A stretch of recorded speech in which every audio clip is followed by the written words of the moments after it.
Yo, you gotta be 18 to be in here, big dog. Big dog. Big dog. You gotta be 18 to be in here.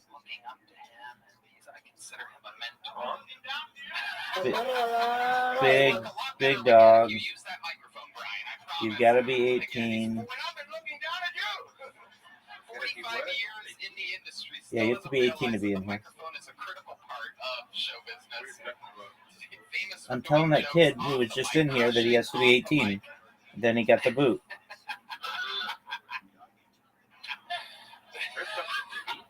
No, I'm talking to the kid who was in here.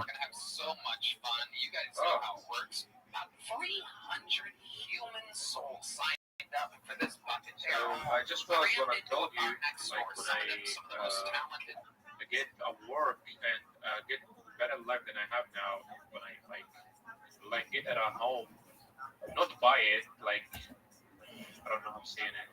Rent. Yeah. Rent. A whole Rent. car. Hold on. The word you're looking for is rent. R-E-N-T. Rent. You're looking for the word rent. Rent. R-E-N-T. That's correct.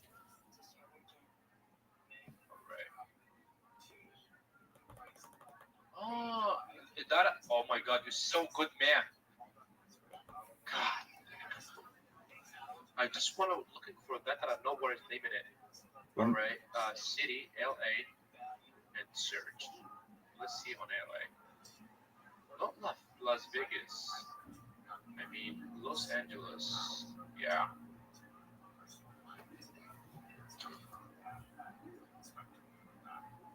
2000.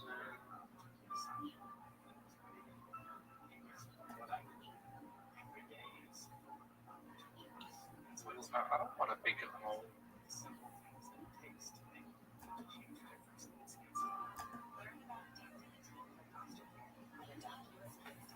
Basically.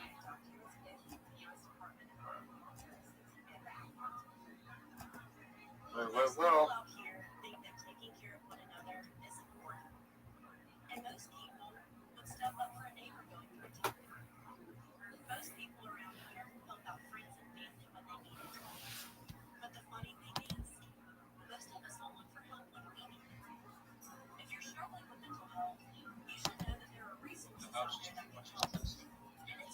Yeah, you're not going to get a house. That's not something you need to worry about right now. What you need to worry about, no, it's not. You need to get a job. I know that it's exciting to look at rent and places to live and all that. That's fun. We'll do that in the future. Right now, translation job.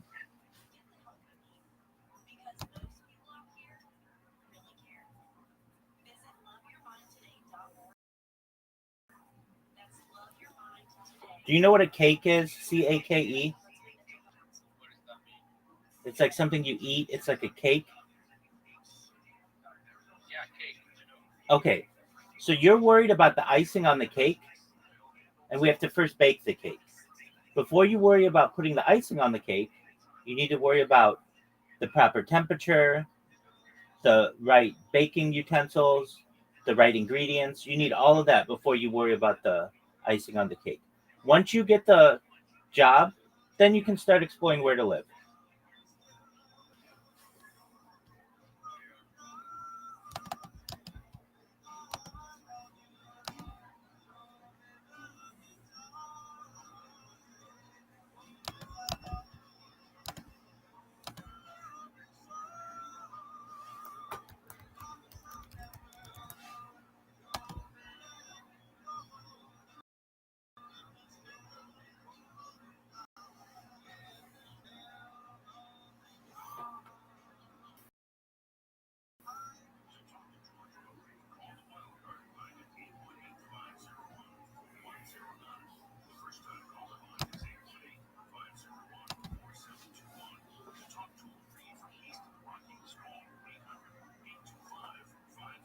Comedians from all around the world, some of them completely mentally ill people. Some of them have never even tried stand-up before. Some of them have done it every night for a decade and a half. Anything can happen.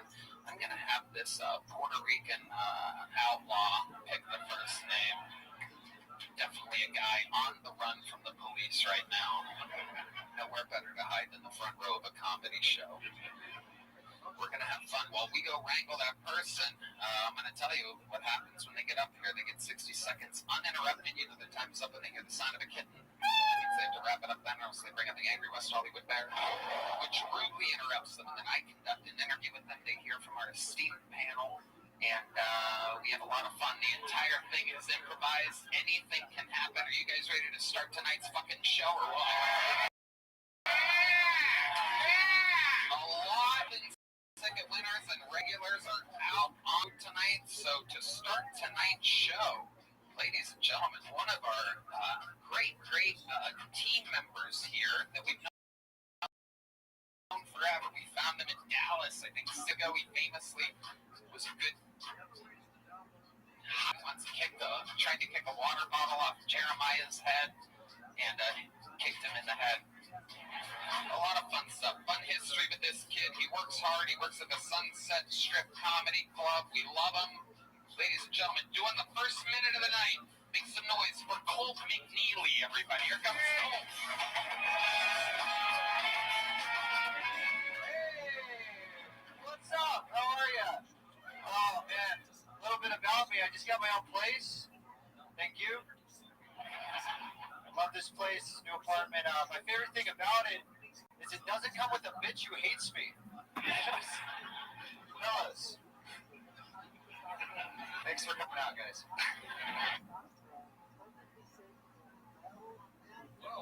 I'm going to tell you what happens when they get up here. They get 60 seconds uninterrupted. You know their time's up and they hear the sound of a kitten. They have to wrap it up then, or else they bring up the angry West Hollywood bear, which rudely interrupts them. And I conduct an interview with them. They hear from our esteemed panel. And we have a lot of fun. The entire thing is improvised. Anything can happen. Are you guys ready to start tonight's fucking show or what? A lot of our golden ticket winners and regulars are out on the road tonight. So to start tonight's show, ladies and gentlemen, one of our great team members here that we've known forever. We found them in Dallas, I think 6, 7, 8 years ago. He famously was a good high kicker. He tried to kick a water bottle off Jeremiah's head and kicked him in the head. A lot of fun stuff, fun history with this kid. He works hard. He works at the Sunset Strip Comedy Club. We love him. Ladies and gentlemen, doing the first minute of the night. Make some noise for Colt McNeely, everybody. Here comes Colt. Hey,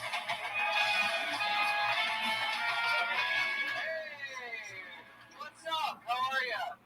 Oh, man. A little bit about me. I just got my own place. Thank you. Love this place, new apartment. My favorite thing about it is it doesn't come with a bitch who hates me. I'm watching something. What's going on?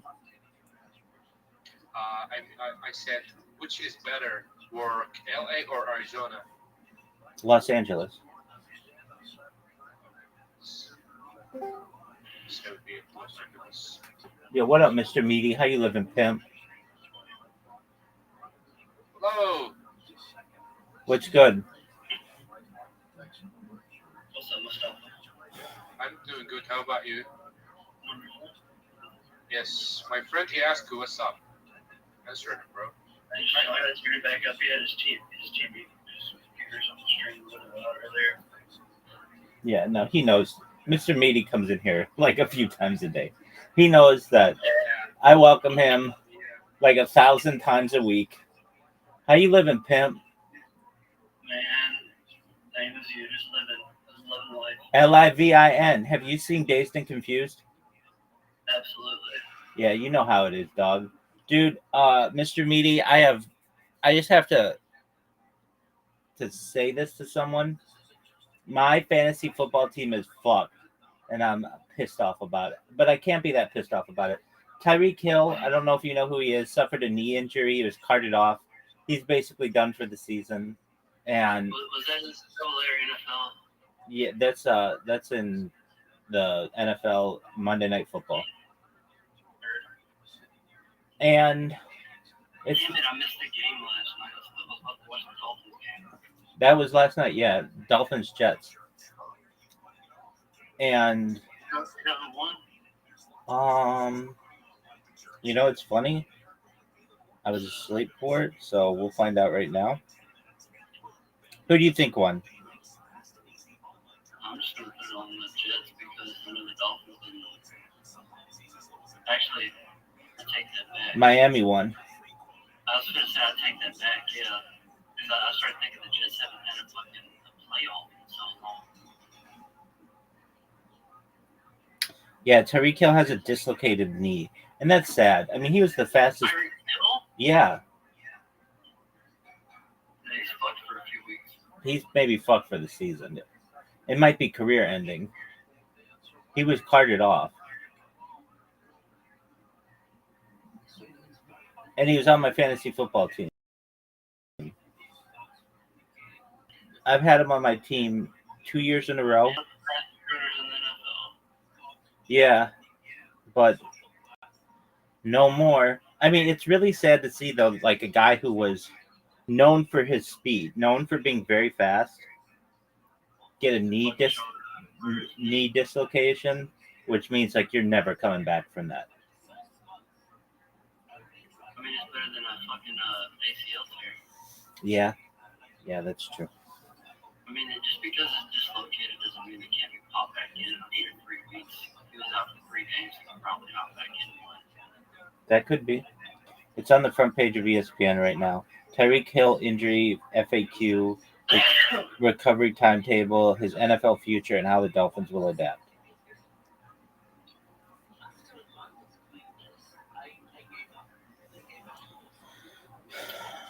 Yeah, that's a tough titty.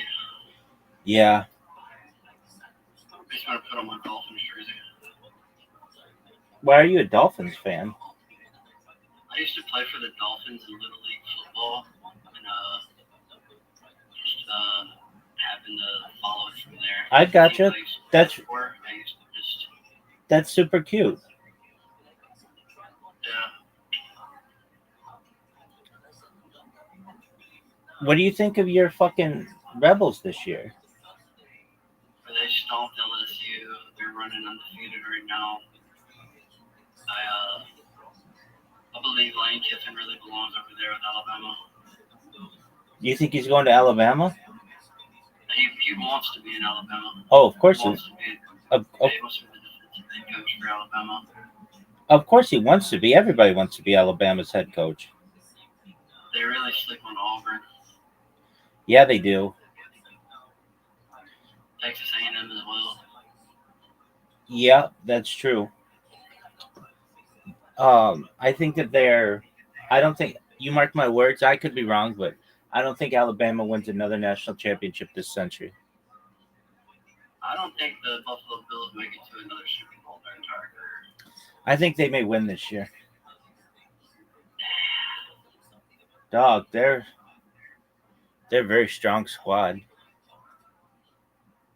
Sometimes you just gotta jinx some things on purpose.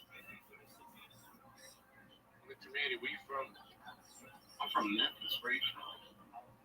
I'm from Iraq. Which part of Iraq? Baghdad. And who was there? How old are you? I'm 21. And he was a baby. How long you lived out there? Huh?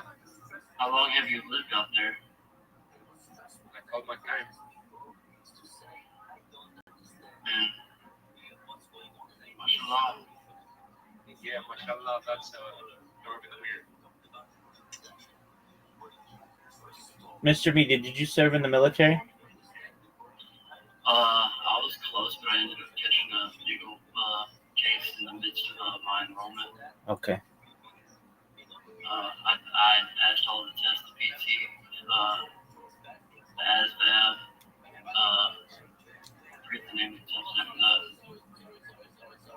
But I went through the whole little process, and I went to go surprise the girl I was with, and she was in the bed with another man, and I whooped his ass, and they got me an assault charge. playing the case, and I could only fucking go through the testing and shit within the time frame that it was allowed by the National Guard, and the National Guard just said, all right, you're basically not going to show up. This is all because I had an assault charge on me for whooping somebody's ass. I should have whooped her ass and not his.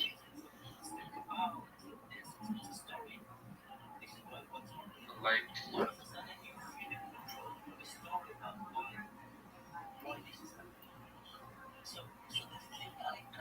oh my god, that one is so much good for me. It is 1,000. Stop. What? I only want to hear you talking about the positions to which you've applied once you've applied for them. Once you get a job, you can tell me about all the places you want to live. Yeah, I have a job now. No, as a translator. Okay. I will. There you go. You What? talk to me like my father. That's how you have to. I was thinking of this myself. This is how my parents would talk to me. Look, it's fine that you want to live in a place and drive a car and do all these things. That's great. I really mean that. It's great. I'm happy about that. But that place isn't going to be available when you're here. The car's going to be more expensive. Everything's going to go up in cost. So don't worry about those things right now. Just worry about getting a translation job. Once you get the translation job and you start to work and you start to make money, then we're going to look at a map and we're going to say you could live here and here and here and don't live here. And you do want to live here. I'll walk you through all of that. You'll live in a perfect place where you want to live, wherever you want in the United States. But we're not going to do that until you have a translation job.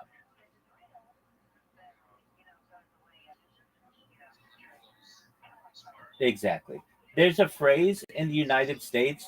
I mean, it's just in English. It's called putting the cart before the horse. And you're putting the cart before the horse. You want to put You're jumping the gun. jumping the gun's another one. Yeah. You'll get there though. I'm glad that you're excited for that. But imagine the shoe was on the other foot and I'm moving to Iraq and I'm really excited about perhaps living in Baghdad or Fallujah or wherever people live. And you'd say to me, well, that's great, but you need a job. So focus on the job before you worry about the places in Iraq you're going to live. It's the same thing. You know, my father, he was a translator of Russian whiskey and Russian to Arabic. That's very interesting. Well, then you do the same thing for English. Yeah, so my father, he's died, and they killed Al Qaeda killed my father because he worked with Russian. It's very sad. May his memory be a blessing. So you talk with me like my father, like you want to find job, like he not mad with you, but he just want to uh, make me like be better than I am now. Precisely. Exactly. Correct. Yeah. So you are really really good man. Well, thank you. And I will help you do everything that you need to get to the United States from an information standpoint. But you need the hardest part is getting the translation job. And it might take you a few weeks, it may take you a few months, it might take you a year. Once you get it though, and you start making real money, like $10 an hour, $20 an hour, $30 an hour, not this $16 a day like you're doing now. You're gonna then be able to start to plan. That's when we're gonna say you're gonna get this backpack and you're gonna fly to this city and you're gonna go to here and you're gonna live here and you're gonna get this kind of job when you're here and this is how you're gonna apply and you're gonna get this kind of driver. You work on all that, but all you need is a job, and you can't get distracted with other things. We've been talking for like an hour, and you haven't applied to any more jobs. That's what you want to avoid. Every hour that passes is another hour that you could have been applying for a position. So you need to spend the next 6 hours applying to jobs, and you're going to apply to. If you want to tell me when you're done applying to them, you want to say, "Hey, Rabbi, I applied to another job." I'll say, "Great, good job. Do another." That's what I want to hear. Not, "Hey, there's this place that I could live." It's like, okay, Like when I talk with you, like I just like feel got more energy for working, for like follow my dream. That's all. I understand. I get that. The way that you're going to be able to feel that the most is by filling out positions to jobs. It's as simple as that. Yeah. So, with all due respect, quit talking with me and go apply for jobs. I'm here. If you have questions, I'm here. Yeah. That is Thanks for coming out, guys. I think things are a little too political now. Would you agree? Yeah, right. Trip Comedy Club, we love them. Ladies and gentlemen, doing the first minute of the night. Make some noise for Colt McNeely, everybody. Here comes Colt. Hey, what's up? How are you? Oh, man. A little bit about me. I just got my own place. Thank you. Love this place, new apartment. My favorite thing about it is it doesn't come with a bitch who hates me. Fellas. Thanks for coming out, guys. I think things are a little too political now. Would you agree? Yeah, right. I miss when Antifa was just my black friend's cool aunt. I miss that lady. Thank you. Thanks for coming out, guys. Oh, man. I love the gays.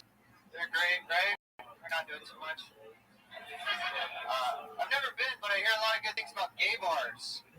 I heard they pour your drinks, then they do it straight bars. Have you heard this? Yeah, right? I think it's because the bartenders are pouring the drinks like this. Thank you, guys. Oh, what a great set. Thanks, Scotty. Hi, Ryan. That was amazing.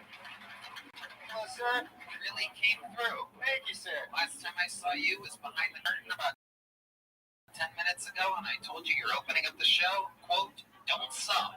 Yeah, guys, no pressure, right? The look on his face did change when I said it, by the way. It was like he was real excited, and then when I said "don't suck," he kind of just went like that. Like, maybe being such a direct head coach wasn't a good idea, but then you came out. It works. It works. It works. Pressure makes diamonds, I guess. You're goddamn right, and that's what you are. Coming out a little diamond. It was impressive. Yeah. How much stuff he could get in 1 minute. He went from the gays to being alone to being drunk. Oh, man, there's a lot to talk about. Sucking 2 dicks at one time. Very impressive. Thank you, sir. You're welcome. Love it. Yes. Holtzman. I was very impressed, and I have a little comedy writing session at my place. You are welcome anytime. Hell yeah! Starts about 12 at night, and it'll just be you and I.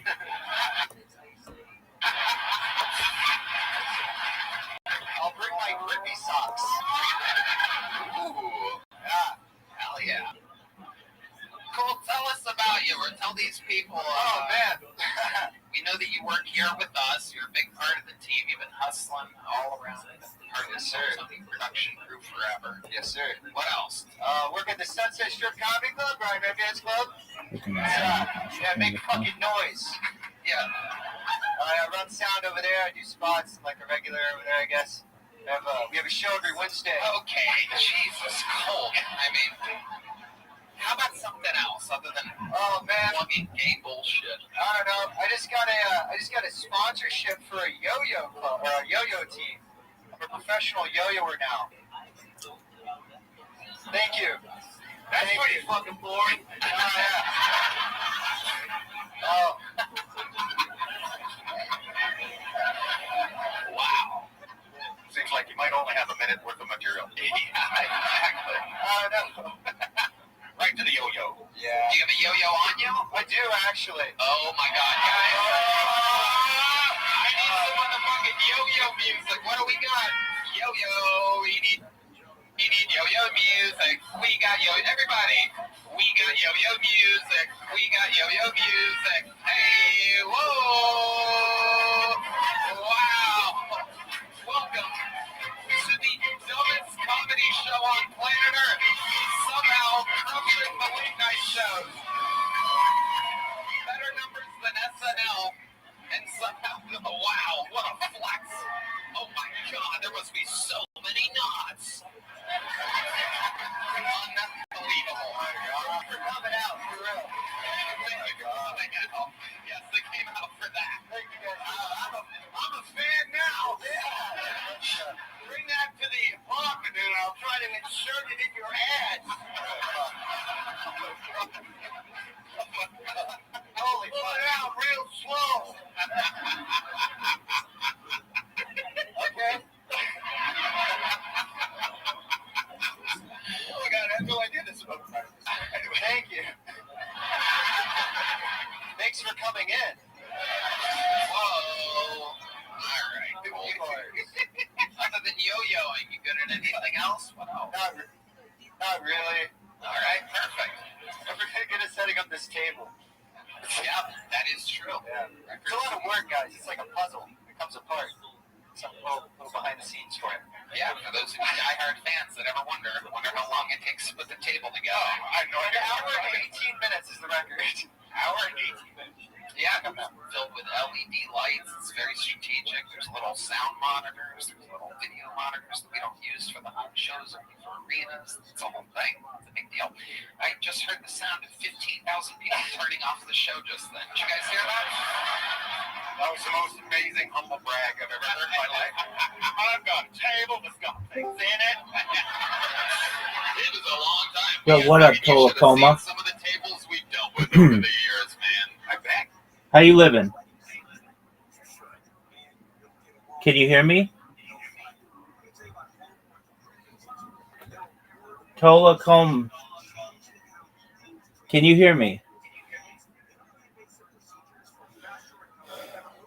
Are you talking? All right, well, we hope you're having a good day wherever you are. Did you hear about Tyreek Hill? I'm pissed. There he is. Zoot. The man I wanted to talk with, whom I wanted to talk. How you living, pimp? Good. Dude, I've been thinking about your jokes, and can I tell you the version of the second joke that I think you should use? No. Oh, come on, Zoot. It's your joke. You know what the best song is? All of them. What's the best song? Best song of the night? What is it, Zoot? Not that. Zoot, what's the best song ever made?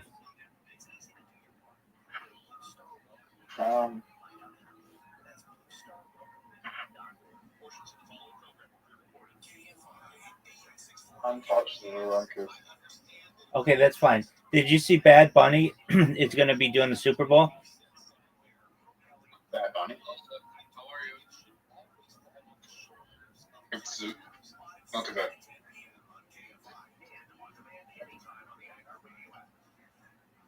Zoot, aren't you going to ask him how he's doing? I said, how you doing? I'm doing good. How about you? Not bad.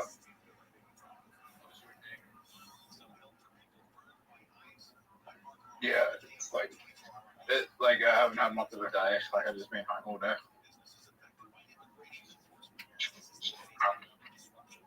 All right, Zoot. Rabbi, I haven't thought of any joke. Zoot, listen. Just listen to this. It's good. Okay, I'm gonna do your first joke, which is really funny, and then a revamped second joke, and then I think you just go with the third joke that you already have, and then that's it. And I think that if you do these three jokes, you will get the opportunity to work for pay the next time. So you have to be really good this time. Okay, you ready? Oh, Zoot, you son of a bitch. Yeah, that's how he does. He's a quirky person. There he is. Zoot, are you ready? Yeah. All right, here we go. So the first joke is, I don't know if you all saw in the news, but President Trump recently announced that there are no documented cases of autism in the Amish. Coincidentally, there were no Amish people at my most recent gangbang. Bingo. That's one joke. It's very good and it's funny. The second joke. Even Mine never been no gangbang. even Mufasa thinks that's funny, and he's like, his English isn't as strong as a normal speaker of English, but he even thought that was funny. Okay, so that's good. That's a good joke. So you've been to a gangbang before? We've been to a gang before.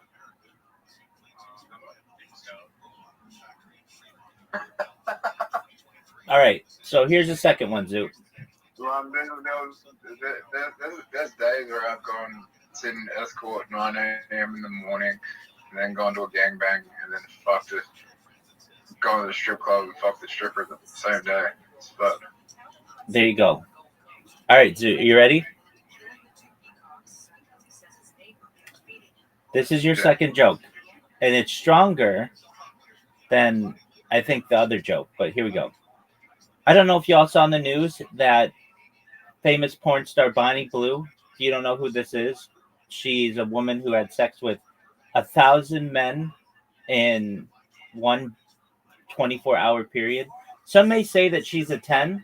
You know, she's a good-looking girl. I don't know if you saw any of the guys in that video.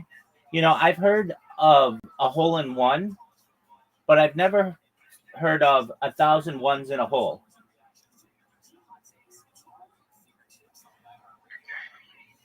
It's good, dude. It's strong. And then the third joke is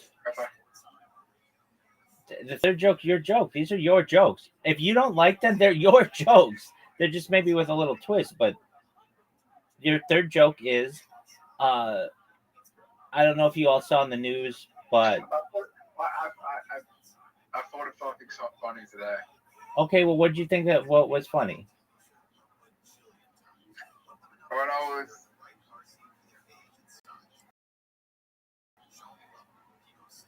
When I was 16, I told a girl I wanted to be a comedian, and then she asked me to tell a joke, and I said,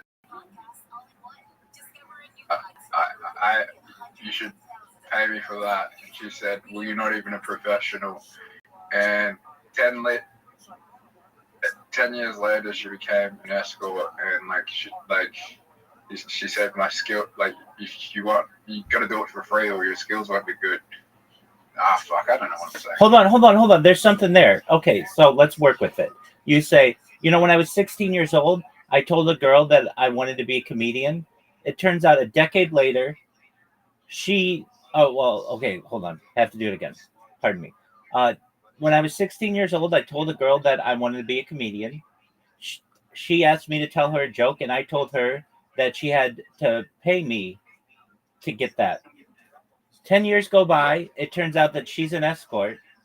I ask her to have sex, and she tells me that I have to pay to get that service. Like, that's basically the joke that you're saying. So, what? So, maybe a little twist on it could be, don't say what. Okay, so you can say she's 16, but I don't know. Probably a better age is 18. So you say, I met a girl when I was 18 years old, and she asked me what I wanted to do with my life, and I told her I wanted to be a comedian, and she said, "Oh, that's great. Tell me a joke." And I told her, you have to pay for that service. And she said, no, come on, tell me a joke. So I did. 10 years go by, and I see this girl, and she turns out to be an escort. And I say to her, hey. Wait. It's a joke. She's just like, she was begging me. She was begging me to get a joke for free. She was begging me to get a joke for free. And then 10 years later, I see her as an escort, and I get what you're saying, but we got to work on the punchline there. So Wait, how about I got a joke that's happened to me. Like when I was 18 years old, I go to the mall and I go to a coffee shop and I ask about milkshake. Yeah, milkshake. Oh, sorry, Iceland. And I asked him in English language, and he's telling me in Arabic language. What is the American doing here? How come you fucking idiot is boring? I said, oh my god, we have somebody from the Islamic State work here. And I'm so scared. I take the club and I'm so far away. there you go. Yeah. All right, Zoo. Uh, we just have to welcome. What up, Zux? How you living? Zux, how old are you? Zux. All right. Don't tell the joke yet, Zoo. Until this person either tells us how old they are or they leave. Zux, how old are you? Zux, Zux, how old are you?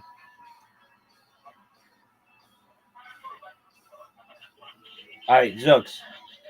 Zux, you have 10 seconds to tell me your age, or I'm going to kick you out. 10. No, oh, you're too young. I can already hear it. All right, Zux. 10, 9, 8, 7, 6, 5, 4, 3, 2, 1.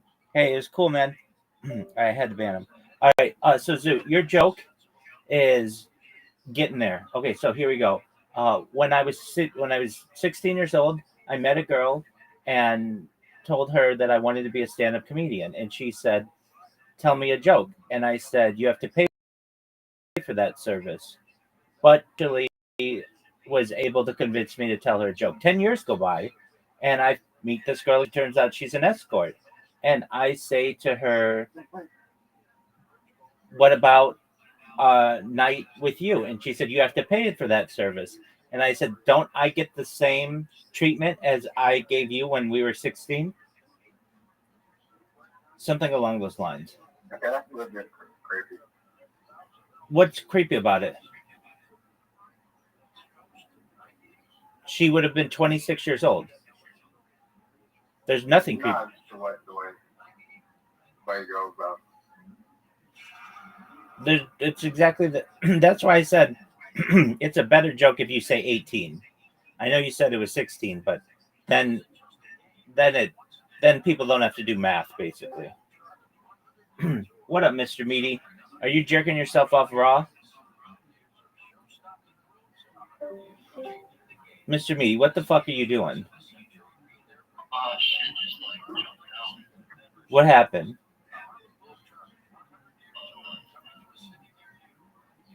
Mr. Meaty, did you say hi to Zoot? Not yet. Okay. Let me explain my camera. So I'm trying to figure out how to use OBS in this. All right. So Zoot, let's. Sorry for the internet. You're good, dog. Okay. So Zoot, we have the joke. Okay. So when I was I gotta go. Zoot, you're such a douche. Zoot, you don't have to do anything. I actually have to go. Are you gonna come I back? actually have to go. Are you gonna come back? Yeah. What? How long till you come back? Zoot, you douche. Yo, Mr. Meaty, how you living, pimp? I'm good. I'm just trying to figure out how to use OBS better on Discord. All right. Did you figure it out? It looks like you did. No. Do you want help with it? Yeah. Okay, so here's what you do. You open up OBS and you create a virtual camera. Do you know how to do that? No. What do you mean? Okay, so can you share your screen? Great, I'll show you how to do it. I do this shit all the time. All right, great. Okay, so that's what you want to show, right? No, go back. No, go back. OBS. So that's what you want to show, right? That Mr. Meaty with that hallucinogenic thing. Okay. Yeah, exactly. Okay, so you want to, and don't you want your camera on there as well? Yeah, but the only way I can do that is to. Shut that camera off. So turn off the camera that you have. There you go. Okay, good. Now go back to OBS. There you go. Now add a camera. And the way that you do that is, there you go. Add. And then it's like video. There. And then, yeah. And then you find it. There you go. You got it. Okay. Great. There's your camera. Now make the adjustments that you need to your screen. How about this? Okay, just one moment, Mufasa. How can I make CD? Okay, we'll talk in a second about that. Just one moment. Oh, how can you make it? Just ask ChatGPT for you. I asked him for the like I just want to like link my CD like Okay, Mufasa, we'll talk about that in a second. I'm helping Mr. Meaty right now. Okay, now, Mr. Meaty, do you see on the left side, it should say start virtual camera? Okay, press that. Okay, now go to Discord. And there, and now get the virtual camera. It should say OBS.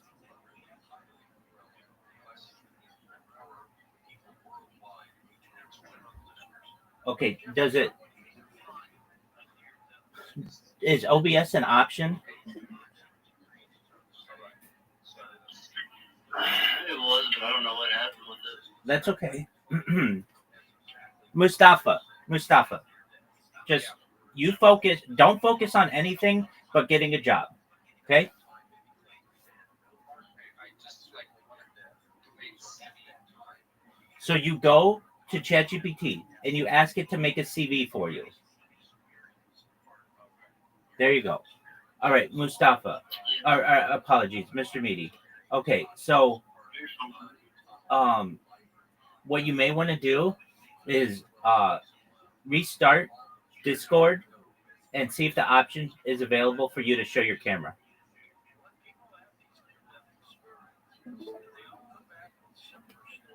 And if it's what do you mean? well, you just okay. So, what options do you have for your camera? Is OBS available? I'm streaming right now. CyberLink, UCam 10. Is the regular. Is OBS available? Oh, but it wasn't there like in the beginning. Okay, so restart or like close Discord and reopen it and see if it comes back. So just leave and come back, and we'll see if it returns. Not leaving. No, restart all of Discord. Don't just leave the call. There you go. Close out Discord.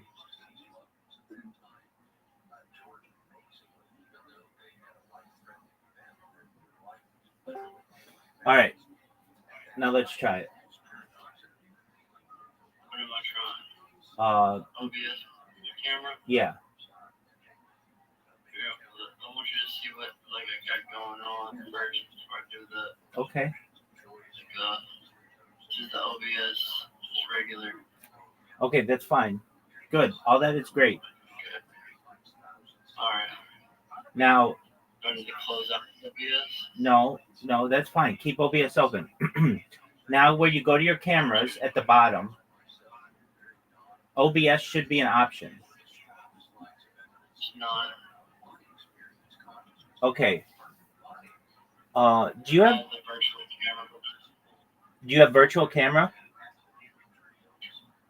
OBS virtual camera, yeah, but I don't think it's really running. Click it. That's what I have it set on right now. Okay. Now turn on your camera.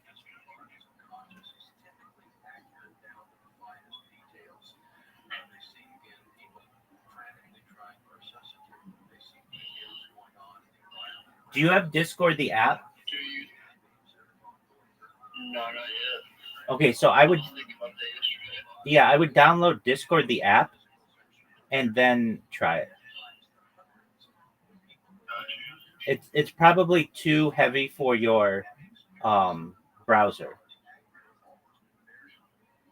Discord is an extremely heavy platform, like extremely. I don't know a heavier platform, basically. Like it's like. I'm gonna jump off the browser and hop into the app. Well, yeah, but I mean, it's going to take a while to download the browser or download the app, so you can stay here until then. Actually, you can do both at the same time. What percentage of the download are you? Oh, he fucking. Okay.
There he is. All right, Mr. Meaty, did you download it?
Oh shit, I made it work.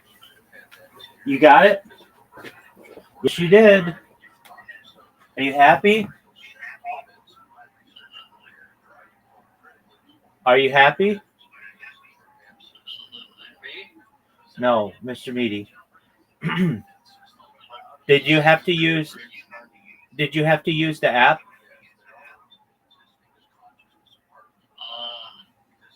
Yeah. All right, well, you got it now, right? And now I gotta fucking flip my shit. All right, do you know how to do that? Yeah. Okay. Do you have any other questions? No, thank you. All right, well, Appreciate you very much. yeah, I know you do. I appreciate you coming to me. We'll get you all straightened out. Isn't that a pain in the ass getting that shit to work? Absolutely. Yeah, and something so small as to be like it doesn't work in the browser. If you didn't know any better, you'd be like, oh well, it just doesn't work.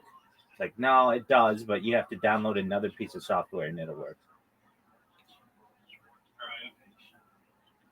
All right, let's see that beautiful face of yours. So I'm working on this. All right, you do you, baby.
Mr. Meaty, do you know what Coast to Coast AM is? What? South or east or west? No, Coast to Coast AM. South Coast, and you're an hour ahead of me.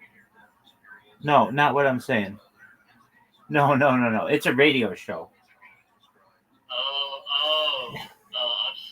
Back in the day, they've been around for a minute. Yeah, for like 30 years. But, More than that, 35 years. I'm familiar with them. I'm never a fan of them. They're really good.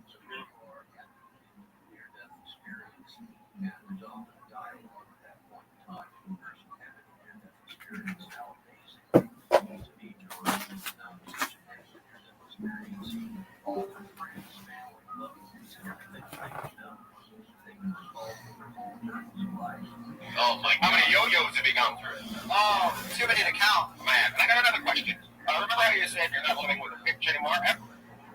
After seeing your yo-yo, what's that your mom? Anyway, It was. She does hate me.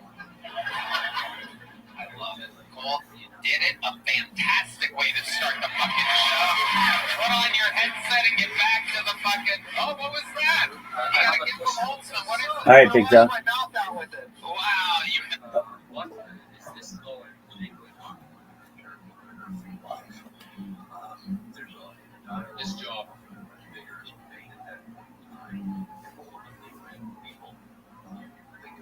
This job.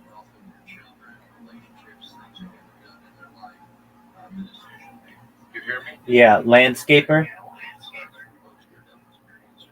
What? It's called a landscaper. Can you type it for me? No, I'll spell it. L L A N D E. D is in dog. All right. D S S C C A P E R. That's it. Landscaper, yeah.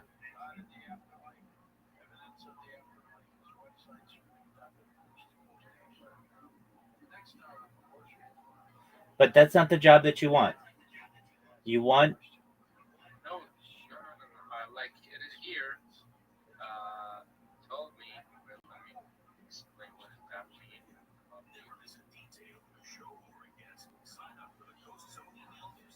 It is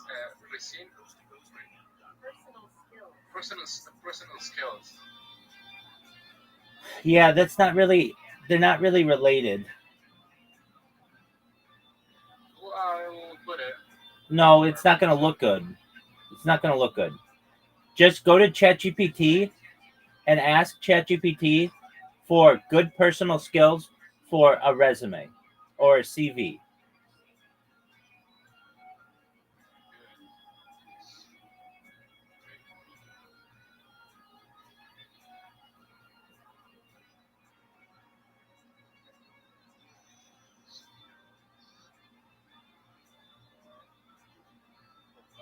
A CV. T.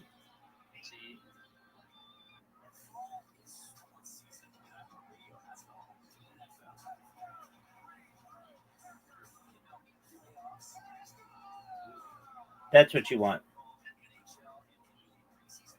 So just put those into your resume.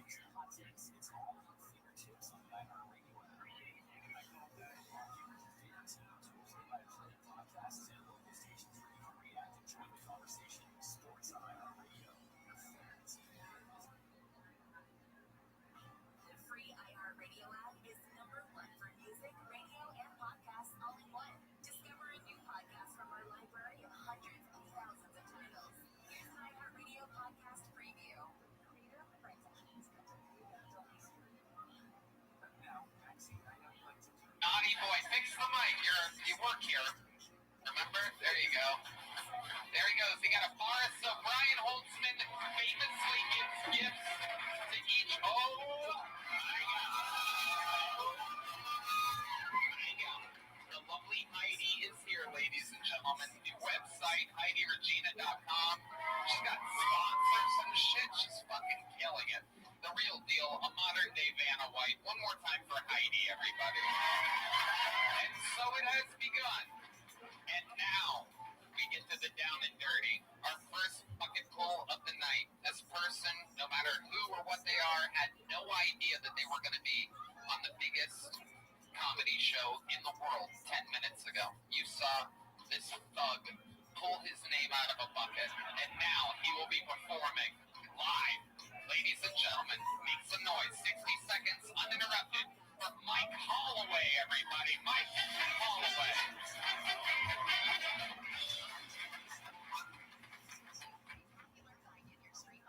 There are a lot of people who are really upset about trans women getting into women's sports.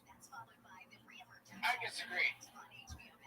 I myself am considering identifying as a little person and getting into midget wrestling. I'll call myself Andre the Average. Fuck up 7 dwarfs at once. Just like Disney. Speaking of Disney, I hear Disney is going to do a live action Cinderella. Yeah, it's going to star Elliot Page as Cinderella, who wants to be a prince, and Dylan Mulvaney as the fairy godmother, who waves a tampon like a wand that says figgity, faggity. And poof, there's Prince Cinderella. Right. Hell yeah. Mike Holloway. Heck yeah. Welcome to the show. Mike, is this your first time on? No. Second.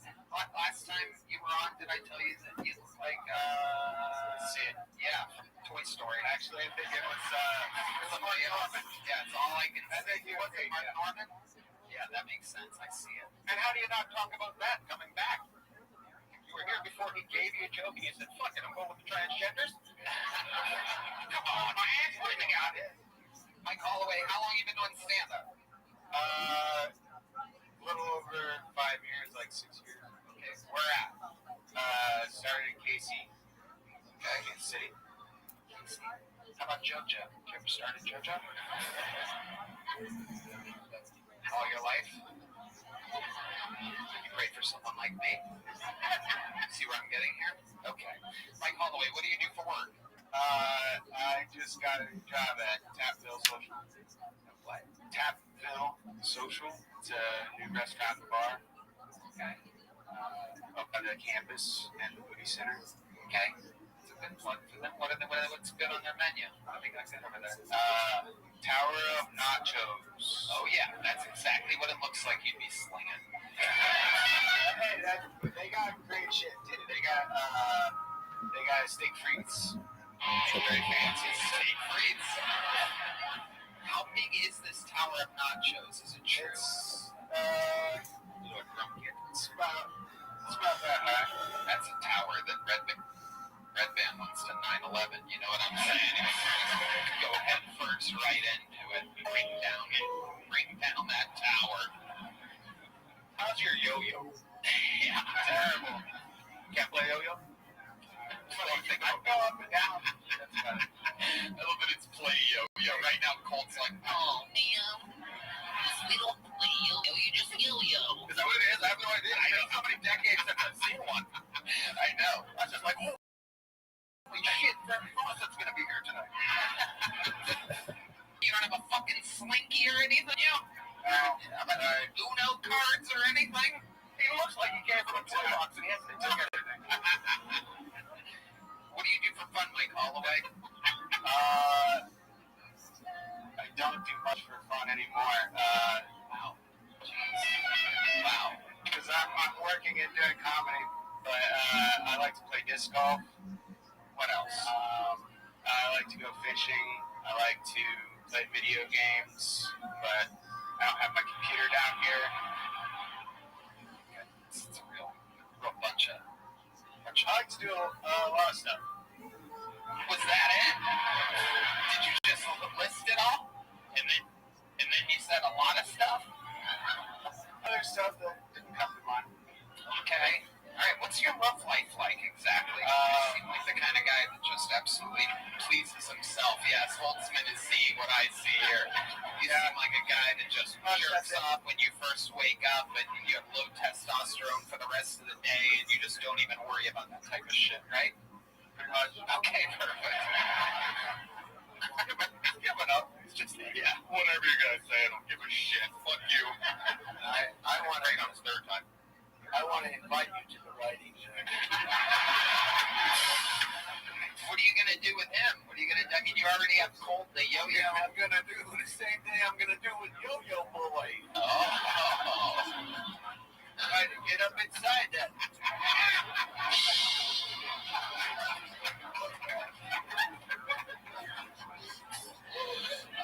No, I like the way you brought your teeth in the middle. I love it. I really love it. I like the way that T-shirt hangs off your shoulders. Can I say I really want to just fuck you? I don't know if that's bad taste. I don't know, but check. Mark Maron, he said I could say that. He is. You got to check in with him nowadays. It's a real big deal.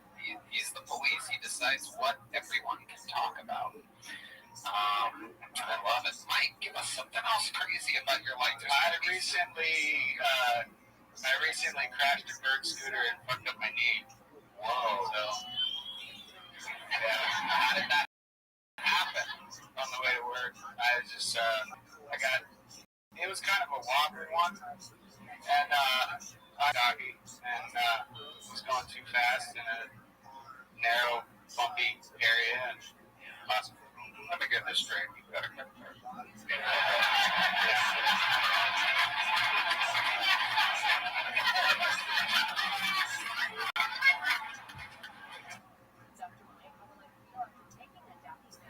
I'd be like, we can ground. Buddy Bird called me out. I'd be like, we can ground. Whatever you want to do, man. I'm down. It's not even a mean thing. Like, I'm gonna fuck you. And that's how I want. Literally, like, shut hands. Again. Yeah, it's a version of a neck crank. See, fines and it's like, the nut pretty good, but we're tailing back down at Djokovic. But we're making on Aurora, Colorado. Crazy about your mortgage on any of this. I'm super biased. I got Alex for a million reasons. I got Corey Sandhagen. I got Cleo Roundtree. I got Josh Evans. I got my boy Joe Pfeiffer. That's how we do it. I got Shabazian. I think Batchovich can pulls this one off, and I'll take Fernando Hardy. Then I'll take Austin Vanderford. Buddy Bird called me out. I'm like, ground. Whatever you want to do, man. I'm down. It's not even a mean thing. Like, I'm gonna fuck you. And that's how I want it. I really like the shut hands. Again. Yeah, it's a version of a neck crank. See, fines. Yeah, what's up? Hear me? Yep. I did heavy work today, so I have to go to my work now. So yeah. Okay, best wishes with your day, and come back when you can. Yeah, I will. Take care, Mustafa. Happy to see you today. Happy to see you as well. Bye-bye. September 29th. They're doing big boy shit out there. It's cool, man. So I'm glad I went. Long story short, I'm glad I went. Before we get to the fighting, one more thing. I see a lot of people out there, reaching out to me like, yo, talk to your boy Theo. Hopefully Theo's okay. And then a lot of you are hating on Theo right now. Let me tell you something about Theo Vaughn. Theo shot his special, right? Theo shot his special and was having some issues with the material, was going, behind the curtain asking for taglines and shooting for Netflix. So he's here right now he's the funniest fucking person, bar none. I don't care who it is. No one's more talented than Theo Vaughn in the world. Bar none, the funniest person you'll ever meet. Dakota Taylor got down. When you're down fucking 3 rounds, good luck. Corey has all one rhythm. What's this? It's one night of the story in and of itself. It has a sort of self-sustaining, destructive effect. You see, it's actually a lot on YouTube. It's just. This is Jimmy Crute versus his Thomas Death behind. Do you see this? And that's how I won. Literally, like, shaking hands. Again. Yeah, it's a version of a neck break. Surprise manipulation up or that's how I fucking the long time. That's it.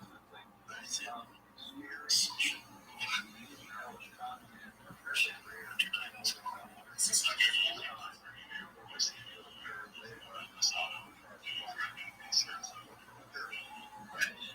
That's how I appreciate you having a lot of credit for that. And then, I'll plan October 4th. So I don't know if Jerry looks like all I know is this is the audio. As long as your audio is correct, there's some podcasts that do.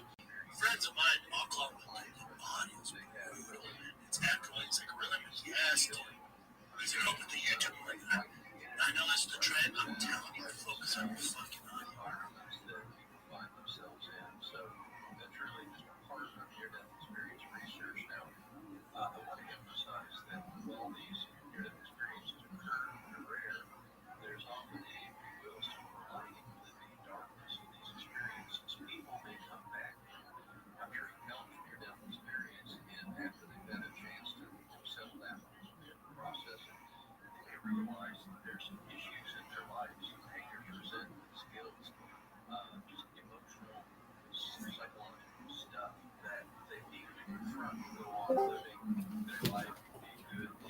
Yo, what up, Jamie?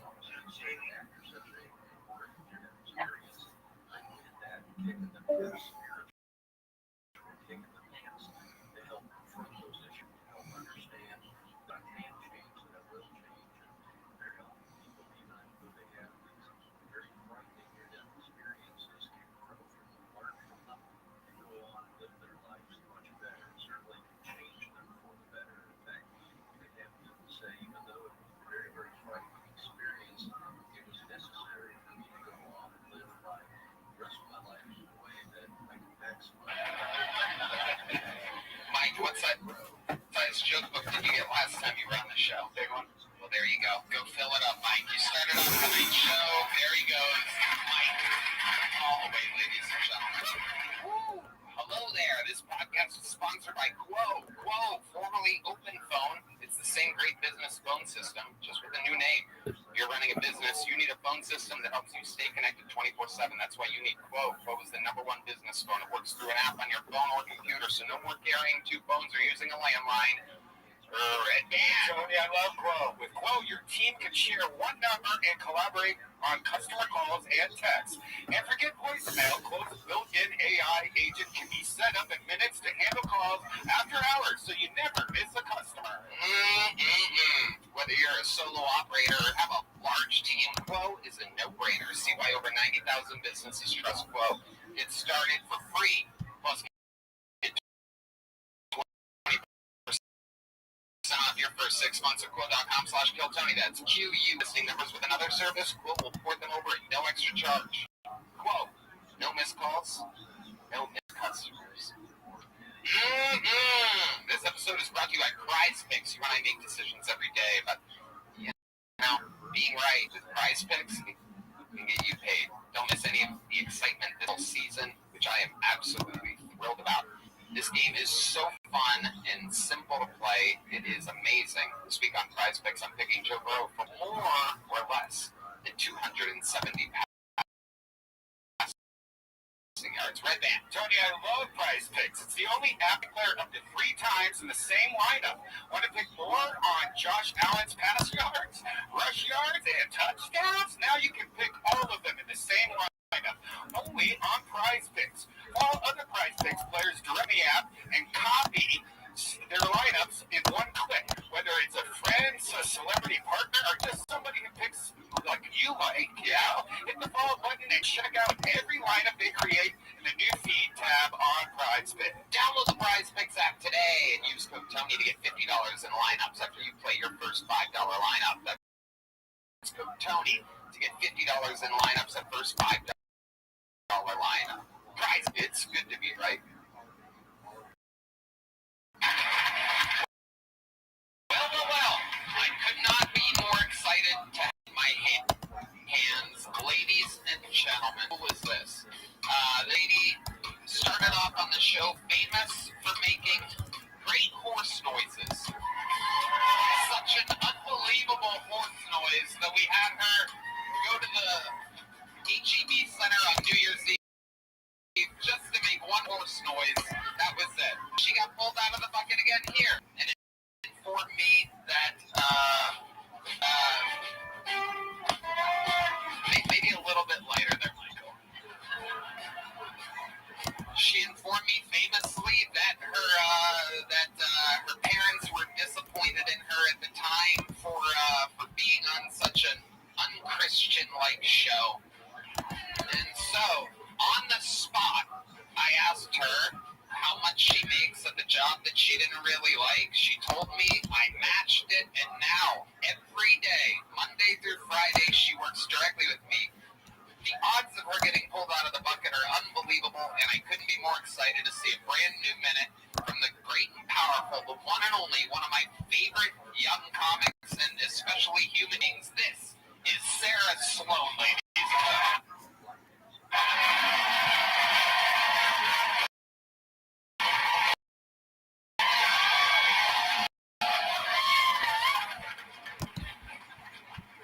Hey, everybody goes to the gym, but just to poop.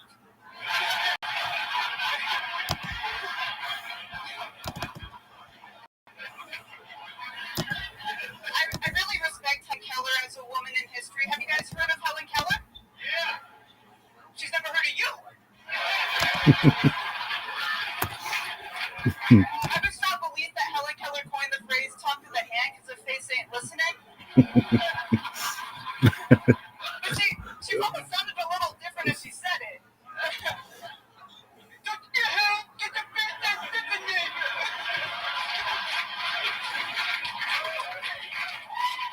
I'm really excited to potentially have a husband one day, and I'm excited about this possibility because I will get to greet that man every day for the rest of my life.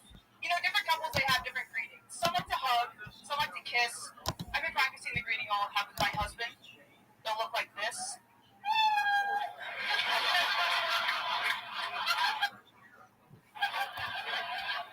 Stop hitting us. Thank you guys so much.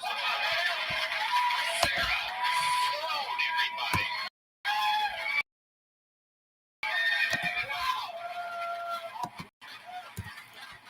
Welcome back, Sarah. This is fun because I talk to you every day, all the time, and now we're talking like this. It's kind of weird. It's so I literally said to you, I spend more time with you than anybody else, and I love it. Yeah, we have a lot of fun. Do you guys want us to leave? We are absolute polar opposites. She is a very, very, very, very good, well-behaved Christian girl, and I'm a naughty boy. And we give each other balance. We live vicariously, slightly, I think, through each other. Sarah, tell these people something about you that we don't know. I don't even know. Yeah. I would say, like, I would ask you a normal question. Everything.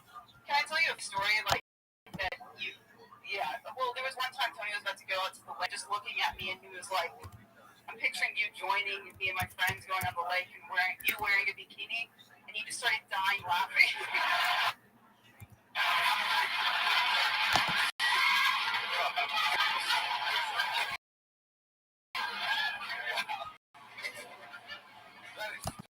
Time to make an HR complaint. In front of all these people.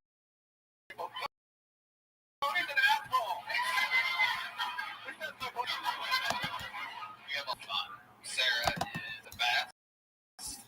Brian Holtzman. Appreciate it. Your stage presence is wonderful. You have a beautiful little figure. And I especially especially liked her, Helen Keller, because to this day can't understand why she's who she is. I mean, she couldn't do anything. She couldn't go anywhere. I mean, having somebody that's that famous and well known for being that deficient in their own areas. I mean, what would you do with a Helen Keller if you know, nothing? Maybe keep the door from shutting, you know. But thank you so much. I really appreciate what you did. Thank you. So awesome. Great Brian Holtzman. I just want to say, night and day difference from the last time or two times you've been on. Like, yeah, actually, absolutely. Oh, thank you. That was the next thing I was getting to was I don't ever get to see you do stand-up, and the unbelievable growth since the last time working beats or using your hands. Great mic technique, close to the mouth. Everything's good. Everything's like rock solid, professional. Sarah, what else is going on? Anything else crazy in your personal fun life or whatever? I told you recently, like, ever since I've gotten this job, men have been very interested in me. Hell yeah. It's so insane. It's like literally night and day difference. And I still don't do anything about it. Yeah, I went on a date with this one guy, and then he started just like, at the end, I was dreading it. I was like, oh no. And then he starts just hugging me, and I was like, and then he like kisses me on the cheek, and I was like, oh, and then he was like, what's wrong, baby? He was Mexican.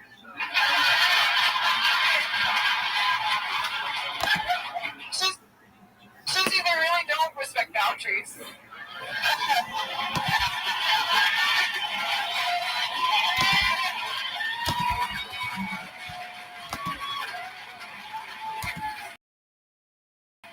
At one point, I literally held up my hand in front of my face and I said, don't kiss me, please. Do you think maybe you're a lesbian a little bit? I know I'm not. I feel bad just like,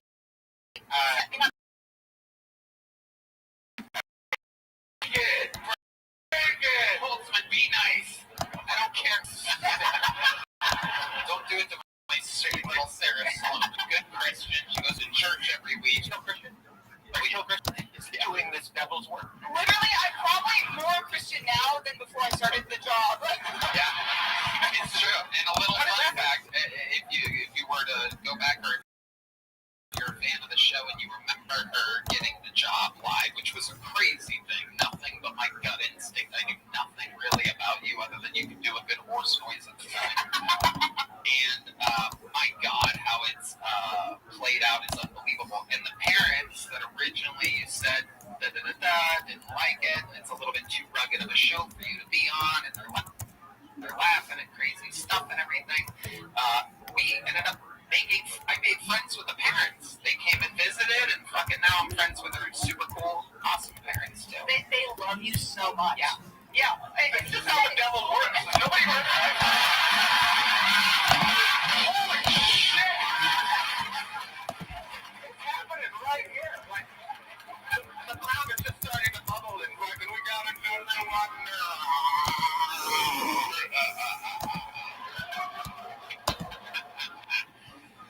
Sarah, unbelievable fucking set. I love the poop in the gym, the Helen, everything. I love seeing the growth. You're a little star. We love you. One more time for the great Sarah. Wow. Wait, Sarah, real quick. How can I forget one horse noise for these people?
a Superman movie, and me and my friend would walk down. He's like, no way, there's no way anyone would fall for that. Like just using glasses as a disguise, like he puts a pair of glasses on and everyone thinks he's a totally different person. No, it's not looking wrong with that. And I looked at my friend like, I know the glasses are a good disguise because I have to use my glasses as a disguise every single day, like my glasses on. But I'd be like, oh, this is like the kind of cute, dirty guy. Crayons for the flavor.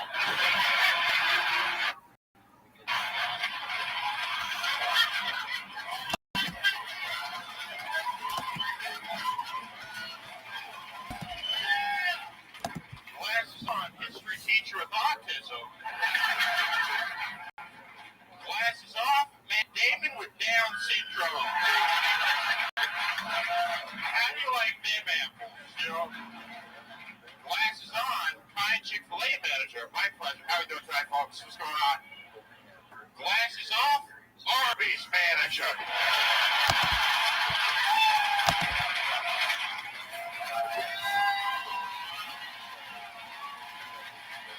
J.J.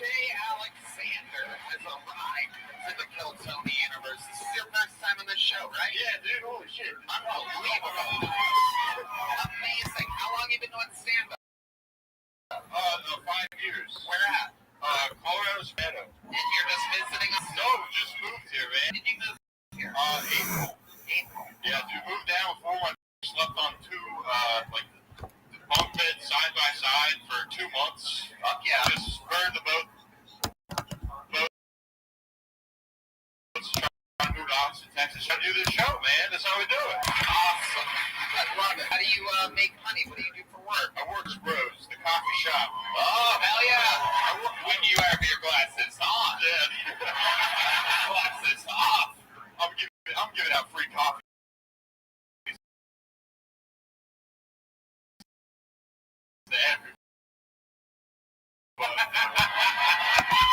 Would you like chocolate milk, man? Wow. Yeah. Anymore if you can do an impression of a horse. Oh, nothing, dog. I was just so shit. Sorry, you're doing so well there. Would you come up to the joke writing contest at your house? Does he have to wear the glasses or something? He can do whatever he wants. Oh, no, shit. We don't have to talk about anything at all. This is the scariest I've ever been in my life. This sucks. Unbelievable, JJ. Tell us more about you. Yeah, man. I work at Dutch Bros. I play. Yeah. No, I can solve a Rubik's Cube. You can? I can. You know what's crazy about that, ladies and gentlemen? No, please. I swear to God, you're not going to believe this. Just a few weeks ago, my amazing team here at Kill Tony informed me about a bunch of new things that we have backstage, a breathalyzer. We have all the old stuff, your famous scale, your measuring tape, and now added, ladies and gentlemen, and this is, they told me this. What the fuck am I ever going to do with that? That sounds boring as hell. Street. Heidi, bring out the Rubik's Cube. Oh, my goodness. Wow, he's just attacking it right away, ladies and gentlemen. Glasses on, he can solve the Rubik's Cube. Magic. Glasses on. He eats the Rubik's Cube. What am I?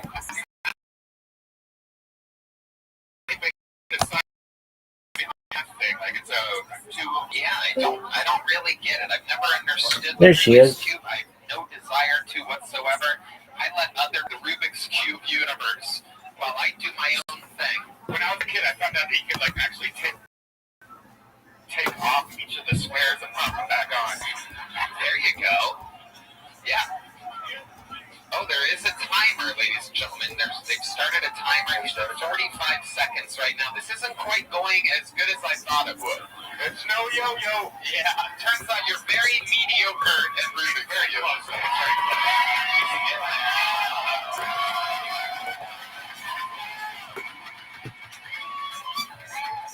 They used to also have the Rubik's Cube. They're going a lot of different. The master of Rubik's Cube knowledge, Brian Redbanner, chief Rubik's Cube correspondent. I had no idea that you had such a wealth of knowledge. This was our video games back as a kid.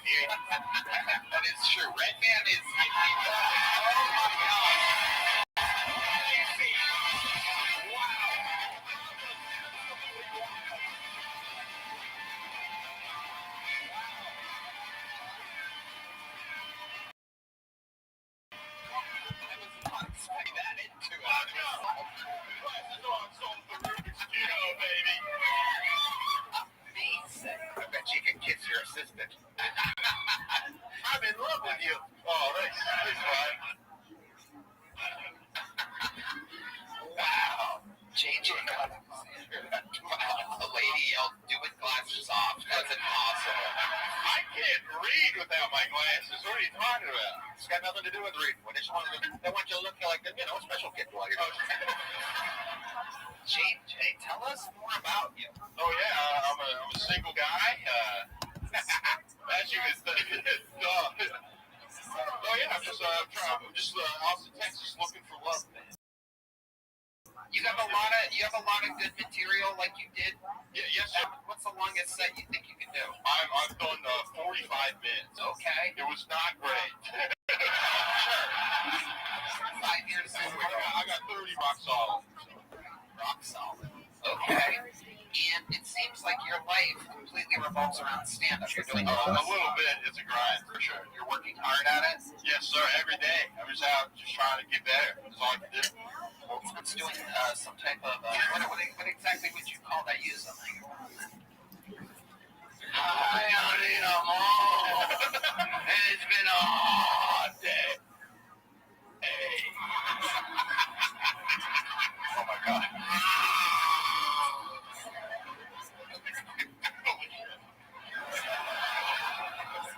Are most of the girls at Dutch Bros over 18? Yes, sir. Red man, what the fuck is going on over there? Dude, Brian's just gonna pull through my line. This is terrifying. Oh yeah, this guy's gonna come with an unsolved Rubik's Cube. Yeah, what's wild about Dutch Bros is we have a button on the iPad that's a bad day button. So if you come through and you look like you're crying, we give free coffees away. You're so overly nice there. You're like, no, it's just you just like treat everyone with kindness is like the whole thing. Like it's like so nice. Change lives one cup at a time. Dutch Bros sponsor me. Let's go. I need a question. Let's go. I think they might want to sponsor you, JJ Alexander, because my friend, what I have right here in this red box is indeed a golden ticket.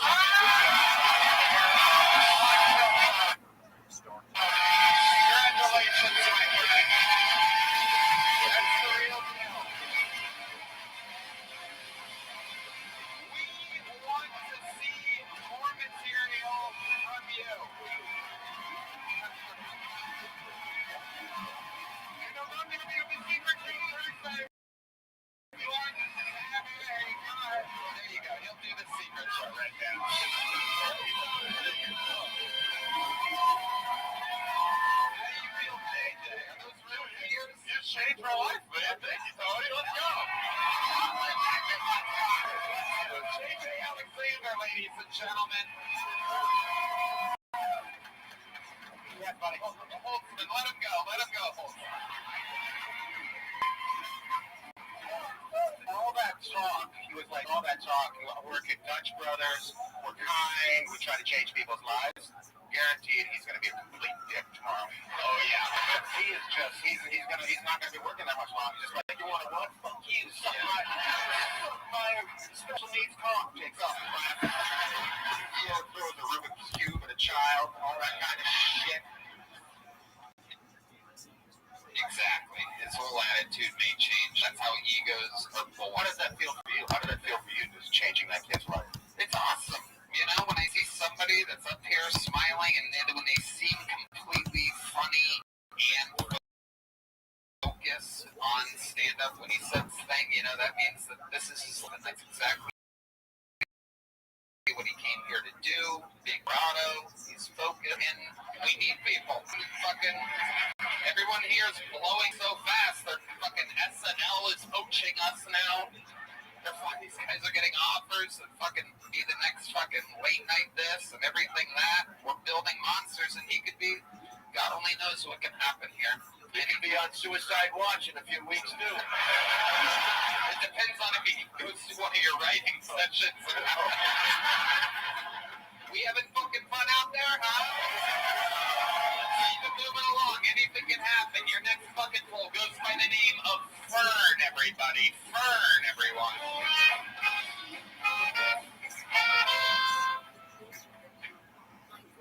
cousin has Down syndrome. Don't feel bad for him though. He got laid so much he caught gonorrhea. So we called him Slow Clap.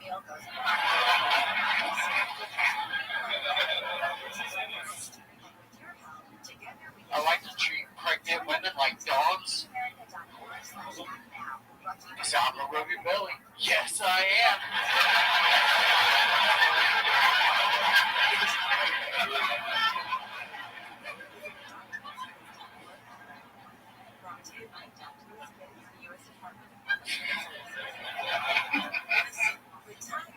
I got 2 cats. One cat's name is Abyss because if you stare into the abyss will stare back into you. The other cat's name is Meowschwitz. The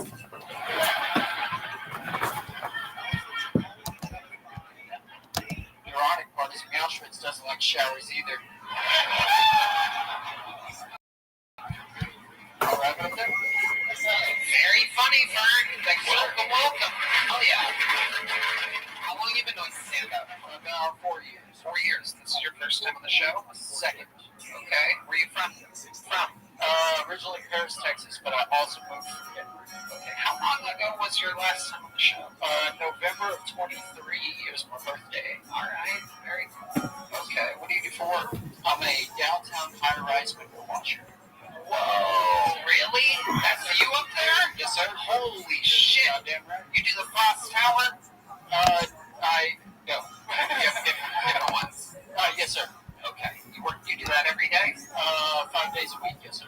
Shit. Tell us about that. We've never had anyone that does that on the show. It is a blast. Being sarcastic. No, it is a legitimately fun. Hanging from ropes, swinging from left and right, scaring the shit out of me.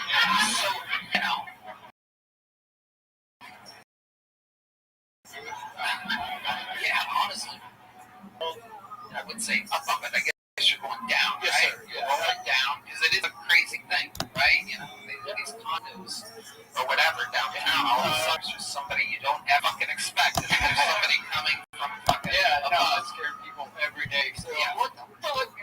It's a lot of fun. Right. What's one of the craziest things that you've seen rolling down on some of these places? Nothing yet. Yeah, it's just a bunch of cats scared. My coworkers have seen it, but I've only been doing it for 4 months. No tits? No, sir. Unfortunately. You can see cats and tits if you roll by Red Band when he's naked. Have your homies told you something that they have seen that's insane? A lot of naked women. Oh, that's it? Yep. Yeah, just pretty much it. People are standard, high-rise, they're chilling. Is your cousin really special? Yes, he does have Down syndrome. I don't know if he got it with the clams. I don't know. Really? So he just made up a story about a slow guy getting a bunch of pussy? Yeah. In fact, my mom told me he had Down syndrome after the fact. I was like, oh shit, oh well. After the fact, what? Figure out the joke. Oh wow. You didn't know that he had Down syndrome? Talked to my family that much. Wow. You've never seen him? And you couldn't tell by looking at him? Like a kid that neck, head, same size? I don't even know which cousin. Have you ever seen a special needs kid before? Yes, I have. They stand out, motherfucker. I don't know what he's doing Wednesday at midnight. Is there a probational period in that occupation? I think it was like a 90-day probation. It's a good union, too, isn't it? That one's non-union. You're in a non-union? I was a union ironworker for 5 years, but I switched to high-rise window washing so I could get off the building and go to a fight and crush my Kiltonian. Amazing. Unbelievable. And you did. You've never been scared of heights your whole life? Like, do you have, tall parents that held you or something? I'm the guy who fell out of the 2-story window when I was 15 months old. So, no, I haven't. I've always loved the views, and I've always taken a jump. How did that happen? It was hot as shit in Texas. I'm originally from Paris, Texas, and we were in Nacogdoches, apparently. The window was up, let the breeze in, the screen was cracked. So when I got up on the couch, I looked over, and I just kept going into the abyss. It was a lot of fun, apparently. No, yeah, very Eric Clapton-esque. doubt. Zach paid less. Yeah, same story. I mean, if you, yeah. Exactly. So it's common sense. Fern, what's the longest set you've ever done? 10 minutes, I think. Alright. 4 years in, only 10 minutes. I don't get a lot of spots. Have you ever thought about running your own type of show or anything like that? Or when I was an hour worker that was working 68 hours or 58 hours in Waco, so I was waking up at 5 a.m., not even getting back to Austin until 7 p.m., and I was still trying to hit mics. So running a show is just trying to get comics and everything else. It's kind of hard. Yeah. True.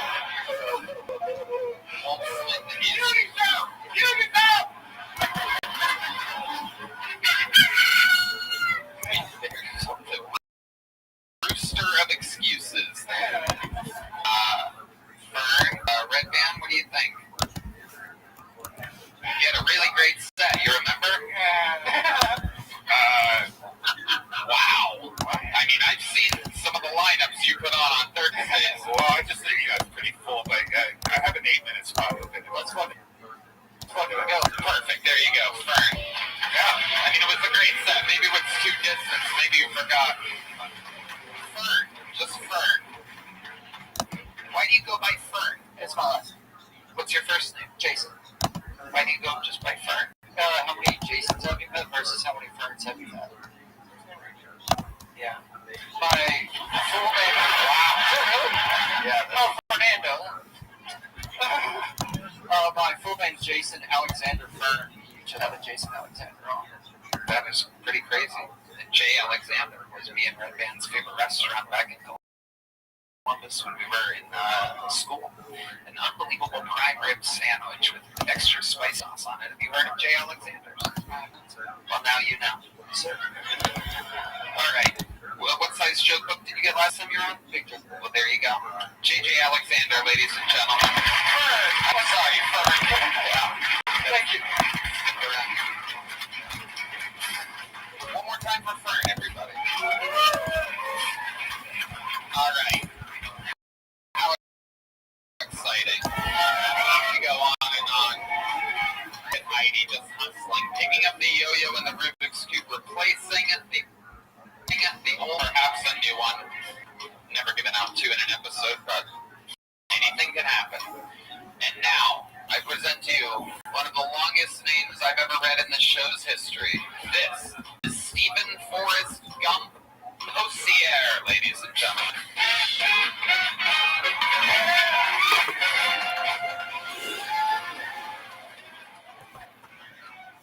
Forrest Gump was bullied so much and so long, he ran so far so fast that the bullets could not keep up with Forrest Gump. Forrest, when are you going to stop running, Forrest? When, Forrest, when? That night in Jenny's dormitory, I fucked the shit out of Jenny. I was like, say my name. She's like, yo, Forrest Gump. People call you Forrest Gump, Gumpity Gump Gump. Oh, yeah. You may not know it, but I fuck like the wind blows.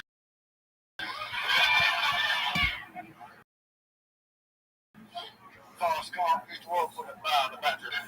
And they said, Dad, gone, Forrest, gone. I took off running. I got fired.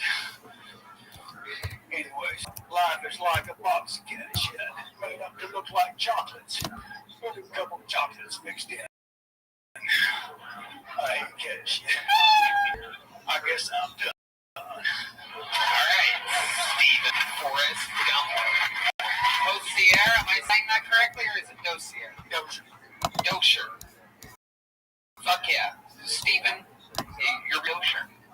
I was trying to put Forrest Gump in there, Stephen Forrest Gump, because I know you have an affinity for Forrest Gump. Everyone. And I want you to pull me today. Everyone has an affinity for Forrest Gump. So, Stephen, let me ask you, how long have you been doing stand-up? Last time I did stand-up was in 1986. Wow. For you millennials out there, that's 32 years. For all of you that can do the math, and stay on the math. Literally 39 years. Yes, that's right. That's absolutely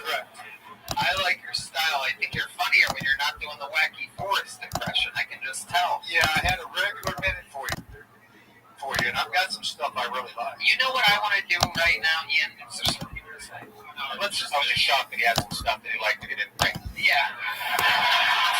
Here's your chance to shine. Maybe I'll use that later. He takes a lot of breaks. The forest thing was adorable and it was sweet. But you know what I'm gonna do? I'm just gonna. Your real name's Stephen Dozier. Yeah. I'm just gonna reset it. Ladies and gentlemen, this is a minute from Stephen Dozier, ladies and gentlemen. One more time for Stephen. Restart the clock. So I've got selective Tourette syndrome, which basically means I'm just another fucking asshole. But speaking of fucking assholes, I was getting a colonoscopy the other day. And as I was going under the anesthesia, that's the gas that can kill you, not that hot Russian chick, which frankly I would have preferred. Anyways, I told the crew and I said, hey, if you can interview my asshole right now. And one of the guys goes, hey, I've got a microphone. Right, my asshole's getting ready to say something important, profound, probably poetic. And this guy is going to be a fucking comedian. Thanks a lot, Tony. Anyways, you can interview my asshole right now. Probably what my asshole would say. See? Okay, I know everybody thinks I'm just another fucking asshole. But the truth is I got hopes, dreams, and feelings like the rest of you. So let's get this shit over with. All right, Stephen Dozier. So let's talk about your actual life, Stephen. I have some questions going on in my head. What made you want to restart stand-up here tonight? Well, I retired, Tony. What did you retire from? I was a financial advisor. Oh, hell yeah. Fucking ways. Making too much fucking money. I love it. So I decided to quit. Are you serious? Yeah, they paid me to quit. They paid me to quit, but it's a great job. I love it. And so I retired. And but yeah, I was thinking about doing comedy, and then I started watching Kill Tony. And then I started writing comedy. It's all your fault. I know. I mean, I have literally got 2 full books of stuff. I'm up there harassing all the other people up there telling my bits just to see if they like it. I wrote a bit this morning. What? I wrote a bit this morning. I'm laughing my ass off in the garage. My cats think I'm nuts. How many cats do you have? I've got 2 cats in the garage. Let me fuck it up. I've got 2 cats in the garage that jump through hoops, walk tight ropes, jump platforms. They are amazing. Wow. They are trained. Did you train strippers? But strippers are harder. Anyways, but now 2 cats. I trained them. It was all accident. I know. I don't want to hear about fucking cats. You know what he's talking about. What do you mean? When you talk to Mark Maris, when you all your act, you remind me of the guy on the airplane who needs extra help getting on. Look at you. You're a nightmare. Look at this. And you're a thief. A financial advisor. You're a thief. You're a fucking thief. Let me manage your money and take. How much percent do you take? How much fucking percent do you take? How did you get rich on other people's fucking money? I'm sorry, Tony. Oh, let me manage your money. I can manage my own fucking money. Look, don't sugarcoat this, okay? Look at this, the world's wackiest nursing home over here. I expect it from him. Okay. Same thing as a realtor. This is the bedroom, this is the backyard. That'll be fucking $10,000. I know where the backyard is. I know where the bathroom is. Sell it yourself. Sell your fucking house yourself. Stephen, were you ever married or anything? Oh yeah, I was married for about 9 years. Lost my wife. Well, 2 years ago. Where'd you lose her at? She passed. Oh, okay. How long ago was that? 15 years. 15 years ago. Okay, that must have been hard, huh? Probably took her life. Okay, hold on. You guys are going to be arguing later when you're playing gin rummy with each other or whatever the hell.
64K.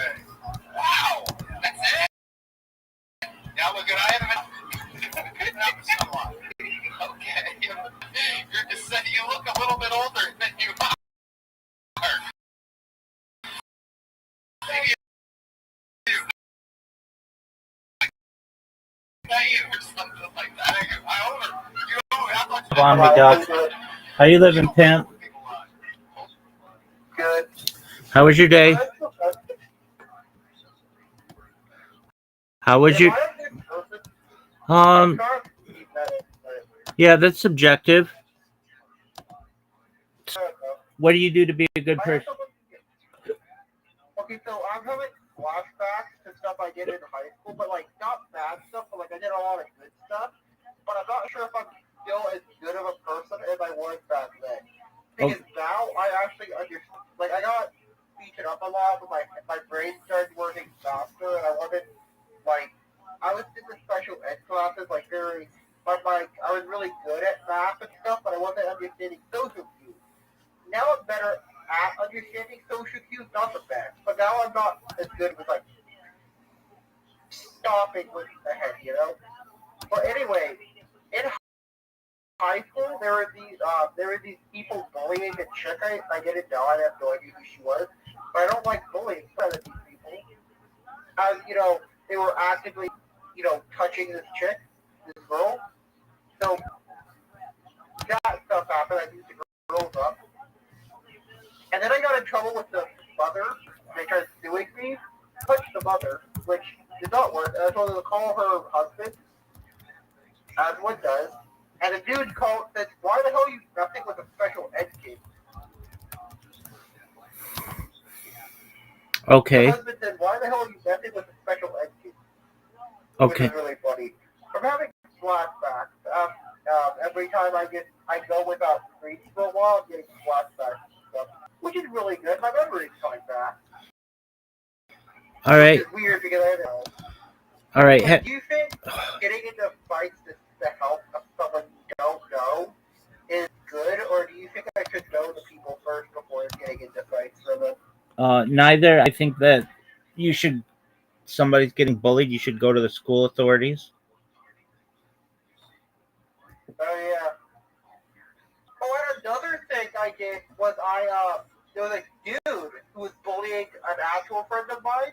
So I just picked him up by the leg and just pulled him, which is kind of got done. I pulled him to a teacher, to my favorite teacher specifically, who was a gym teacher. She was very nice, and she was very confused. This was like 4 years ago. I remember this. I have really good you get this. And so I didn't fight him, but I did bring him to a teacher. All right. Do you think that's unhinged? Yeah, I mean, I think that you should just go to the school. Well, if you want him to stop, you have to make sure even though you don't have to punch him, there are other ways to make them stop. And not because here's the thing: if they know they're away from a teacher, they're away from an authority, they think, "Oh, I'm free." That's what I think sometimes. I used to, like in between, like you get the gist.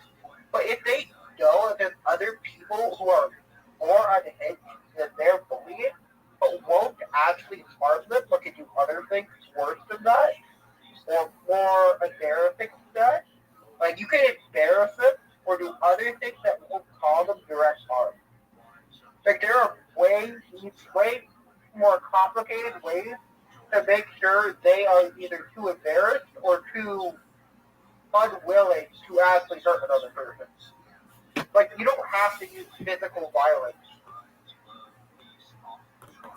Yeah, I just don't think violence is the answer. I think that I know that's why you pull someone or do someone of authority.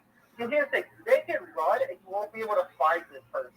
But if you carry them, whether that be in a fireman carry, like over the shoulder, or you hold them you pull them by the leg, which is if they get stuck on something, it's gonna be a little bit difficult.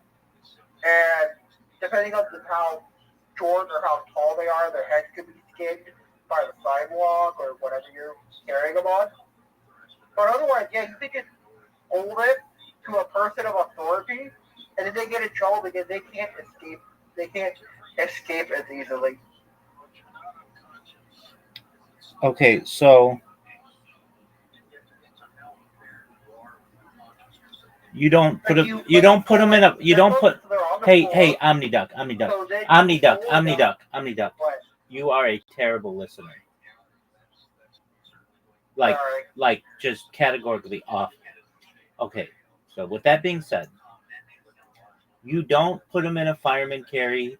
You don't put your hands on them. You go to authority and you let the authority deal with them. okay. So if I can't use my hands, what if I use a tool instead? No, you don't. That's not your role Why isn't it my role? because you're not authority. What if I become authority? Okay, then it's your role, but nobody's going to give you that type of power. What about so in America we have something known as the Good Samaritan law, which helps people who are helping another person. And for example, if they're stuck in a car in a crash, you can help them out of the crash. Or if they're in the middle of a fight or something, I believe you can just I don't remember the exact law. Oh, 1 second, I'm looking it up. Yeah, that law that Qualifications that law that law protected under the Good that Samaritan law isn't that law isn't the But- law in all 50 states. And you Is it? it is not. No, Why? because it hasn't been passed by all the legislatures of all 50 states. That's weird. What you can do is if you see someone who's trapped in a car or something like that, you can call the authorities. What if they die before the authorities can get there? Then they died. That sucks. When you could have helped them, Yeah, I mean, that would be like really bad for your own mental health. right, but what if you hurt Like imagine having that Right. kind of survivor skill. Okay, but what if you hurt them even more? I mean, at least they have a chance of survival. 50-50 is still better than 0. If someone's caught in a car and you don't call the authorities, you're going to What have if I call the authorities and then they'll help them? All right, but the authorities will be there within a few minutes. So you just should be patient. Yeah, but they could die within the few minutes. Like, Yeah. you could die instantly on impact. Yeah, but you could die too. So now they have to deal with 2 dead people. No, it's not. It's like all. Like it's. Even if mine cost me my life, I'll still try to help people.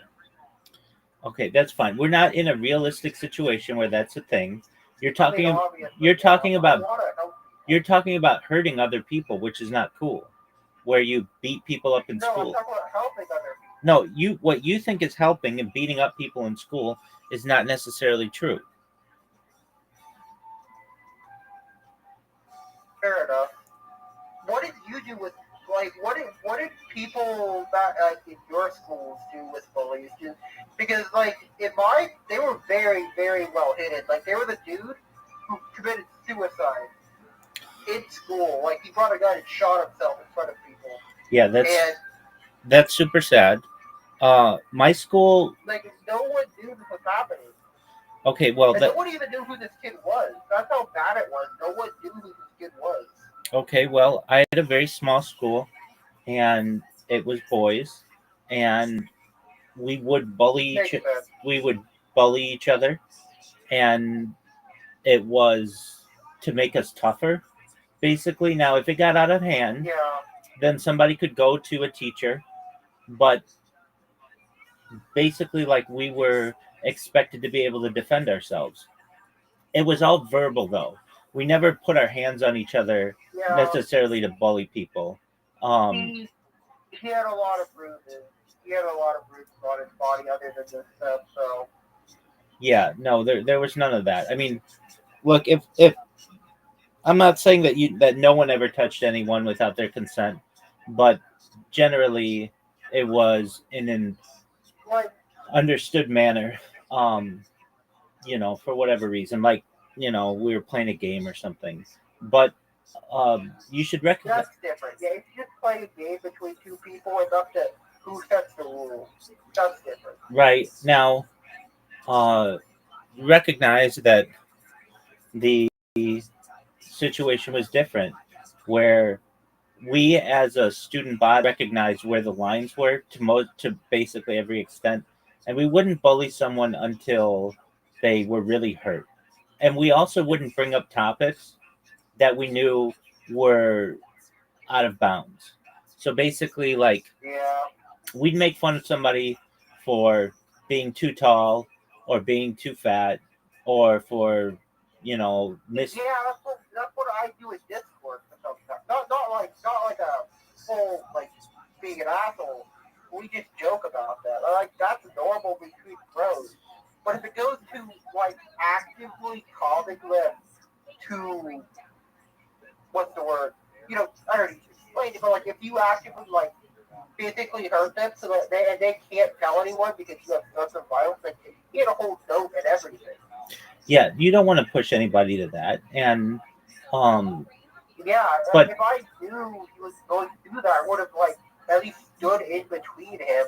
Like I could take quite a beating in high school, so at least even if I can't put my hands with the bullies, I could take quite a beating. So I'm more likely to just become a wall. yeah, I mean, I can tell you when I was younger, like, guys might punch each other, but if you wanted to, you could go to a teacher and tell them, but then you're going to look like a tattletale. So you were in a Yeah, exactly. That's you were in a predicament where, but I've got to say, it also made you stronger. well, there is something I did do though. I got the jocks and the teacher from the person who did the football team because this guy was the people who were bullying him. One of them was the brother of a person on the football team, like the little brother or maybe the big brother. I don't remember. But anyway, the jock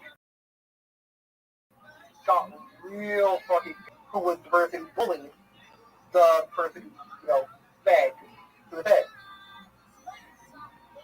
Yeah, So that was a crazy fight in the schoolyard. yeah. I mean, that's the thing. We just avoided fights.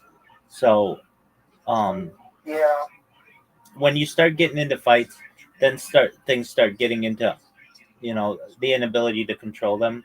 But we just used words, and yeah. I don't. and it toughened us up. I can tell you, when I got older and I got to college and graduate school and stuff, like, you couldn't fuck with me because I had already been toughened up throughout my adolescence. And Yeah, I've done. I've been toughened up in different ways. I where you went and got tough skin. I got. I don't know how to put it without sounding like crazy. Like I mean, I am crazy, but like I got more unhinged. Like I'm better at controlling it now. Like I've gotten my life back under control. But for like a few years, I was just mammoth because I was like afraid and paranoid and everything.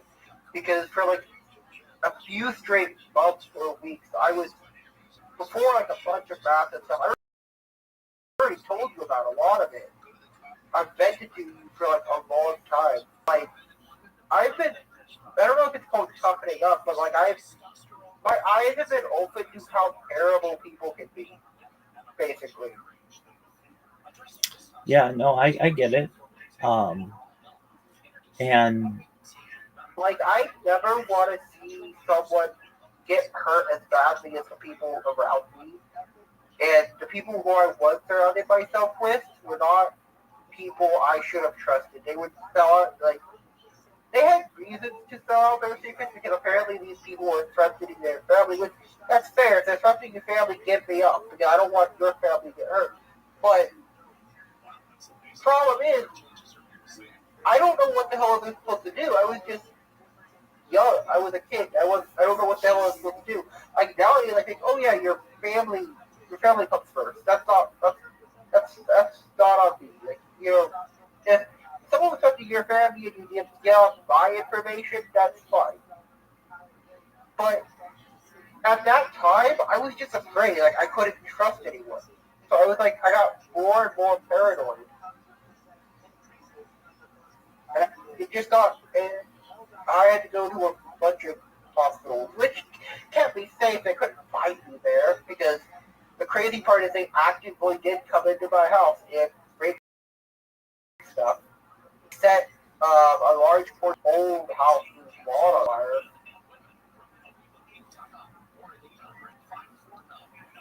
Okay, nobody wants that to happen. Like, there was a terrible. What? Nobody wants any violence to happen. Me neither. I just. There's some crazy people in this world. You can't save them if they don't want to be saved. And you can't help everybody who needs to be helped. You can't stay in your own lane. You feel bad if you change lanes and you fail, or you stay in your own lane and you see someone die. You feel bad too. You just gotta keep moving forward. That's all you can do, Big Dog. I will, like, if I take the, like, actively kidnapped, I'm obviously gonna go try to save the kid, because you know how fast kids can disappear. But if I see someone, like, a fire starting, I'm gonna get the authorities to do it. But if it's something I can do, like, in the, like, a span of a minute, I'll help. But I don't know what else I could do. I'm just human. Yeah, for you, you shouldn't be Superman. You should just literally call the authorities every time. Yeah. You have to recognize. Although, I You think it's stop. more like- Stop. You Human stop. nature Stop. is- Stop. Stop. Stop. You have to recognize that your decision making isn't always accurate, and you're going to cause people issues.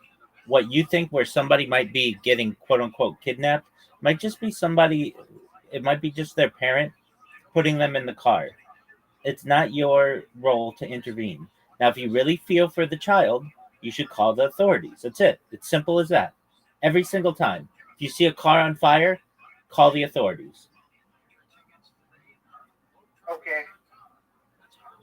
You shouldn't put yourself in danger if you're not trained to be able to get them out of that situation.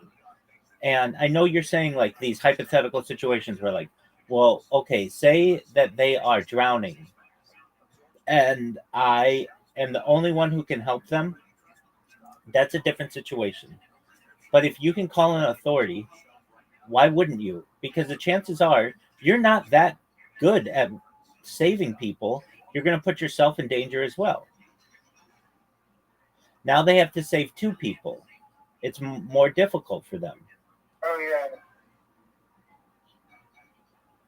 I know you think Yeah, that happened. exactly. I know you think you're like a superhero, and that's cool, but that's not realistic. So if you see somebody getting bullied, you get an authority. If you see someone getting hurt, you call the police. It's as simple as that.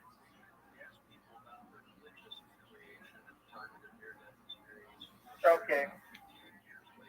There you go. Now, last we spoke, you were talking to your mom to go be able to see a doctor to get therapy. Oh, yeah, we are. We have it scheduled. We just have to get it set up. Okay. My mom's afraid that they're believing I'll be normal or that I'm not schizophrenic. Basically, my mom doesn't like that they think I'm normal. As in, I'm just normally autistic. Like, it's crazy work how my mom's, like, weird like that. Okay. Well, don't really worry about what she has to say. Mom, I want it as simple as that. There's nothing wrong with that. It's just the ability to have a healthy conversation with someone regularly. That's all. And they're outside your immediate family. There's nothing wrong with being able to talk to someone else. That's what they're trained to do. Okay. So you just say to her, Mom, I love you. I appreciate everything that you do for me. I'd like you to set up a therapy appointment for me and let me know the date that it's scheduled. I don't love her. Okay, well, then you don't have to tell her that you love her. You just say, Mom, I appreciate everything that, but you do appreciate what she does for you, don't you? Yeah, Oh, but like, okay, stop.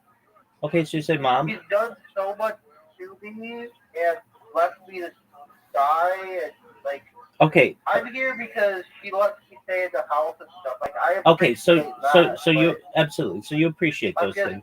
Stop. So you appreciate those things. So you say, Mom, I appreciate everything that you do for me. I'd like you to set me up with a therapist. Please let me know the date and time of the appointment. Simple as that. It's very simple. understandable. Yeah. And if she, Thank you, Rabbi. You're really good to talk to. you're welcome, my friend. And I'm always here for you, but just know that this is probably uh, it takes a village, as they say, and it's a group effort. And you just have to get a professional. And what is that professional going to do? They're going to say, okay, Omni Duck, tell me about your life. And you're going to be like, well, I did this, and I did this, and I did this, and I did this, and I did this. And they're going to be like, okay, that's fine. Um, they're going to be able to talk you through some of the struggles that you have.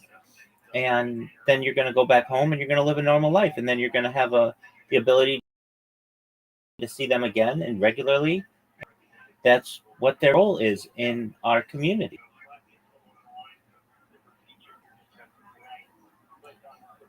And they might help you set goals, and they might help you build friendships, all the things that you want. Okay. It's as simple as that. And if your mom gets in your way, Can I ask your opinion on a few things? absolutely go for it. Why why were people like happy about Charlie Kirk's death anyway? Like, someone died. I don't even know the dude, but people were happy that someone died. Yeah. People are entitled to have whatever feelings that they want. And I don't like anyone to die, so I understand where you're coming from. Yeah.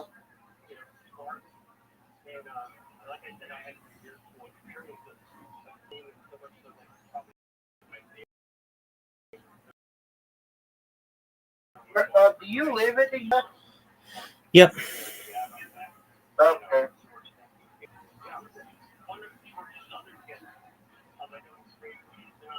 Oh yeah, I forgot to inform you.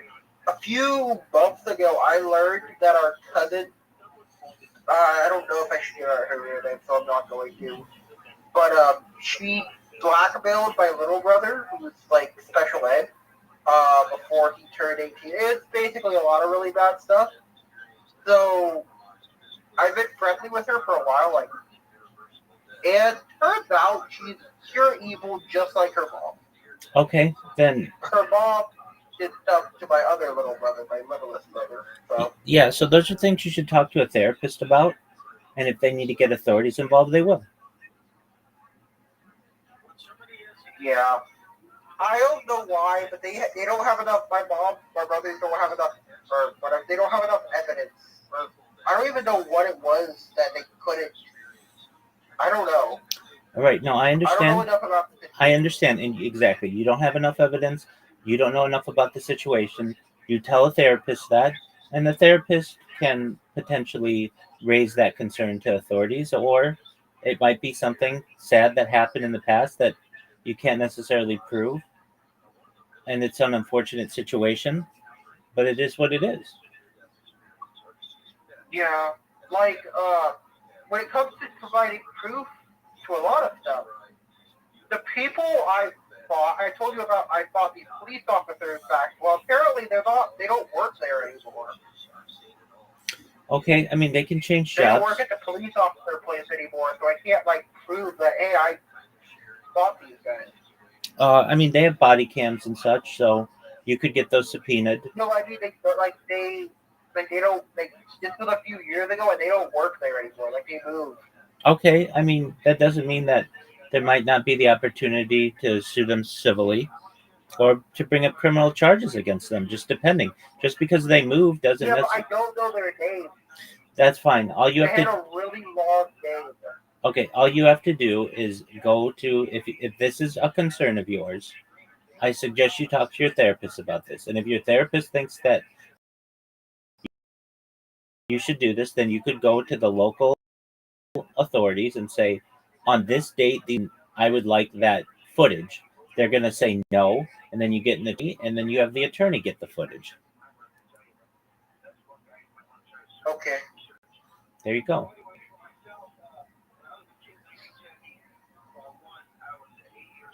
So you have a goal in front of you. Your goal is to talk to your mom and say, Mom, I appreciate what you've done for me. I would like you to set up a therapy appointment for me as soon as is reasonable. And just let me know the date and time. Simple as that. You don't have to say anything else to her. And also, when you have your, Okay. you don't have to tell your mom what you talked with the therapist about. Okay.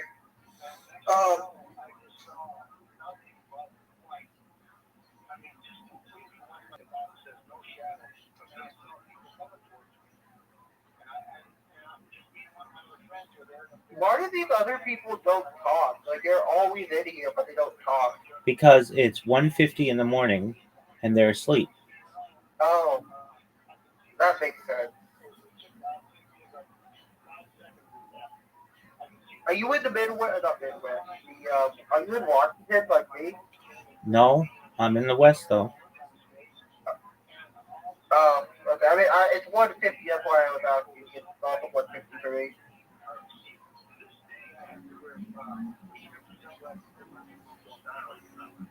Well, anyway, good night. Take care, Omni Duck. Update me as needed, okay? Okay. Take care, buddy. Shout out to Omni Duck. Hope they get their issues addressed.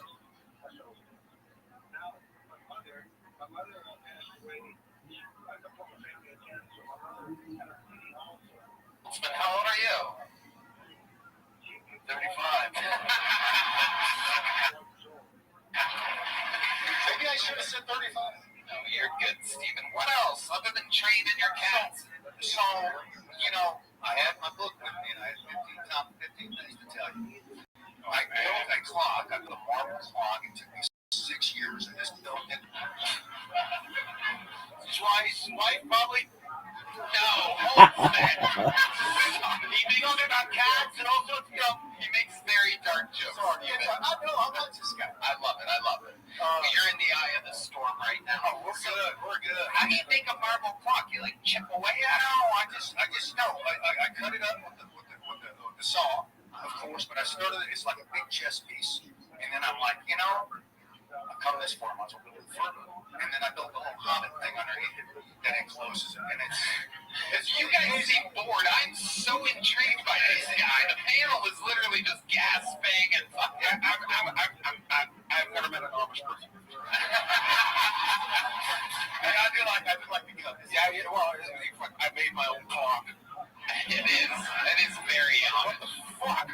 Your facial hair and your Clock. It is unbelievable. We have a eclectic group Everybody's here. never made one. I'm going to check in with our chief correspondent. Nobody wants to hear people talk. You're going to tell us they took a vein out of your ass and put it in your neck. Wow. That's a fucking bumper sticker. Take a vein out of your ass and put it in your neck. BrianHoltzman.com. Now, they send you show it every Thursday at 10 p.m. here in Land Holtzman and Friends. It's unbelievable. IanBag.com. He's on tour. Sweet as I said you were.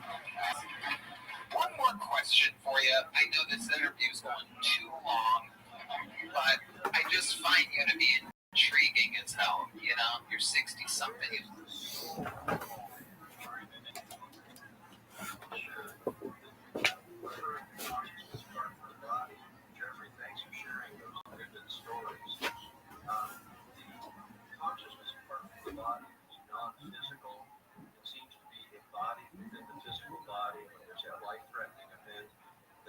Consciousness separating from the body. I think the best English word that describes that, what I use, is the soul. I mean, it's not the soul that's described.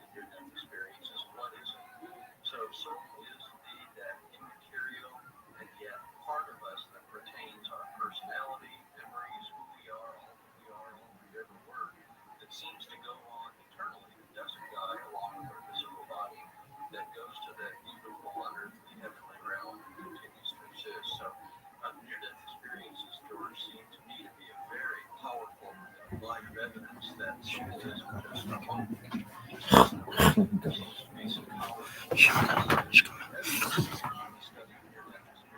80-something. You lived a whole life.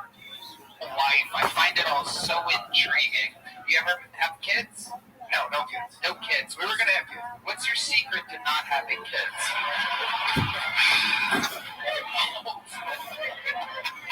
I pull out. Very pull out. Very good. I love it. And give me one more crazy fun fact about your life. Yeah. Here we go. So the top. Well, I already told you the top two things. Well, there's a third one.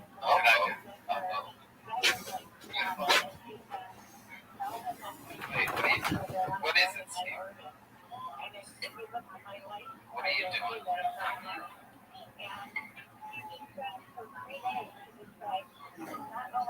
Whoa. You play the drums, Steven? You really do? You play the drums? Really? Are you serious? Should we have a Mexican drum on here? My God. It's been a long time. And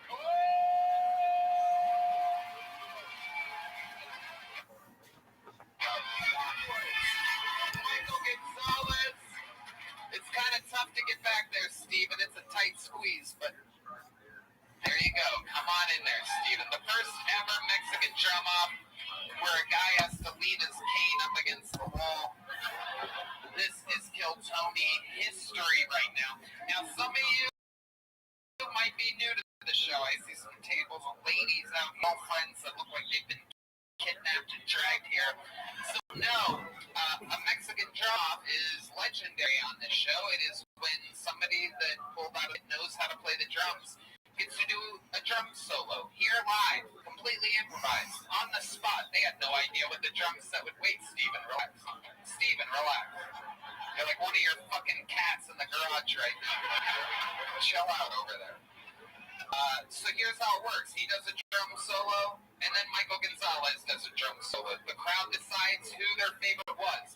If Steven wins, and it's never happened before, the resident drummer on this show, I think, is about all-time 67-0 against the bucket pull drummer. But if he happens to win, he will become the brand new resident drummer on Kill Tony. Michael Gonzalez they have to switch lives, so Michael will be locked in a garage with cats running through hoops.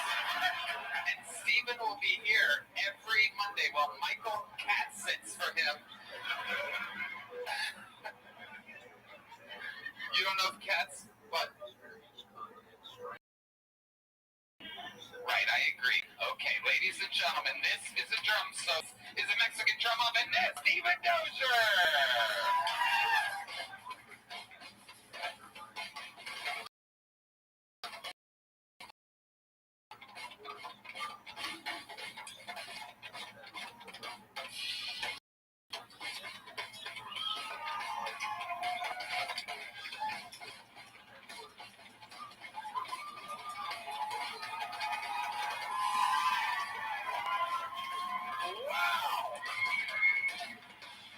Wow, Steven Dozier!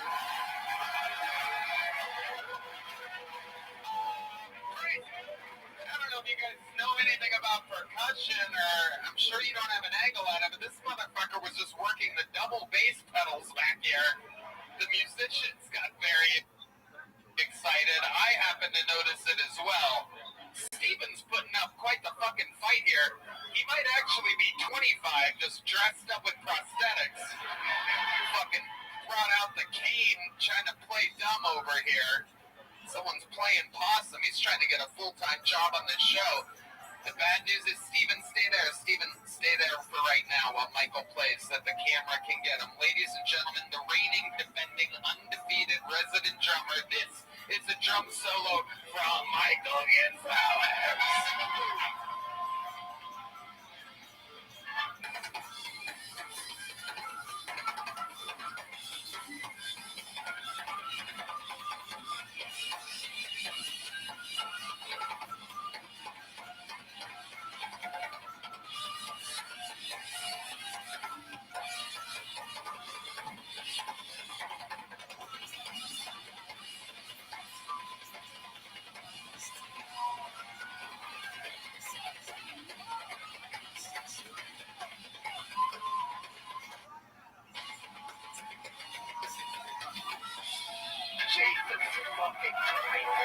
Holy shit.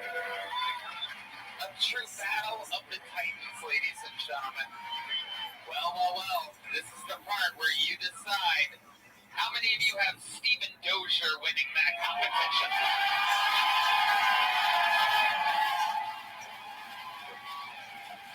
How many of you have Michael Gonzalez winning?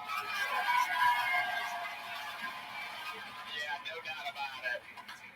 They'll still argue online, I'm sure. But 100% you could agree that Michael just slightly edged you out there, right, Stephen? He's walked out. Oh, shit!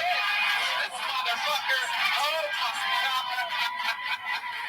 I like your style, Stephen. I love people of all different shapes and sizes coming in here and fucking playing around. Ian, can I suggest for your stand-up that maybe it's behind a drum kit?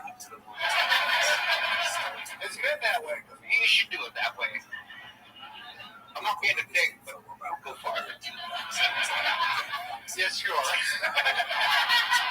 How often do you come down here? How many times have you signed up, Stephen? This is my first time. First time ever. I was the first one at Shakespeare's in noon today. You were there at noon. Look at you, you badass. My brother is, he built a nice house up in Georgetown, and I called him yesterday. I said, hey, I'm coming up to go and kill Tony. I'm going to come by and see you. And he's like, you're not, because I'm in Alaska. I said, okay, I'm going to Shakespeare's in noon. Well, there you go. Well, look at that. All that energy and manifesting, it got you here. It's all your fault. I have literally written 2 books of material because of you. I love it. I started watching Kill Tony. I was already thinking about doing comedy when I retired. Yeah. But I started watching Kill Tony like in March. And then I started writing in May, and I've literally written 2 books. I wrote something this morning I liked. Okay, let's hear what you wrote this morning. Well, you know how women have that little ring in their nose? Well, back in my day, we would do that with the hawks on the farm. We'd put the ring in the nose on the hawks so they wouldn't root out under the fence. I guess a couple of these bitches got out. Hey, son of a bitch! Son of a bitch!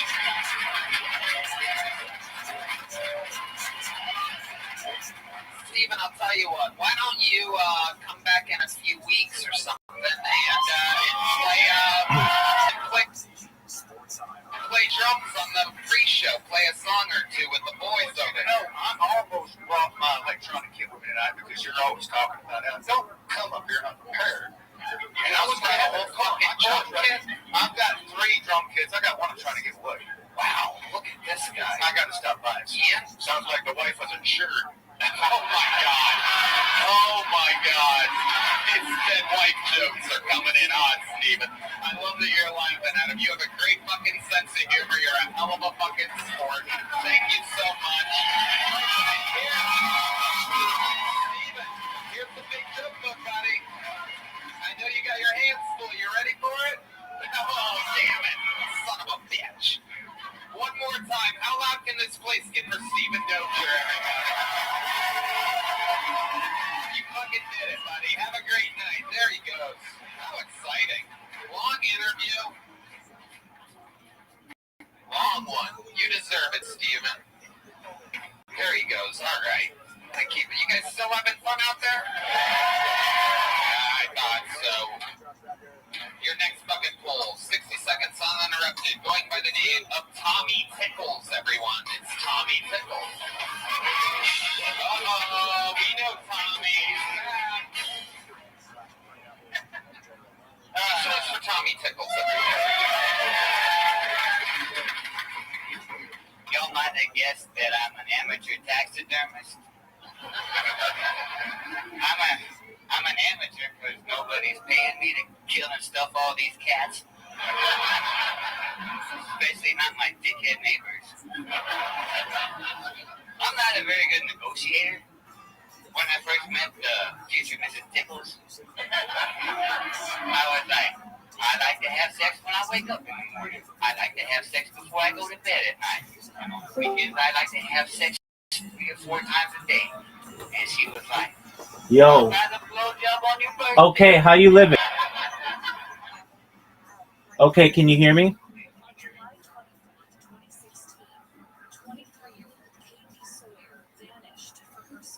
Can you hear me?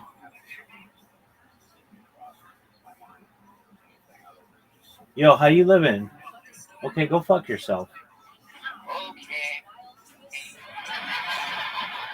14 blowjobs later, and I'm still married. Yeah. I always pay my bills, maybe not on time. I've never reneged on a bet. I did get fucked by a twice. Down at the dog track. I always pay my debts. I'm not a renegger. If anybody would have called me a renegger, I would be pissed. What the fuck did you just say? Jesus. So we're gonna go. Oh boy.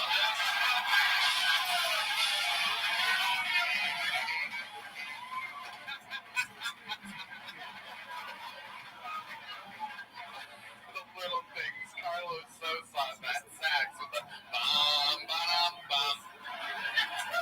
God has the funniest timing in the world. D-Man is coming back from a pee break after an old white man says the N-word a couple times. What did you say?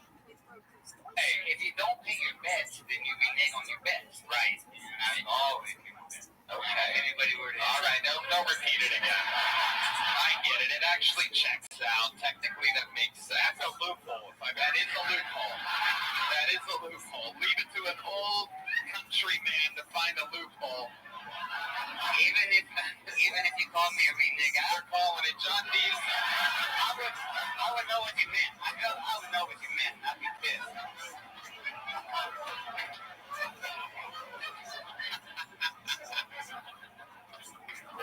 The Blacks have ruled it allowed.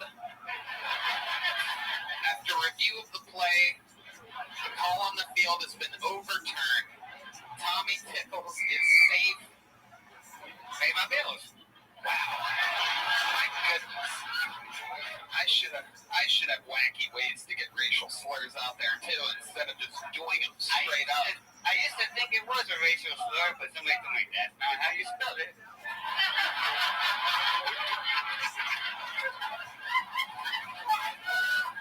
Oh God, how many times did he write it down before he found out?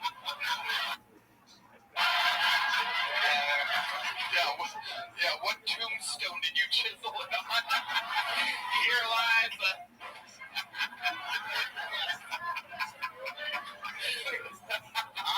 our senior racial slur correspondent, Brian Holtzman. I didn't hear anything derogatory about anything. Tommy Tickles, look at you. What a character. It is an adorable old man night here at the Comedy Mothership. Back to back, the world's wackiest fucking nursing home. I don't know if you guys remember the movie Cocoon, but this is what's happening here tonight. Yeah, it is. I know. That's a reference you would make. Tommy, how old are you? I'm 51. 51? It's just like they just read.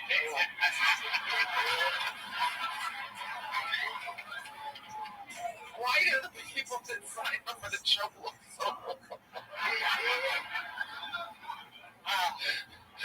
right. You look fantastic, bud. Don't let me put you down. Why do you look so old? How many of your wives have killed themselves? All of them. I've been married 14 years. Happily married. Amazing. How do you keep things fresh in the bedroom, Tommy Tickles? All right. I got a few, okay. Wow. Your name is ready. You've got your quickie, but if you're going to prepare, you might as well set the mood with a little music or whatever, and, don't have anything funny on TV. Hell yeah. Cats, make sure your cats and your dogs are outside or whatever. But I have a position for you, like, when you're going down on a lady. Yeah, guys, give me some good going down on a lady porn music. Here we go. Keep going. Tommy, make sure you talk right into the tip. And, you normally have the butt cheeks in his hand. You switch this hand over to the other butt cheek so that you can play around right here. That's my little secret. You can donate to Tommy Tickle. Holtzman's writing it down. And switch to the other butt cheek. Just like that. You got the butt cheek right there, and then you got this here. It's the crossover. Crossover. Wow. Tommy Tickle. Take that home. The Cunnilingus crossover, written by Tommy Tickles. And I like to keep things nice, and so we started using organic lubricant. And my favorite, if you want to know, yeah, we do. Olive oil? It's high honey Holtzman's never used lube on anything in his life. That's this guy goes dry jerky, dry rub, sandpaper. What's your favorite kind of lube, Tommy? Tommy Tickles 2025 on Instagram, and I'll show you what my favorite I'll show you the product. It's called Bee-Boo Coconut Oil, and it's distributed right here in Austin. Wow. There's a guy back there that just loves a locally made product, no matter what. Someone just lost their mind back there. Yeah, it's already sponsored. So, Tommy Tickle, Coconut Oil. The other hand. That's right there. Yeah. Sometimes I go this way. Sometimes I go that way.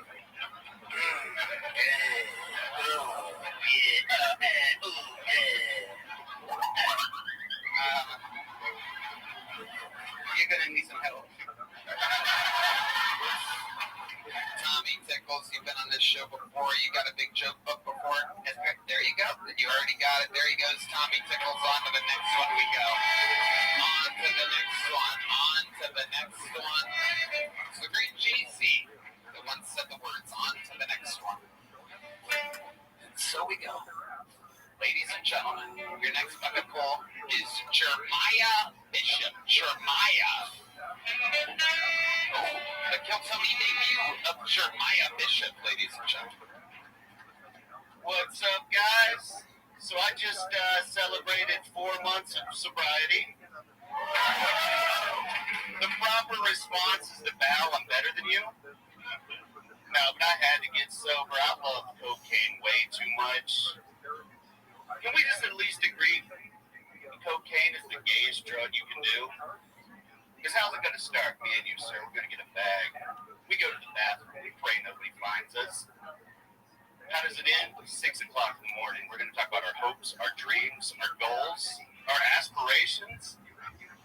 How we would love to open a beautiful little breakfast nook in Wisconsin.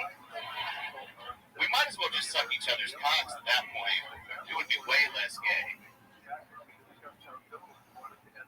All right, 46 seconds of thunder from Jeremiah Bishop.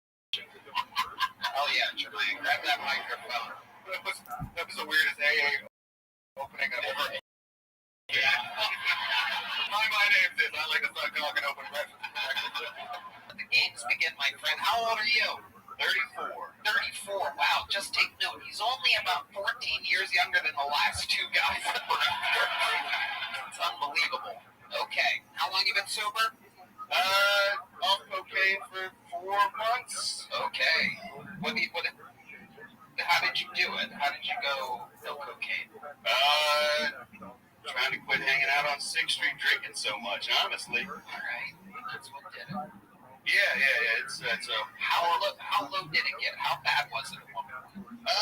Before I moved out here, I was like homeless. I used to. Where were you at then? Florida. Oh yeah, what part of Florida? Polk County, baby. Okay, there it is. Represent. This is what they look like there. Gross Malone. Jelly roll. I like jelly roll in the pipe.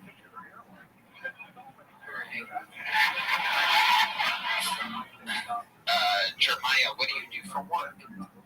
Exactly, are you a barback?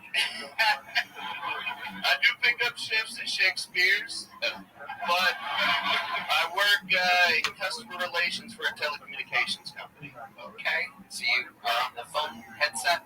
Absolutely. Okay, how long you been on that for? About 4 years. Very good. into these face tattoos? When did you start doing that exactly? I got my first one at 19. Which one was that? That'd be the anchor.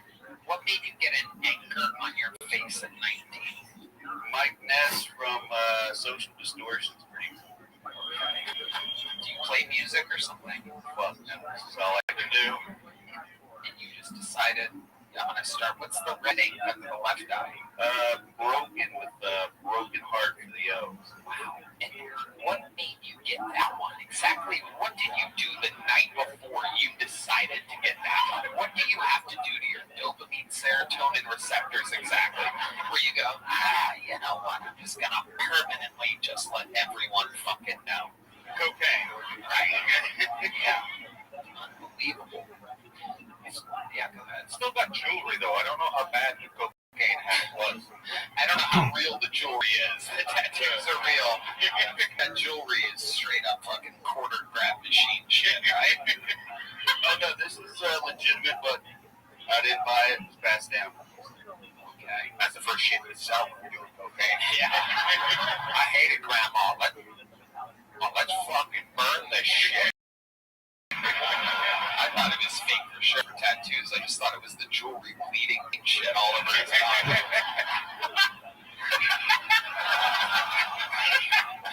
What do you do for fun? Now that you're not getting wasted and having late nights. I mean, hiking, camping, pretty much anything out of the house. Wow. All right. 4 months. I'm outdoorsy now. Well, I used to be homeless, so, you know, it's just like in the past. Tell us about your life as a homeless person. Tell us about your tricks with survival, or some crazy lows, or some things that you saw or had to do. Well, I always did the homosexual thing, you know? Nope, we don't know. What does that mean? It's where you sleep with somebody for a place to stay. Okay, tell us about that. Well, see, I always fucked up because I would never get like a girl that had her own stuff going on. It was always some gal that had a couple sugar daddies. I called it trickle-down dickonomics.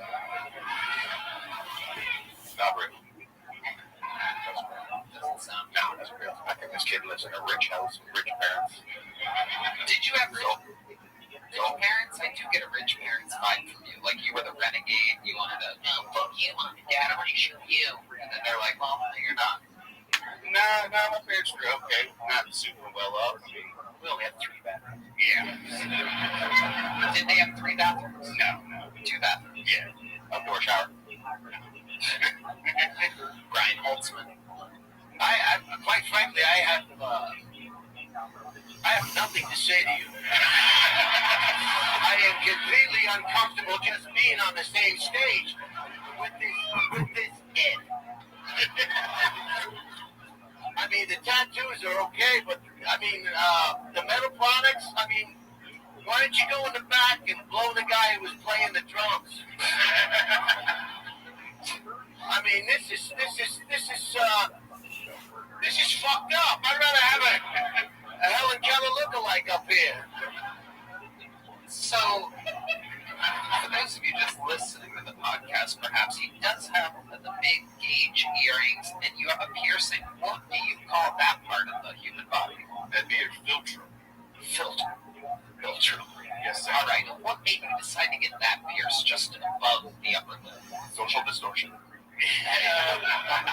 Fucking, it's a little bit of cocaine, you know. All right, but seriously. I don't know. Just thought it looked good out. You have other crazy shit pierced or tattooed? You might love this one, Tony. That's your dick. I have my dick tattooed with Shawn Michaels' logo. Wow, that is incredible. Albert? Yeah, it is tattoo. It's a tattoo. I know, me too. Like the hearts one? Yeah, Broken Heart says HBK above it. It says HBK. Now, did you think that you'd find your dream girl or something? There's a guy that really wants to see it out there.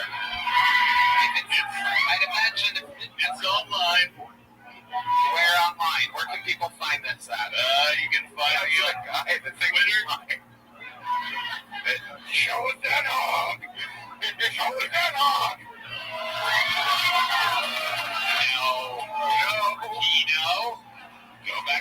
a lighting key now.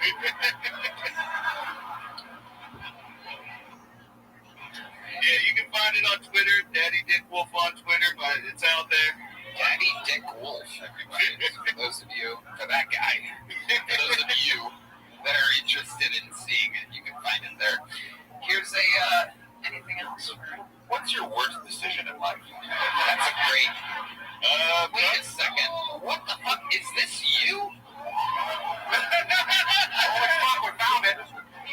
Wait a second. Hold on a second. What exactly are you doing here? What are you doing? Wait a second. Hold on. What are you doing? Yo, What's wrong with you? what up, I gotta make money somehow. Ken? You make money from... How you living? Ken, how are you? Ken, can you hear me? Ken.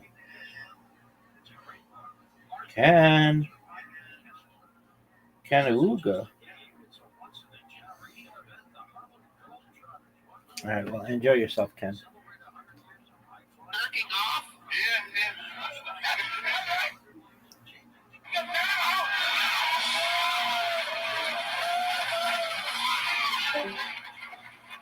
Jesus Christ almighty. Oh my God. How can you not mention this on a fucking interview? It's been 8 minutes and now you find out that you stroke a cock for a living. Telecommunications. Yeah, fucking right, you creep. What's the craziest thing you've ever done sexually for money? For money? I mean, like this way. I know when you were homeless, you probably butt-fucked a fucking trucker or something. Nah, for money, just shot content. Nothing crazy. So the question would be, when you say shot content, what's the most shocking thing you've ever done?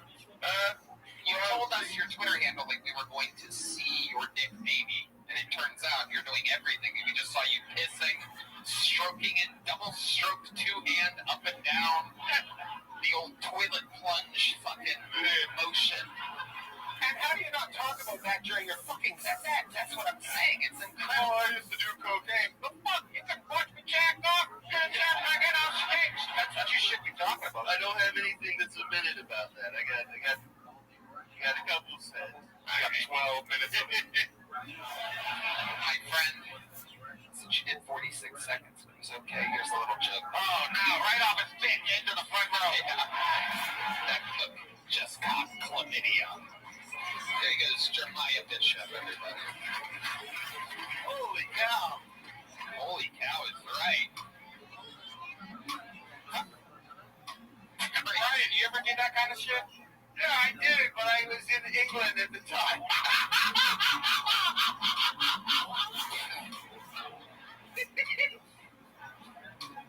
This is definitely, I'm pretty sure, a new name. Ladies and gentlemen, make some noise for Hell's Bells, everybody. Hell's Bells.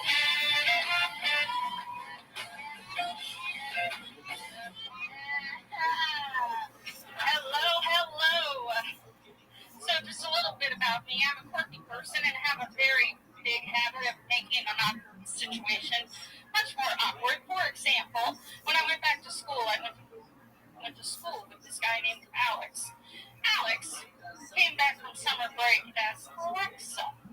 So a bunch of us decided we were going to take Alexa out for lunch and celebrate this new transition. Well, our heterosexual young man server was really having a hard time with this. Alexa, bless her heart, was really trying to make the situation a little bit more lighthearted. She leans into the table for the rest of us and says in a high-pitched voice, "You know, I'd really like to just ask you, can I have a cup of water, please?" The rest of the table just laughed their tails off. What do I say? "You don't have the balls!" Leave it to me. Awkward situation. Hell's Bells, everybody. Hell's Bells. Welcome, Hell's Bells. Did you see the cock on the last guy? I heard. Hell's Bells, how long you been doing stand-up? Right now. This is your first time. Very Yes, good. sir. There you go. That makes sense. There you go. That makes sense.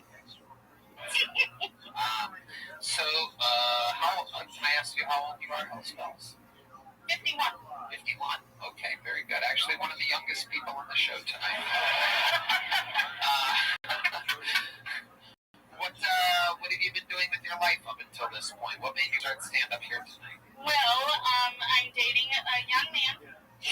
How young? He is 10 years younger than me. Look at you. Yes. Does he have face tattoos? He is a big fan of your show, and so I've started watching your show, and he's a good fan.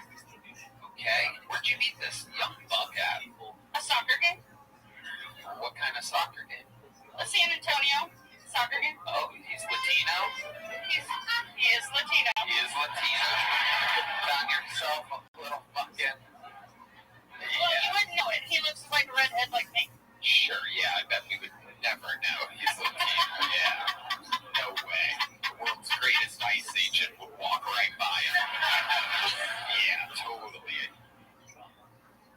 Totally Hell's Bells. You have money. How do you have money? I know you have money because you're dating a 41-year-old Latino boy that's fucking the shit out of you for exactly that reason. So how did you come across this newfound wealth? Wow. I'm a nurse. I work for my money. I don't actually have money. I work for Okay, well, it looks like you still have a lot of talent there.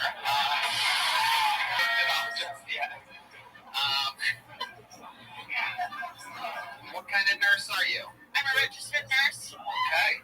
Hell yeah, I love it. Is that because of the younger guys, like the sex offender registered nurse? Yeah. Just good at quinceañeras and introduce herself to the... She's not supposed to be that close to the soccer field. So, tell us more about your life. What else has been going on? Well, an interesting thing is we came from the same part of Ohio. Oh, what part are you from? Newton Falls. Okay. Graceville, actually. Okay. All fours, Newton Falls. So, Niles, all that. Yep, I know it all very well. How long were you... Where do you live now? Fredericksburg. Ooh, okay. All right. And what type of life are you living out there? What does that look like? You live by yourself? Yes, with my son. He's 20. Okay. I work from home. I do a lot of community things. You're an at-home registered nurse. I paid my dues, trust me. I've worked the shifts. I've done all that stuff. I now am an advocate. I have 28 patients. Wow. Incredible. Okay. What, do they come to your house? What are you talking about? I call them, it's all telemedicine. What is it? Telemedicine. So you're lazy. You want to work from home. Hence the big ass. No, I'm very impressed with your figure. I like women that are just natural. Fuck working out. Fuck exercising. Fuck saying no to an extra piece of cake, perhaps.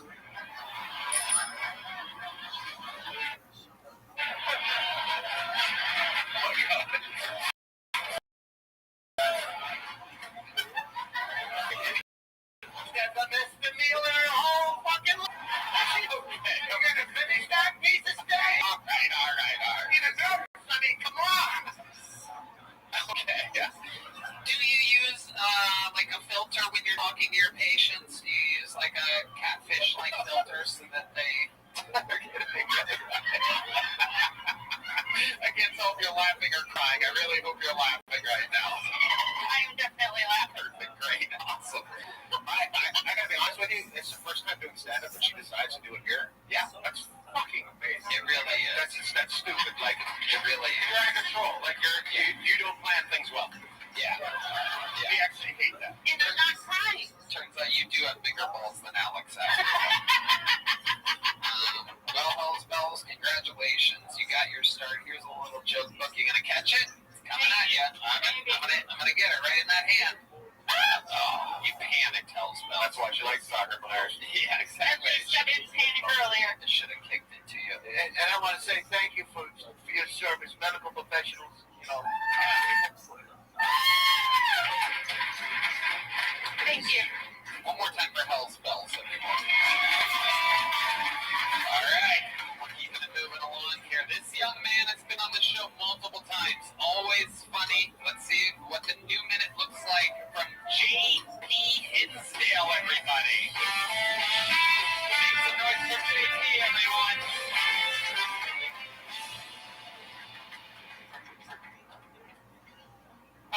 Anybody else's bipolar manic depression going? Fuck yeah, let's do this shit. See a lot of couples in the audience. That's what's up. I'm single. Shut the fuck up. I'll jump. Okay.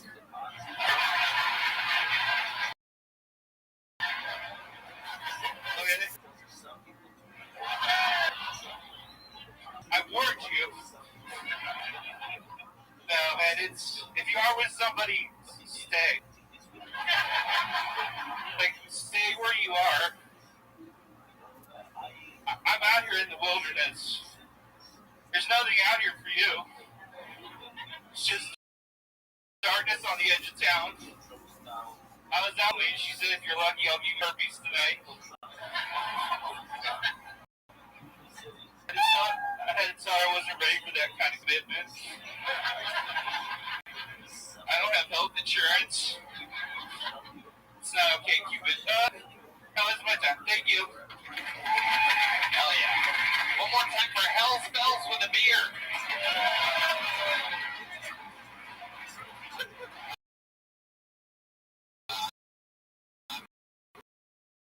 Kidding. JP Hinsdale is back. Depression. You got that? Yes. Wow. Yeah. That's like your fourth or fifth biggest problem, JP. It's not even in the top 10, but let's go with it. I love it.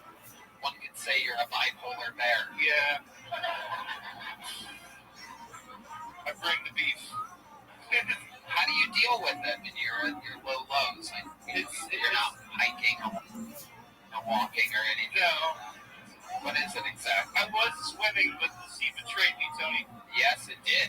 They kept you in a tank at SeaWorld. Yeah. Your dorsal fin went soft. The kids stopped coming to see me. I couldn't splash anyone. Right. It made me very sad. White fish. Yeah, I got a clog in my blowhole. It wasn't. You literally do you do look like you haven't taken a shit in a year. Little do you know that's mostly what I do. What do you like to do when you're sitting on the toilet? How do you kill the time? I'm just wondering when I'm going to have my Elvis moment.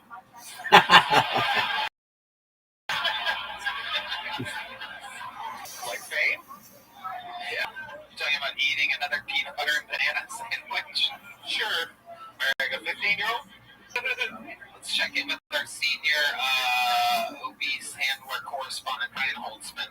I can't believe I ate the whole thing.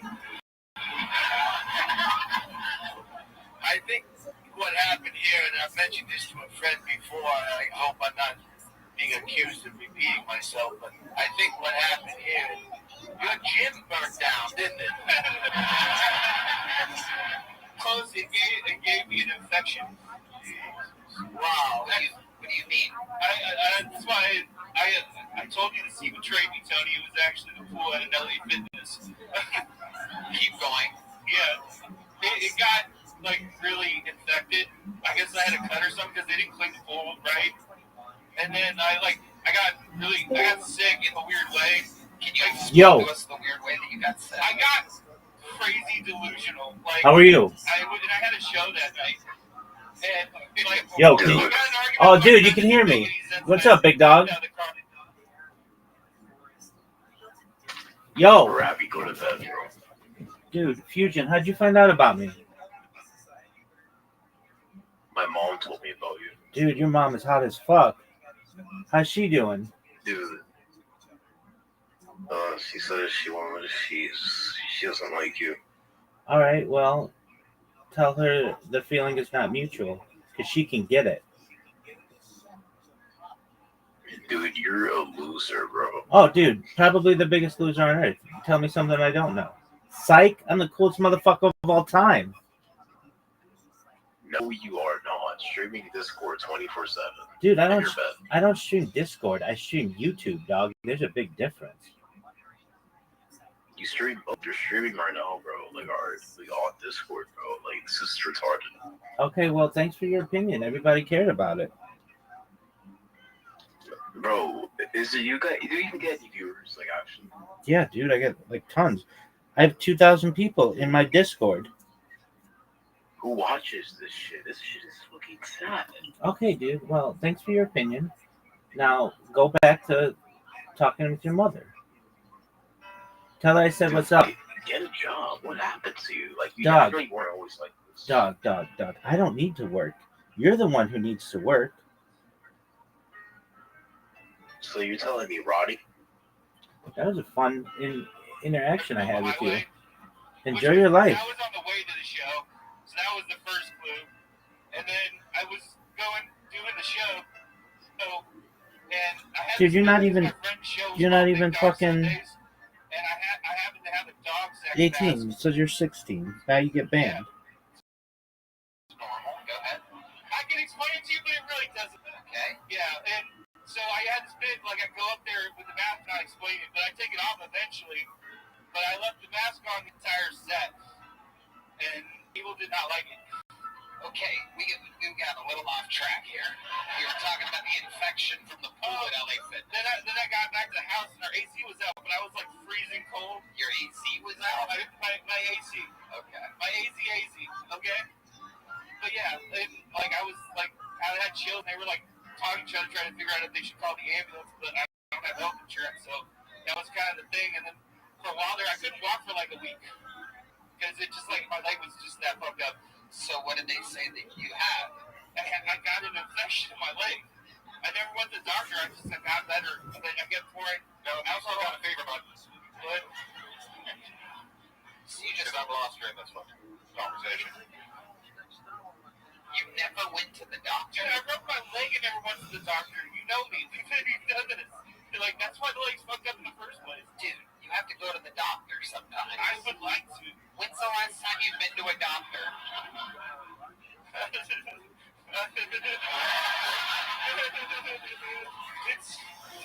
been a minute. Okay. It's been a minute. How many minutes? How many years? 2. Okay. Yeah. Not that bad. What did they say last time you were there? Come back more often? It's just like you got into a question about with the leg. They told me they had to break it again and put pins in it to make it right again, and I couldn't take off time to do that. And then eventually I just got used to it, and I was just like, you know what, I don't want to do. You take off time from what? I want to do this, so I do this. What'd you say, Ian? Take off time from what? Take off time from what? I was a mechanic. Oh yeah. What are you now? Nothing. How do you make money? I have my ways. When you say ways, do you mean WEIGHS? Okay, some people like some very specific videos, and no, just look it up. Look it up. I'm talking about you. Look hands up. Hey, don't. Hey, Red Man, we're friends. Red Man, come on, buddy. Have we weighed you before on the show? Please don't. I just started to die, and I'm not ready to kill myself. Do you remember what you weighed last A time? lot. You remember what you weighed? Yes. What was it? 430. 430. Yeah. Can we bring the scale on here real quick? No, man. It's gonna be bad. I know. That's why I'm excited right now. Skinniest girl ever bring The lovely Heidi is setting up the scale right now. Here we go. JP Hensdale. Heidi, you got eyes on that? Can you give me a read? Lean on him. What is it? 445.4 pounds. Yeah. JP. Yeah. What the fuck? What are you doing? We need to save your life right now. I know. I don't know. I'm trying. Yeah. Okay. Jay, dates, man. Like the last 2 times you've been on, you've had really depressing fucking material. Like that's not normal that he used to have. Are you going through like depression, like hardcore? Like Red Band, have you been paying attention no, I to know, but like anything that's been would happening? I ever have like medication for it? Or, like you got No. What are you talking about? That's the worst question. Literally the whole set and interview. no, wait, other interviews, like other material. It could be seasonal depression. Yeah. It has to either be And I'm a man of all summer seasons, fall. okay? Yeah. Is there a doctor in here that might want to take this case? Is there a doctor in the house? Clap your hands if you're an actual doctor. Is that an actual doctor? Just some dumb bitch clapping for no reason. Yeah, there you go. I used to talk to my therapist every other week, but I lost the coverage I should have. Don't lose too much weight, because I'll tell you, and this is true for everybody here, the fatter your head, the smaller your ears look. That's great advice. Thank you. And everybody's Great little ears, doesn't it? Yeah. Because as we get older, your ears keep growing. That's why you see old people with big ass fucking ears, big fucking noses, because the cartilage in your ears and in your nose, they keep growing. This is just crazy, guys. Too much. I really appreciate it. You're like the grandpa that used to drink in front of me. Thank you. Check into the great Ian bag. Apparently there is a doctor here.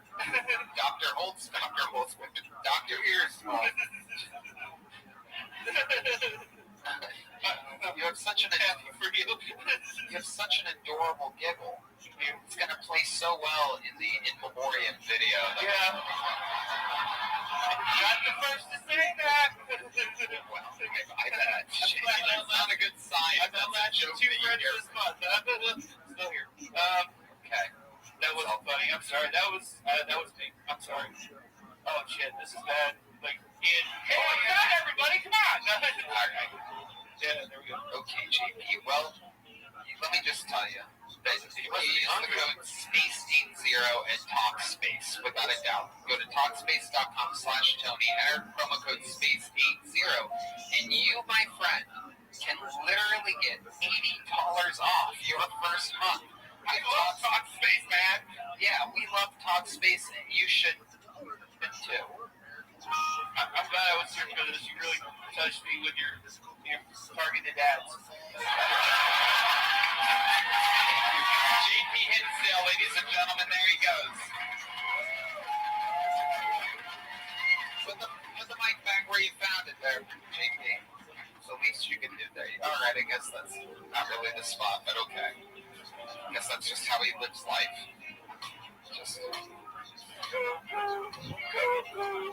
Well, you guys ready for one last fucking pull, huh? All right, we'll make it quick. Make some noise for Isaac Butterfield, everybody. Isaac Butterfield. Here he is. G'day, Austin. How are you? Fantastic to be here. I tell you what, I'm learning a lot about this beautiful city. It's fantastic. It's gorgeous. I was walking down 6th Street. I saw a lady on her back, and I saw her pussy. That was fantastic. Wonderful to see. I tell you what, though, she was like the full legs spread. I felt like I was in Dallas, though. It was an interesting pussy. It looked like JFK's exit wound. It was full on. It was... No, it was crazy. There was a big old slap going over a Waymo. I saw Jackie Kennedy chasing. It was fantastic, wonderful, great. Although I've been hearing some, I know this is a very progressive town, so big hair, fantastic, good stuff. Very progressive. I saw that Barbie recently released a Down syndrome Barbie doll, which is very, very interesting. There was a lot of other Barbie dolls as well. There was a black Barbie doll. There was an Asian Barbie doll. There was a Barbie doll in a wheelchair. That was a cross promotion with Hot Wheels, which is interesting. But the Down syndrome Barbie doll was my favorite. It had this... It was expensive. I wouldn't buy it personally. Just put the regular Barbie doll in the microwave for 25 seconds to get the same result. That's my thinking. Hello, Brian. How are you? You well, sir? You going all right? Isaac Butterfield, ladies and gentlemen. Welcome, Isaac. Good to see you, sir. First time on the show, correct?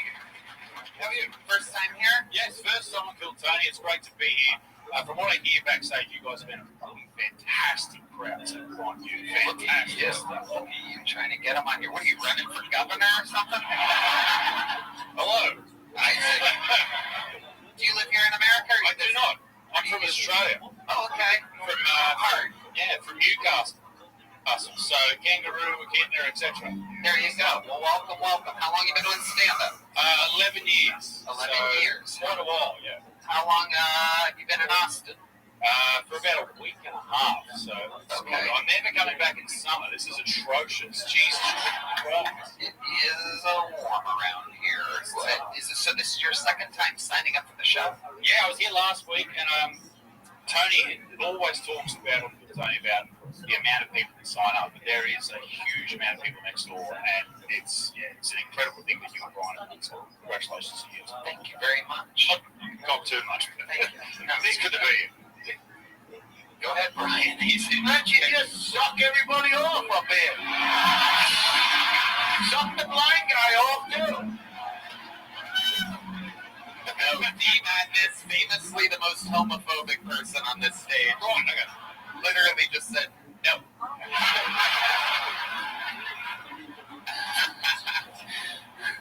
Isaac, what do you do for work? I'm a comedian, so I'm a comedian from Australia and tour and all that type of stuff. I make YouTube videos as well, so yeah.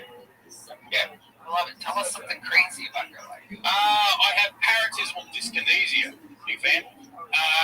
Which is a movement disorder where I lose control of my head and my neck and I go blind in my left eye. So, fucking, how dare you, Brian? How dare you? When does this happen? How often does this happen? Rarely, but my biggest fear is it happening on stage. So I actually wink quite a bit when I'm on stage. It's like That's crazy because I noticed that. I thought you just winked at D-Madness after you said no, and I thought you were trying to be funny, but now that you mention it, I see you just wink a lot with your left eye. I do. It's very weird. When you say you lose control of your head and neck, can you like do an act out of kind of what it looks like what happens when you I would be honored. Basically, turn the lights up. That'll fucking help. I basically imagine trying to look behind yourself to see what's there. That's it, like that, and I go blind in my left eye, which is awesome. So bright lights aren't great for me, which is just fucking. But it's okay. So it hasn't happened on stage yet, but there is time, and that would be great for views. Absolutely. No doubt. You got nothing going on compared to the last guy. Yeah, exactly. Good luck with your blindness. You should fucking tell him afterwards. I can tell you had it better than the last guy when you said your diagnosis. Yeah, An actual name of anything. It was an infection, Tony. It was an infection. I'm not. It was an infection. An infection is on diabetes causes blindness eventually, right? What does? Diabetes. Yeah, that too. Yeah, you saw him. You saw him back there. Well, I had to fucking stand up like that to let him get past me. Allegedly, I don't know if it happened. Hell yeah. Isaac, you have a wife, girlfriend? Oh, Holtzman? No, I thought you were winking at me, and now I know it's a medical problem. I'm kind of disappointed. Feel like it's something to clown off. He does look. That is it. You nailed it. You got him. Help yourself.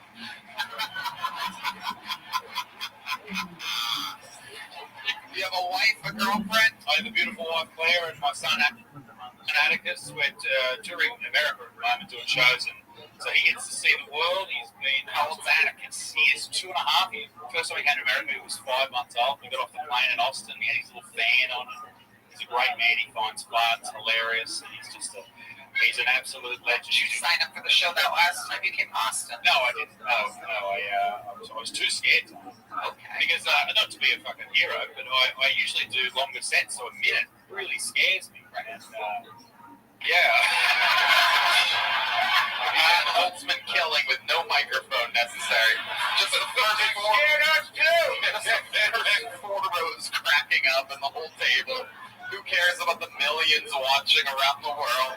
Again, the senior veteran professional on stage, Brian Holtzman, the destroyer.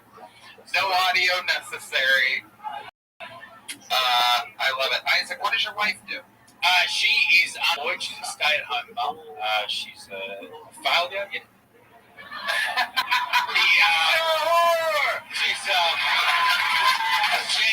She is a whore. But she's a good whore. And she's got a lot of heart. And a good woman. How long are you in town for, Isaac? I'm here until Wednesday, and then we're going to LA to the Hollywood Improv. And then into New York as well. Okay. Everywhere. I finally got a visa. That is the hardest thing I've ever done. Getting a visa into America. What did you have to do to get it? I had to prove I was an alien of extraordinary ability. I had to show them articles about myself, and all of those articles say I'm a piece of shit. So that was tough, but it basically costs you a lot of money, and you have to prove to the people that you're a legit human being. So that's what I had to do, and show that I was a comedian, etc., etc. But we're here. We finally got here. Made it. Long You won't have to be ride. looking over your shoulder anymore. It's great to be here. I got to do the most American thing today. I got to shoot an AK-47. Whoa. Nothing better than a winky, twitchy guy shooting an AK-47. I like the most American thing is shooting a Russian gun. Yeah. And we have Isaac, super likable, super cool, great stuff. Here's a big joke book. There you go. Isaac Butterfield, ladies and gentlemen. And that is it for the bucket pulls. Ladies and gentlemen, we've come to that part of the show where normally there's only one man that can do it, but that man, William Montgomery, unfortunately, is not here tonight. It is correct. The rare night off for old Billy McGumballs, the old Memphis Strangler, the Vanilla Gorilla, is not here. And normally, in that kind of situation, we would have a cold-blooded Estonian assassin fill in for him. But again, unfortunately, all my stars are far away in the galaxy on this night, except for one. I had to really fucking pull some strings to make this happen. I hope that it excites you as much as it excites me, as I bring to the stage who I believe is the next big superstar of the Kill Tony universe. Fresh off of his first ever weekend opening for me, and I was very curious of how it was going to go. I've been doing this 18 years. He blew my fucking mind on the road doing these longer sets, and I present to you pure thunderbolt of momentum on a one-way trajectory of wild success. This is only the third ever appearance by the one and only Timmy Nobre.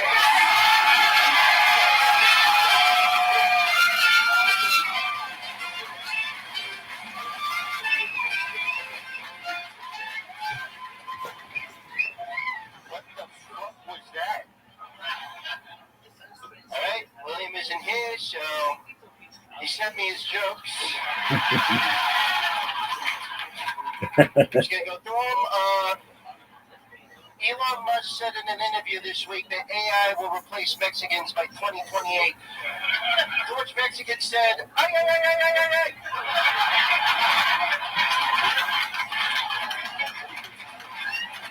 Okay. Good job, William. This one just says, Tony, moving forward, can I go by Clifford the Big Red Angry Retard? I think that might have been an interview thing. I don't know. Okay, Vietnam invaded Italy this week. When asked why, they said, forget about it. I think that needs work, William. Conservative activist Charlie Cook. Nope.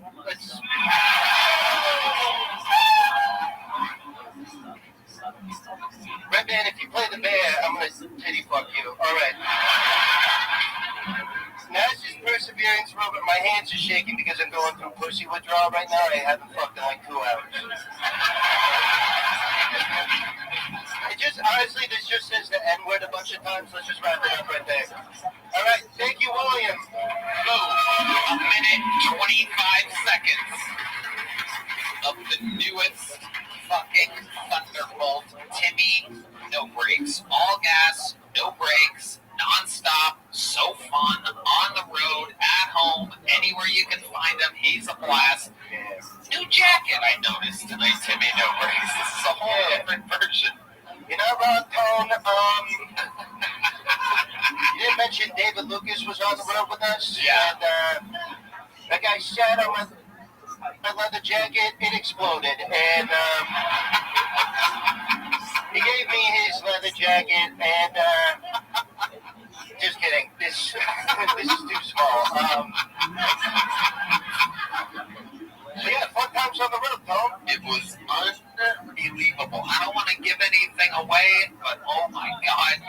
so different and so bizarre and fun and different. There's no other way to describe it. You don't even think like other comedians do. Yeah. Thanks. That's a nice thing to say, Colin. That's really, really nice. Thank you.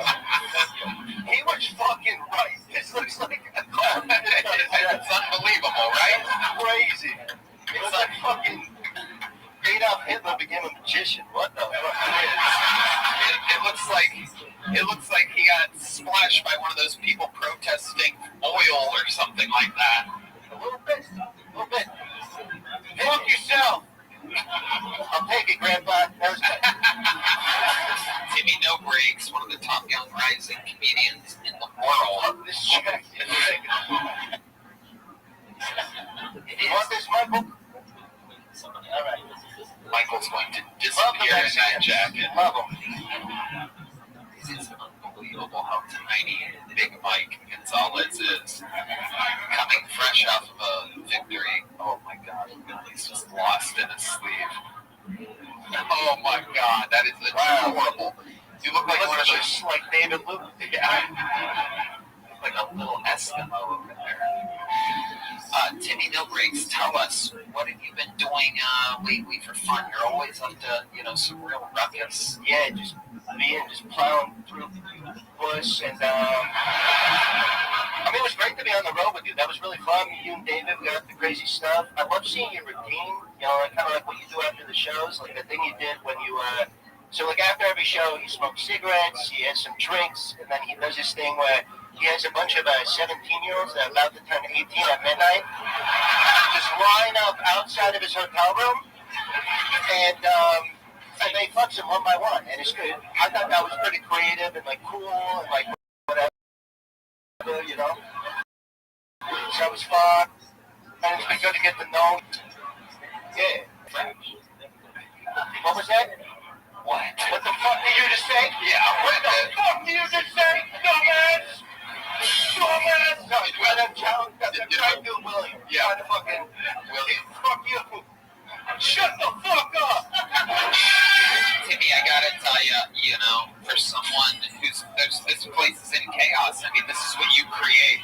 It's always a ruckus. And I'm sure millions of people are watching around the world right now. And I mean, you are that guy right now. You are the fastest rising stock in the show. Why don't you control the situation a little bit? Tell perhaps a young comic out there who might be thinking about chasing their dreams. Why don't you have your moment and tell them, Are you trying to fuck me right now? No, I'm trying to have you. Okay, well, first of all, put subtitles on everything throughout the entire episode. So you have to do that, Red Band. But William did give me a list. It was Epstein's list. So I was just gonna, I don't know, I could read that maybe? Yeah, you want the lights or the music a certain way, whatever, do your thing. Yeah, whatever you do for William is good. If you're trying to be a comedian and that's your dream, fucking quit. You're never gonna make it. Okay, let's see how this goes. Right. Britney Spears! Oh! Christina Aguilera! Raven Simone! That's actually so Raven. The cast of Nickelodeon's all there! Oh, that's actually the victim list? That's fucking weird. Yeah, my bad. It just says, it says The Madness times 500. I don't, to be fair, they probably sounded 19, Am I right? Am I right? Timmy always going for that fist bump with D Madness. Is he like blind or something? He is. He's blind. Okay. Oh, Jesus Christ! We call him Timmy No Eyes. Whoa. Okay. You could have seen what I saw. Whoa. Timmy, any parting words? Anything you want to tell the people watching around the world? Fuck you. You've been doing a lot of headlining gigs, and you did a big jazz club. Yeah, I did a huge jazz club. It was I think it was a 50,000 seater or something. Sioux Falls. I don't know if you guys have been there. It's like South Dakota, whatever. Big show. Yeah, big line at the front, and yeah, just gave it my all, and they said it was good. I think the New York Times was there. They did an op-ed. I think Vulture.com was there. They did an op-ed. I think Red Band's mom was there. She did a fucking op-ed.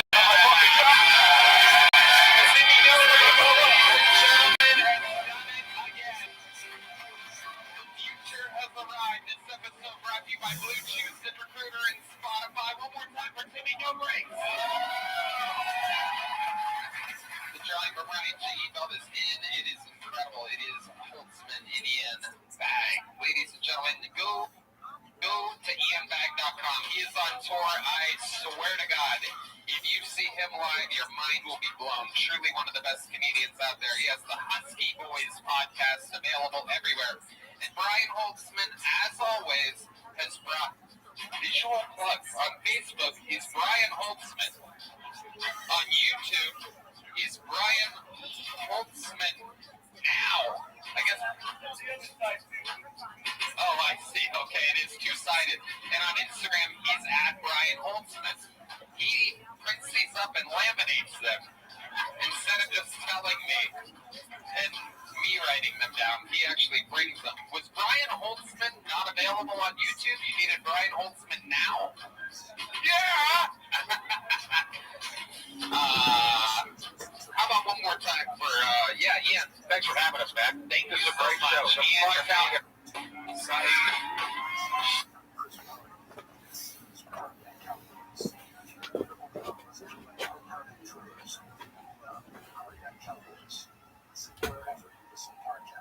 Sponsored by Jasper. What would you give for a child you loved to make their wish come true? To help them fight critical illness? Just imagine what you do. Some wishes are so powerful. You can make them real. You can give a child back their childhood. You can change the way they feel. Every single one of us can make the stars align. Because when we come together, and joy will shine. Wishes and stars in the day. Visit Make-A-Wish at wish.org. The free iHeartRadio app is #1 for music, radio, and one. Discover a new podcast from hundreds of thousands of titles. Here's an iHeartRadio podcast preview.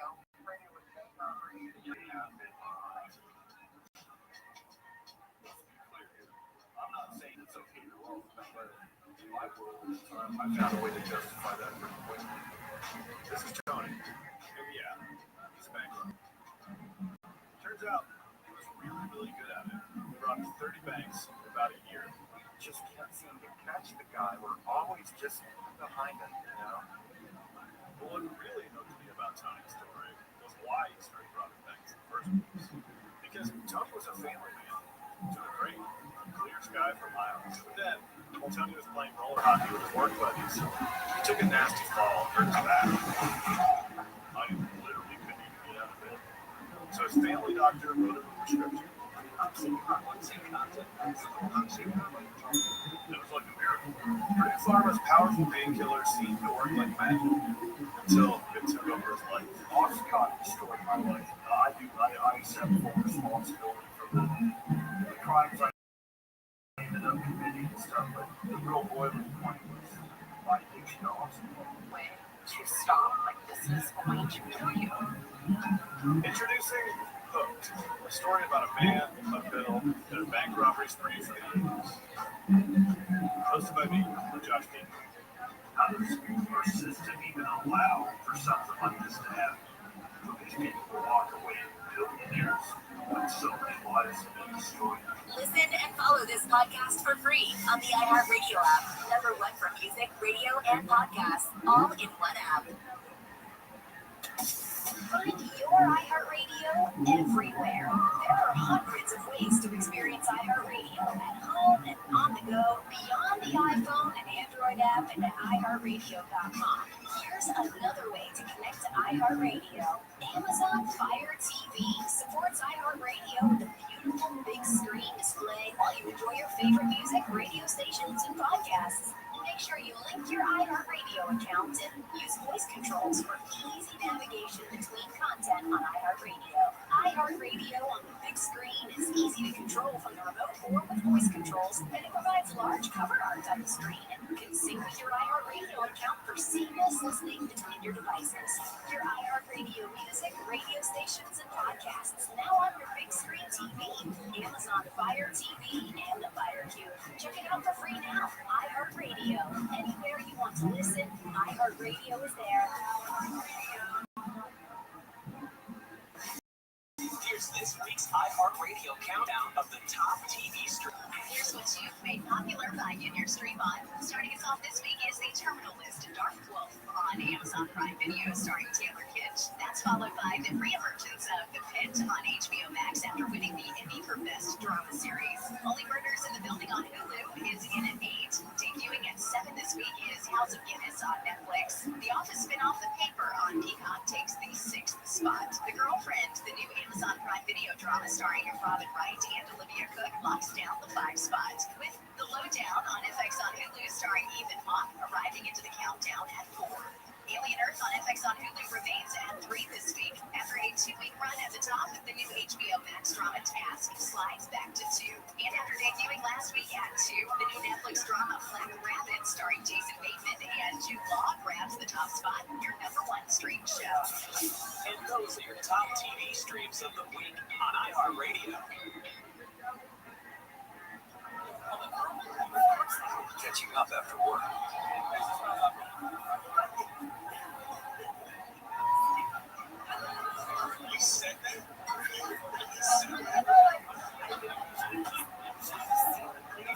Getting back to the moments we miss starts with getting informed.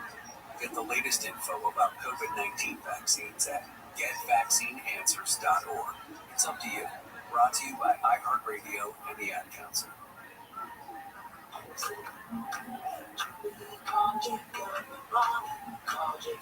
KFI AM 640, more stimulating talk.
The first time caller line is 818-501-4721. To talk free from East to the Rockies, call 800-825-5033. From West of the Rockies, toll free, call 800-618-8255. Send Georgia text message anytime at 818-295-21. From the gateway to the West, this is Coast to Coast AM with Georgia. We're going to take your calls this hour with Dan Ariely to jump and make a rational phone call to us on Coast to Coast AM. C-Crane CZ Pocket Radio is one of the most popular pocket radios on the market today. It is a full AM and FM reception with crisp, clear audio for small size. You can make its amazing audio using including CC earbuds with a high-quality earbud digital for voice clarity. The CC Pocket Radio has 5 memory buttons. You can instantly select your favorite station, and it also makes a great emergency radio. It is a weather dial, a little weather band with emergency alert as well. It's very lightweight, durable, easy to hold, oversized, and a pocket flip. This makes the CC Pocket Radio ready to go anywhere. To order the CC Pocket Radio and to receive a free annual catalog, call Seek right now at 1-800-522-8863. That's 1-800-522-8863. Visit seekrate.com. Prepare and stay connected. Also available at REI and Amazon.com.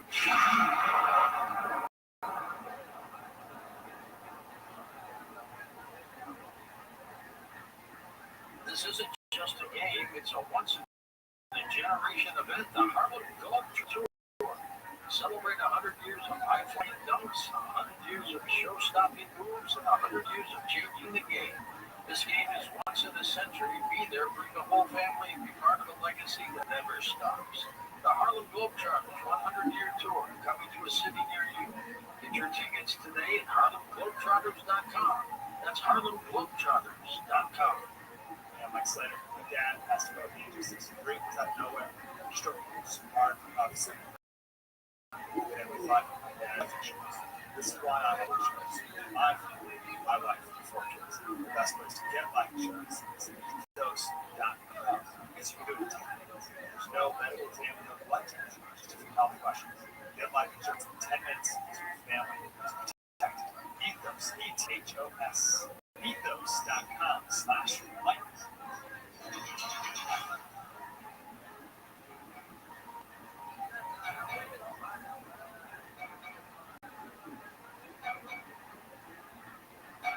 And welcome back to Coast to Coast. George Norrie with you. Dan Ariely with us. His website is coasttocoastam.com.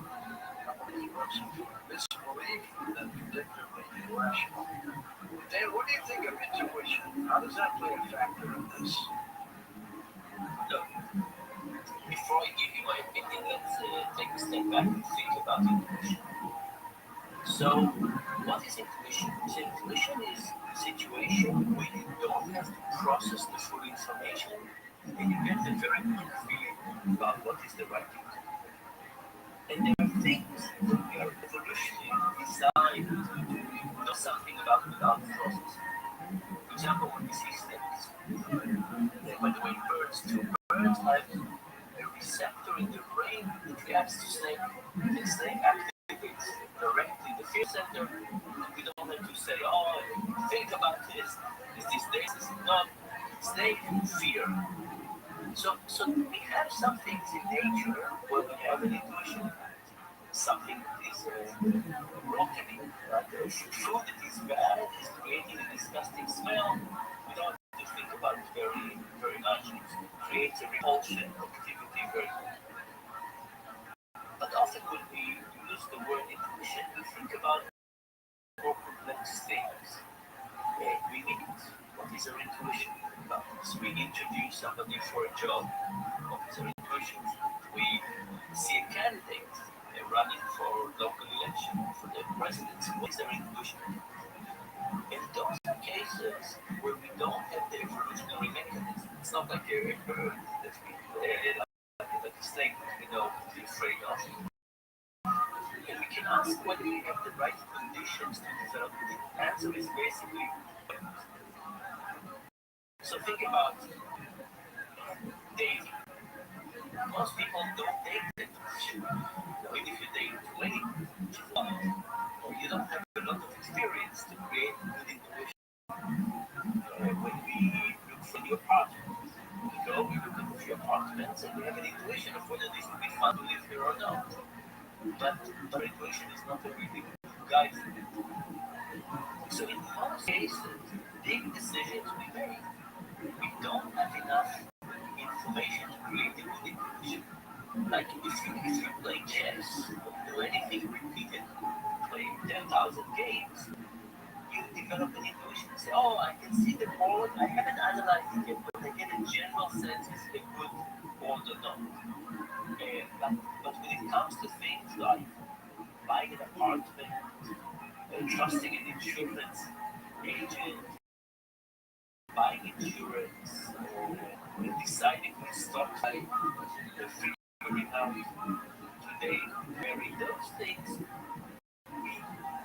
we have a lot of trust in the intuitions, but intuitions themselves are just nothing. So let's take some calls. Well said. Let's go to John in Wisconsin to get us started. Hello, John. Hello, George. Hello, Dan. Several brief comments, please. In my opinion, rationalization is the most powerful component of human behavior. You can rationalize anything by the words you choose and the narrative you invest. Unfortunately, in my situation, a lifelong rationalization has resulted in irrational behavior with numerous setbacks and drops. And I'll give you a quick example of one of them.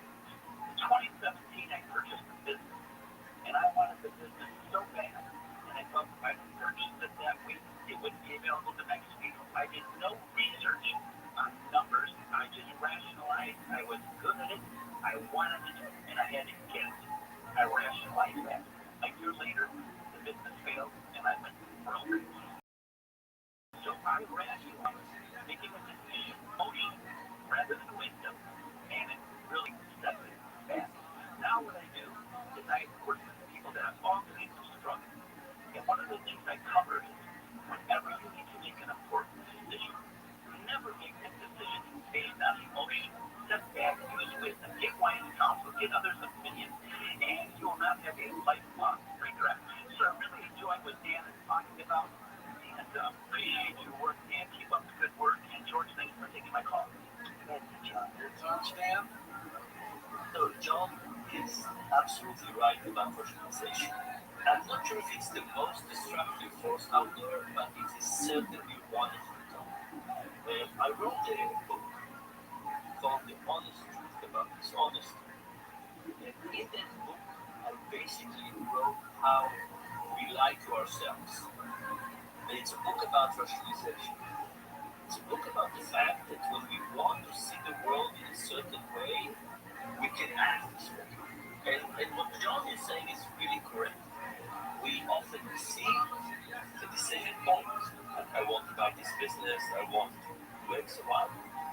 We have a feeling of what we want. And then we go ahead and tell ourselves a story about why this is the right choice. But the emotion comes first often. We want to do it, we want to see it this way, and then we follow with reasons and tell a story about why it is what we want to do the right thing. And in this book, I write why it's about why we lie, but not why we lie to ourselves. And it's really about rationalization. It's kind of amazing what we're able to tell ourselves. So it's absolutely right. The question of how do we get out of rationalization is very important. And by the way, what John did is 2 minutes of saying he is now seeing that he made the wrong decision. It's really hard to do, right? Admitting a mistake. Wow, what a difficult thing to do because it goes against rationalization. John would have continued telling himself the story. Oh, I didn't know all the facts. There were reasons to do it. It was the right choice at the moment. But no, really coming clean for himself is a real. It's very, very difficult. So, I salute you, John for doing it. And when we started the call, one of the things I said is that when we are left to our own accord, we make mistakes. And the question is, what kind of mechanisms we create to make ourselves better? We don't pay attention, we don't look, speak, we do all kinds of things, but there are cars, and we can't say that over here. Oh, sorry, I can't say what the word? Yeah, the word you just used. Okay. We're not that great drivers, however. So we're not good drivers in general. And human nature is just not designed to drive at 50 miles per hour with lots of traffic and so on. And what happens is that cars are trying to compensate for this.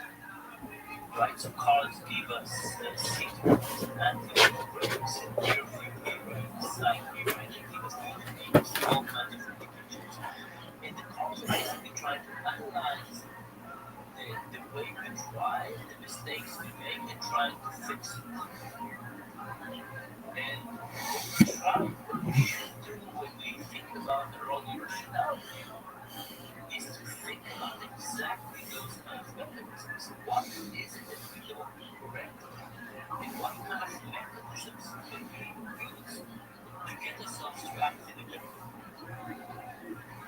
So when John says, now on, we want always to consult people before we make decisions, he's basically saying, I want the mechanism.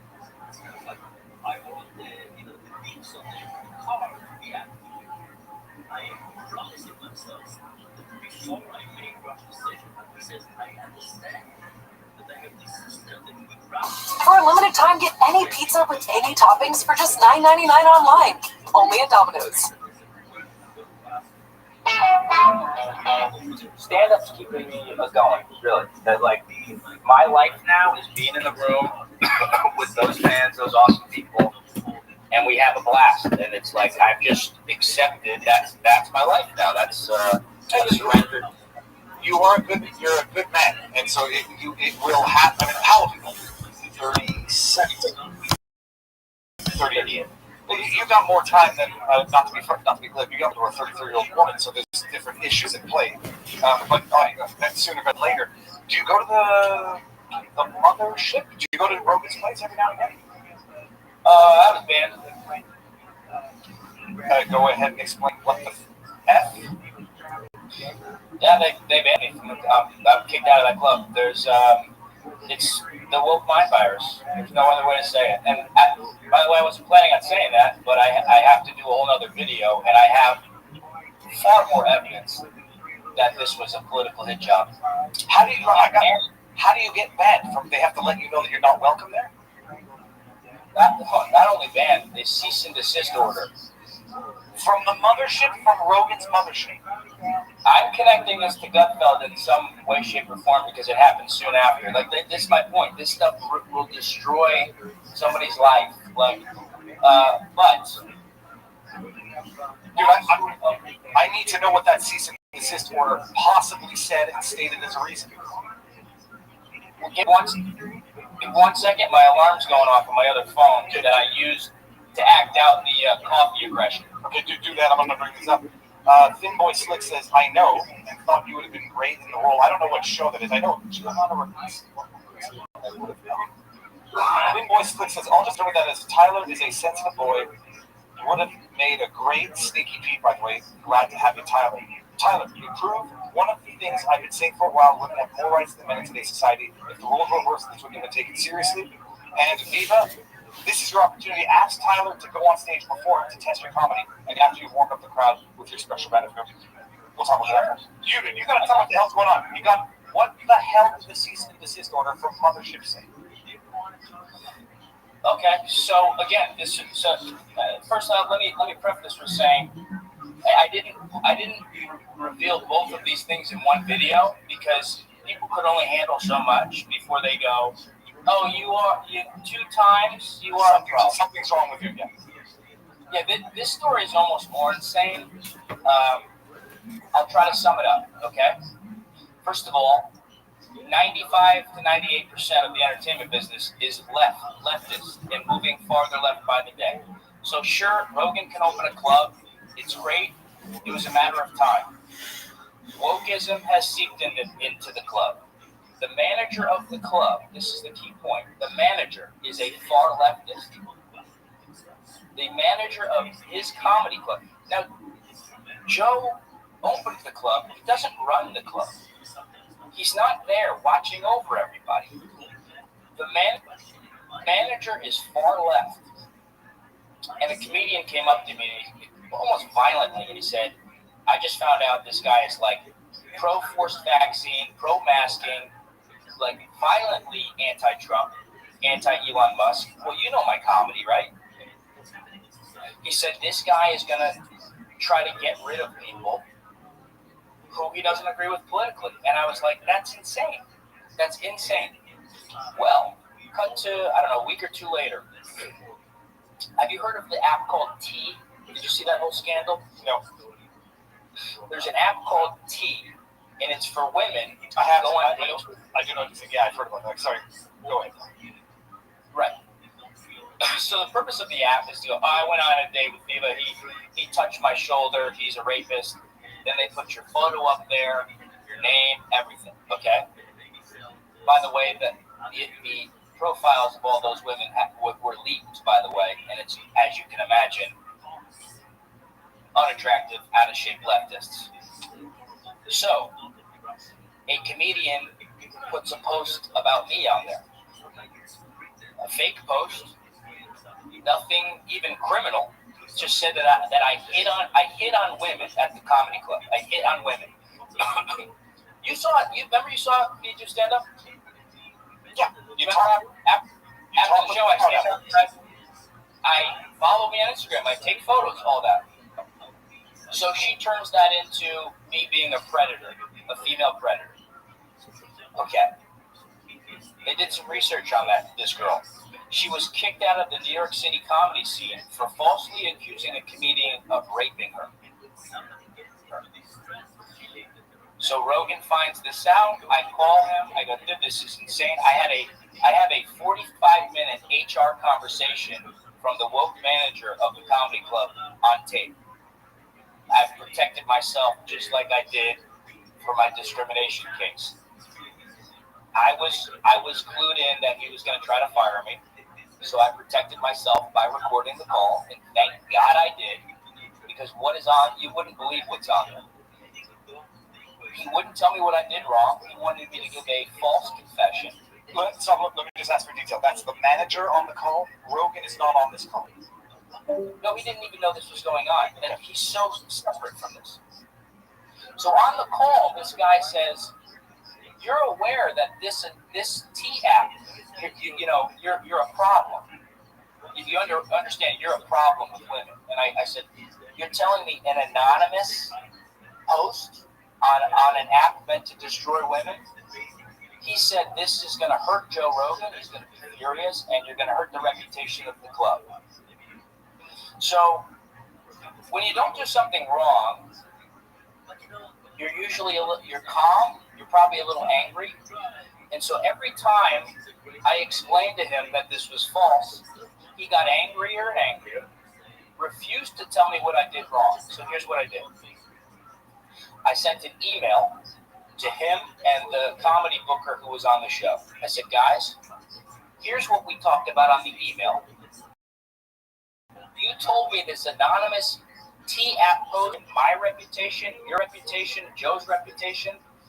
I've hired a lawyer to find out who posted it to get it removed. I didn't threaten to sue Joe. I didn't threaten to sue the company, anything." His response was, "The attorney of the club, we don't have to tell you what you did wrong. We don't have to tell you who complained. And we are giving you a court-ordered cease and desist. You're not allowed in the club, and you're not allowed to reach out to anybody at the club. Just silence. That's it." I'm just Googling something. I'm not going senile. Have you been on the Rogan? Have you been on with Rogan on the podcast? Yeah, I was like one of the top comics there. I moved there for the club. It's right down the road. I moved to Austin because they said, "Come here. We'll take care of you." I'm not going senile. Have I seen you on Rogan? The actual podcast. Yeah, he asked me to go on like the day I moved there. That was last summer. Yeah, that's where I remember you had moved today.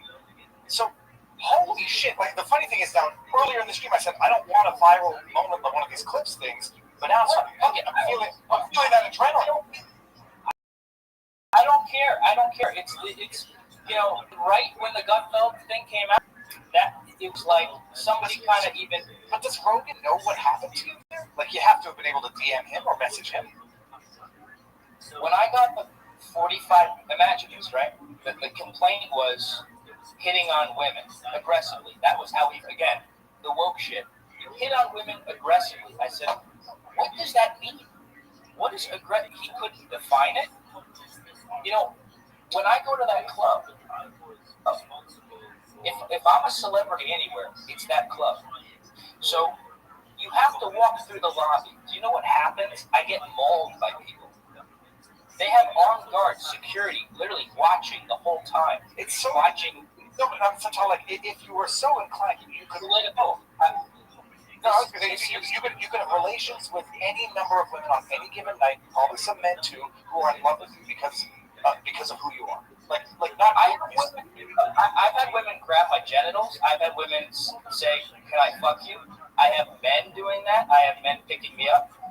And see, again, you have to understand the woke. You gotta be thinking in the mind of a schizophrenic person. They're not grounded in reality. If they decide you're evil, you're evil. Charlie Kirk's evil, he must be killed. And if they're not going to shoot you, they're going to assassinate your character. The reason you haven't heard about this happened 5 months ago. The reason you haven't heard about it, everyone knows about it, is because they know it didn't happen. See, if it happened, every comedian would be shitting on me on their podcast. But none of them are going to stand up. None of them are going to speak out. And the comedian who predicted this would happen was spot on. He has punished other comedians. He gives people timeouts. He banned a comedian for 3 months for a joke that I saw, and he called it problematic. So they're going to eat themselves. And I just got to force this one. I just need no clarification. Does Joe Rogan know what happened? Like, does he know what happened to you? He's done nothing about it, or I called, so I took my therapy back a little bit. Yes, please. I was not going to remind you. Don't put any of this on the internet, okay? That is how you give someone with GAD and OCD an absolute on-air attack. We're all See how you lie when you asked if I'm at Rogan's club? No, well, it's a good sign because I'm like, I can't lie about it. And I just want people to know, I had no idea I was opening a can of worms, Pandora's box with this. I was just asking you a casual question to end. Well, those two things have nearly killed me over the last 5 months. So I had to release it from my body, and it, maybe it's a blessing, honestly. Because I don't care what anyone thinks about it. Everybody there knows me. Everybody there knows me. But so, have you messaged Rogan? Does he know? Have you called him? When the comedians found out about this, the top level ones, they were speechless. They're like, you need to fucking call Joe immediately. I called Joe. I told him what happened. I said, Joe, it's not true. You think I'm standing in a crowded lobby? The place is like the White House. There's armed guards. There's security. There's people. The people that run the club, by the way, and this is a setup for disaster, comedians, open mic comedians on the staff at the club, okay? So they are the ones that originally painted my interactions with fans as hitting on aggressively. These are comedians who don't get spots. So to them, my guess is we get Tyler out of here. We just opened up. I have free reign of the place. These are woke, leftist comedians, non-binary, trans, all of it. It's a circus there. And so when I called Joe and I said, Joe, this isn't true. And he said, the only reason you're doing this after the shows is for chicks. He wasn't hearing it. Look, I love Joe. I really do. I really do. But he made up the decision. I'm not getting involved. You did this. We're not talking about it. Cut it out. And I said, look, that's not what I'm doing. But sure, I won't hit on women, whatever. I said, I'm not going to stop standing outside. I'm not going to stop thanking the fans. It's how I have a career. I've collected 10,000 emails by hand after the show. You told everybody you told everyone to follow me on Instagram to build your account. It's right. But again, think of as a woke feminist. They see a woman stop in front of me. They're going, Tyler stopped on them to hit on them. I said, what about when a woman comes up to me and says, let's go out, let's have a drink, come to my park. Like, it's you're not reasoning with a normal person. No, but if I may, what I'm thinking about now is you having Rogan effectively say, I don't believe you, and impugning not just your intentions, but your motives, and say like, oh, the reason why you're hanging out after the show to pick up chicks, and how happened? No, but that must really, really hurt you I'm trying to open that wound. That's like saying I almost cried, and the reason I almost cried is because I had a family member that would do things like this, and it's like, come on, man, like I don't need this for chicks. Like I don't. I can go to a park or a cafe. I don't.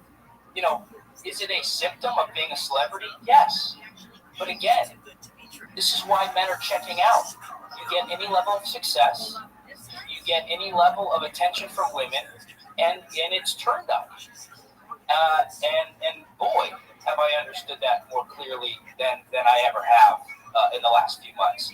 But again, the key point here is that the email I sent to them was saying, guys, can we work together to get this anonymous thing off of the app?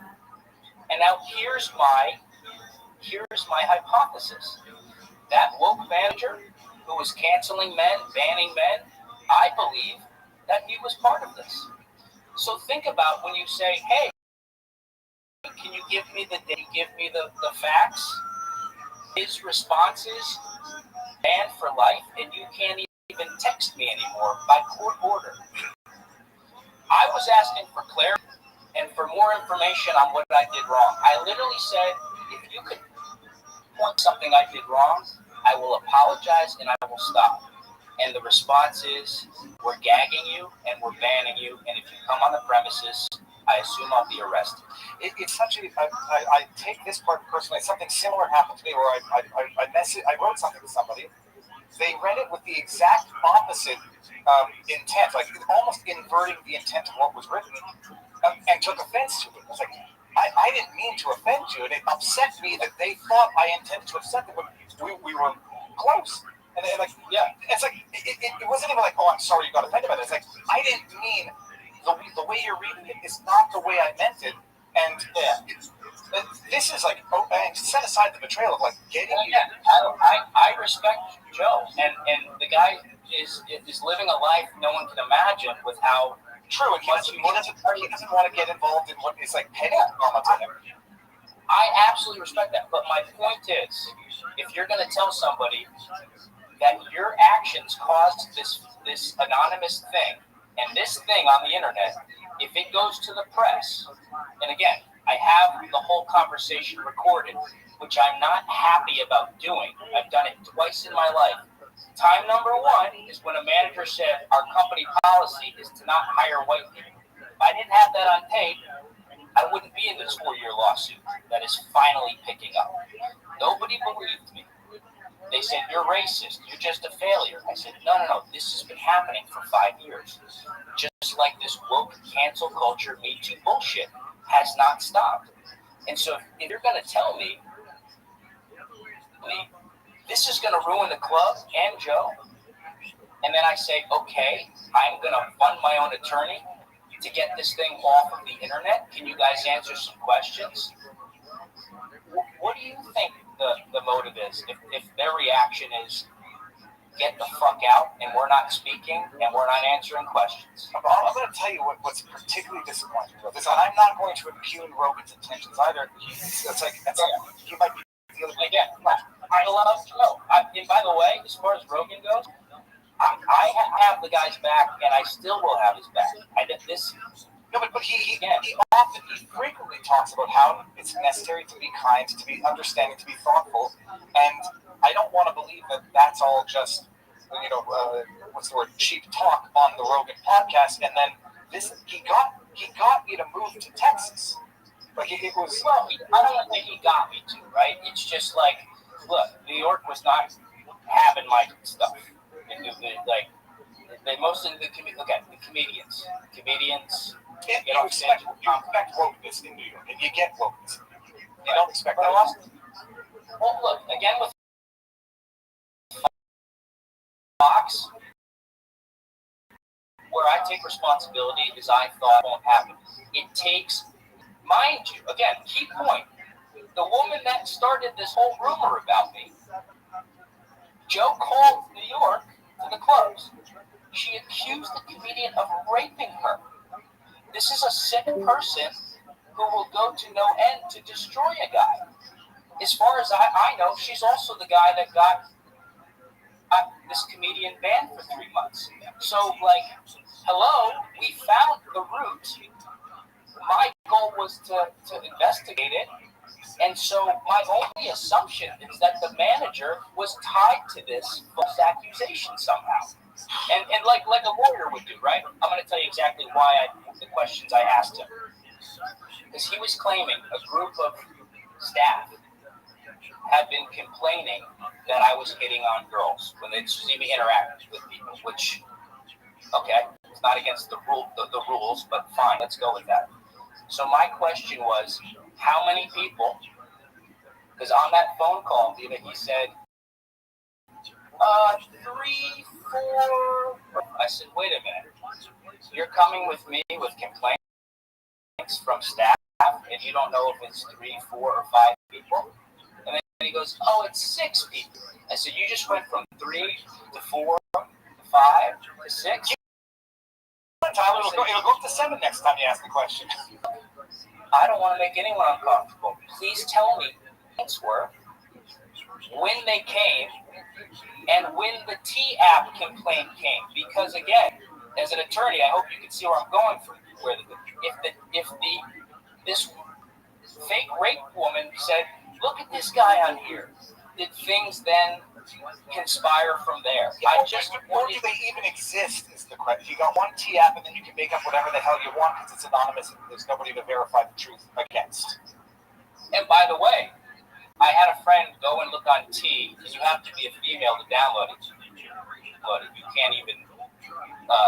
You have to do a face scan. Hold on a second. Yeah. Do they not let transgender people download that app? Ben, do they not let it? Well, my goodness, let's start some controversy there. Probably not. Yeah. Guess what was on there? Political attacks. Oh yeah, I met this guy once, and he's so right wing. There was no actual offensible crime. Right. It was all about me being right wing, including the T-app woman. She came up to me once in the green room and said, "Your fans are racist." Like, by the way, I reported all this stuff to management. No, they're not going to punish any woman there. And so, look, it sucks, but the reality is the far left woke ideology is a disease, and it takes one person to destroy a company. And so I'm not. That's why I haven't. No, it takes one person to destroy a company, one allegation to destroy a man, and one idiot to make one allegation. I was just checking. When do we meet? I've known you for 4 years now, right? Give or take. Yes. So again, let me go over the mothership situation. I was just in town doing a show. Rogan brings me out. I love you. I'm nearly in tears. Though Joe Rogan's watching my, come on the show. We talked about the lawsuit. I filmed a comedy special in 1 week just to be able to promote it on his show and to have it at the mothership to get people to the show. I then did Kill Tony once with Jordan Peterson. They brought me back twice. They brought me back a third time. Fox paid me to do a comedy special at the mothership. I'm there working my ass off. And again, my point is, they didn't get rid of me because I'm not a quality comic. I absolutely annihilate there, and I feel a duty to be outside thanking the people that are giving me a career. And to have that turn into Tyler's a predator out on the streets, it worked. I got to give it to him. It fucking worked. Whoever these woke people were, they got together, they made a plan. The management's all woke. Rogan brought them all in from LA. So, honestly, fucking tip of the hat, because they did it. They got me out. It's very disappointing. this is why they sometimes say never meet your heroes. I've known you. I've known you since well before this. I've seen you in real life interacting with people. And I would be shocked and appalled if it turned out that you are some sort of sexual degenerate that I never knew about. I'm a very spiritual person. Like I love sex. I love women. But again, I want you to just note 2 key points. Both of these times, what did I do? I asked for clarity. I asked for more information, and I asked to come to the table, have a discussion. Canceled, smeared, gagged. Look at Charlie Kirk. That was his whole point. These people, they will not do it with someone who they deem an enemy. It's game over. Game over. My own brother, my best friend, has cut me off because he said, this is like, forget me, forget Rogan, forget Fox. This is, the disease has spread. And so the question is, how do you handle it? I don't know the answer to that. Besides telling the truth, that's it.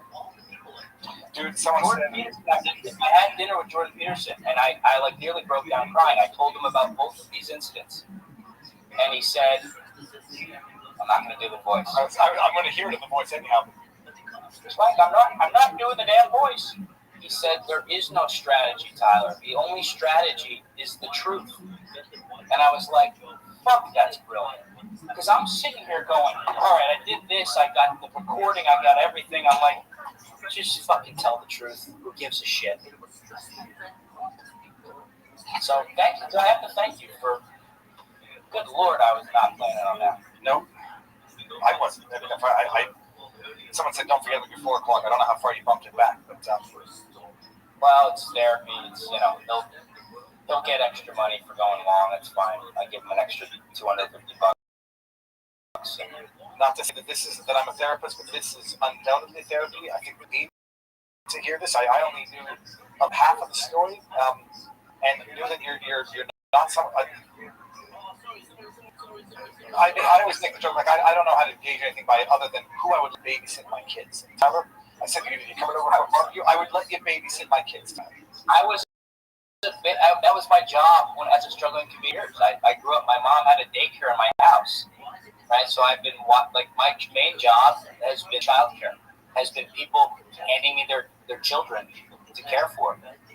That's something I'm very good at from living in a daycare.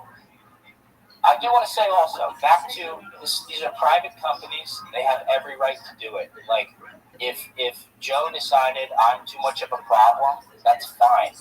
But I never threatened to sue him or the club, and it's also, I don't think it's estranged on them that I have been going through this lawsuit for 4 years and have been dealing with a lot of false cancellation stuff. So, like, to add a little nuance, this stuff gets me paranoid when there's false accusations. It's like you start to relive all the stuff. So, I was definitely in a heightened, very defensive state. But that's why I had to record the play. The end of the phone call is the booker of the club, who I love, apologizing to me, acknowledging this was a fake thing, acknowledging that this would never happen if I was any more famous. Like, I think I was because Kill Tony's so popular, and if you're on Kill Tony all the time, you're all. I'm just wondering how they even can guard someone who's been on Kill Tony. It's bad. By the way, I just have to apologize to Rumble. I went and I don't want to not raid Redacted for too long. I've been already well over my time. And I said, stay here or go to Redacted. I don't know if it automatically boots people to Redacted, so if it does, I need to kick you out of here. I just don't want to be this Redacted who's on now, but you've been on multiple times, and then they say, now you're too filthy to come to our club. I mean, to me, it's like almost if they thought, and I love Tony. And again, like, I understand how this stuff works now. I didn't expect anyone to speak out. Tony's the one that said, you got to end this and call Rogan, and I did. And, all I can do is just try to be as honest and truthful for what happened. And the call I had with Rogan, where he kind of was like, all right, And dude, he was very lucky. He was like, "You're so talented. These workers that reported you, they're not going anywhere. Like they're not gonna have what you have." And he sort of, in some way, acknowledged like jealousy may have been the motive here. And I know he was in a tough position, so he was just like, "All right, if you're hitting on girls, cut it out." And I said, "Look, it's not what I'm doing, but okay, for the sake of the conversation, like he wasn't gonna have a debate about it." But to me, it's hitting on the to me that says, okay, we'll come back and I'm going to lift you off the no-fly list. Well, okay, so an important timeline here. Like, I wanted to keep Joe out of it, just like Greg, right? I respect guys. I can't imagine having a life like that. So when I reached out to the manager who I had the conversation with, you have to understand, the guy told me I was going to destroy everything with this app. So I wanted to clear it up without getting Joe involved. That happened before I talked to Joe. Yeah. You know, that much I understand. But Rogan's got the power to say, what the fuck are you doing? This is my friend. I trust this guy. You're not going to boot this fucking guy from the club. If you do, it makes me look like an idiot for having vouched for him. His talents, his skill, had him on my channel, had him on Kill Tony. It's embarrassing to me. You're obviously letting him back. That would be my response. And if you don't like it, get the fuck out. You know, well, again, I don't know what the manager has conveyed to him. Again, if the decision is problem, well, and he threw all these words in this conversation. You know, he's like, he said, it's alarming that you're not acknowledging how problematic your behavior is based on an anonymous post. I'm like, buddy, I know how many death threats I've gotten. My own family cut me out. Joe Rogan has a very long compilation saying the N-word. I don't think this is going to take him out. Tony Hinchcliffe, top story in the news for a week for his Puerto Rican jokes. So my point is, I understood the political attack had already begun. There was no logic or reason. It's the only way to actually get above the conversation. I had this guy say once, you have to stay above the conversation. You can't get involved with this insanity, so you have to stay above it. And so on that call, I stayed above it. And whenever I wouldn't admit to something to do, but another weapon. Oh, dude, on this app, I had notes taken on how to handle someone like this, and I think I handled it very well. And if I have to put the tape on it, I will. But you got to understand, as a kid, you have no protection, right? I moved my whole life here for the club. I staked everything in New York. I don't have money. I don't have the security. I don't have all these lawyers. So all I have is that recording. And my instinct told me, Tyler, they're going to fire you. If you don't record this, you have nothing. So that's why I at least have been staying a little sane from this. It is because you know what really will hurt the brand and the good of the mothership is if banning funny comics who under pretextual grounds, and then maybe they say, well, the club is bigger now, and Tyler's a small fry. I'm sure they don't need me. Kill Tony is so. I see what you're saying, but like from a business perspective, you know, they decided just get him out. It is. It's. By the way, this broke the heart of Booker, who I love, and I'm like in pain for him. Like he tried to save me. You know, he was on the call. I didn't know he'd be on the call because I really love this guy, and I still had recorded. But at the end of the day, they got rid of me. So whoever's on the call is on the call, and it's on tape. But so someone else, are you allowed recording in Texas? It's a one-party consent state. Only you don't need the permission of the people on the other end. No, I knew that. Yeah, no, again, that call with that manager who said our company policy is to not hire white people. Let me ask you, will you hear the recording of the call with the manager at his club? No, but I told him I recorded it. Again, I'm like, I'm not going to lie about any of this. I called Joe. I said, Joe, I just had this basically HR call for 45 minutes because I hit on a girl in the lobby. Again, imagine, how can that be 45 minutes? Because he kept looking for some way to get me to falsely confess.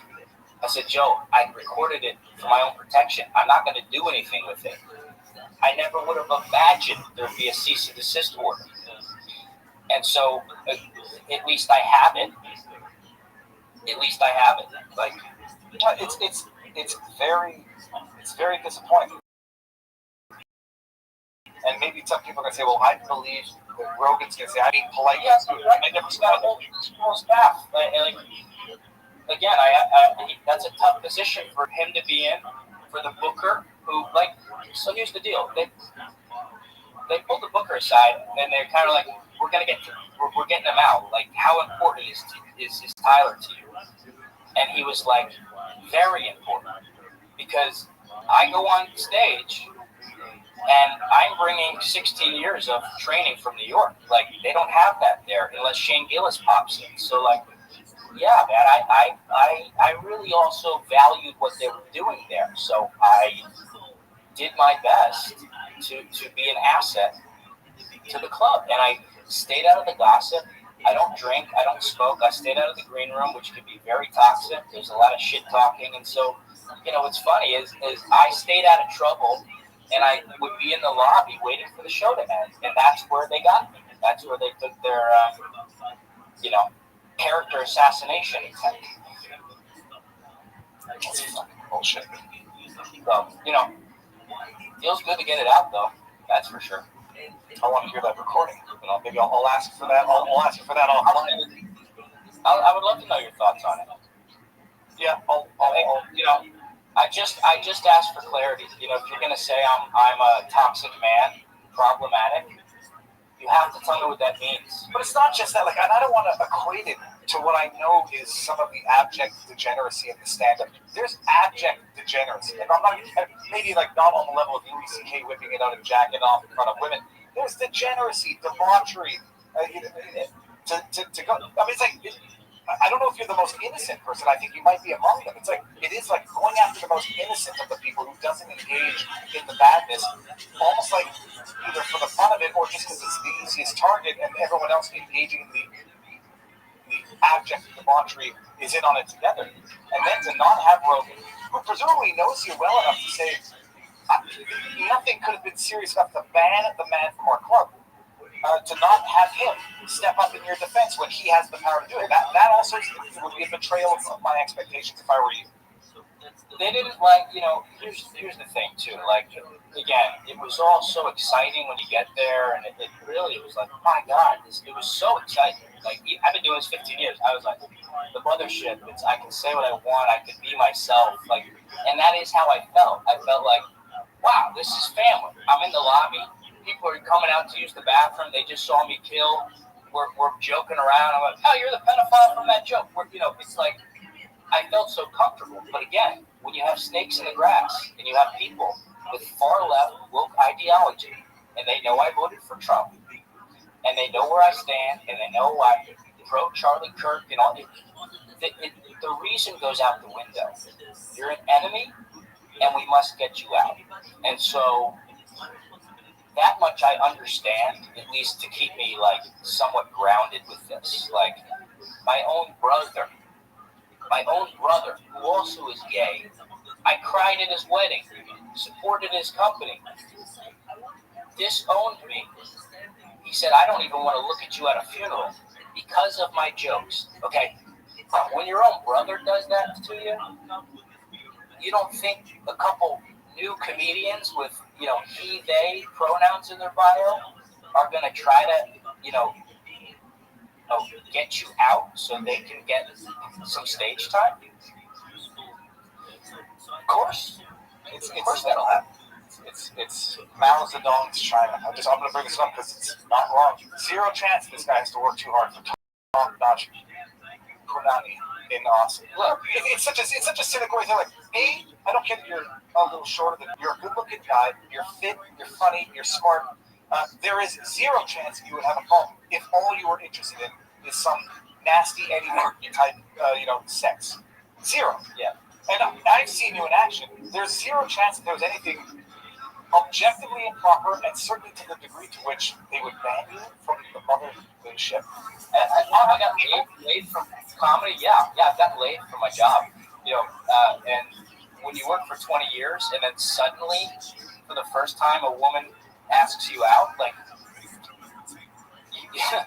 wow, this is incredible. Like, of course, yeah, I've had fun, and I've gone on dates with women, like, but I interact with thousands of people at that club, and it's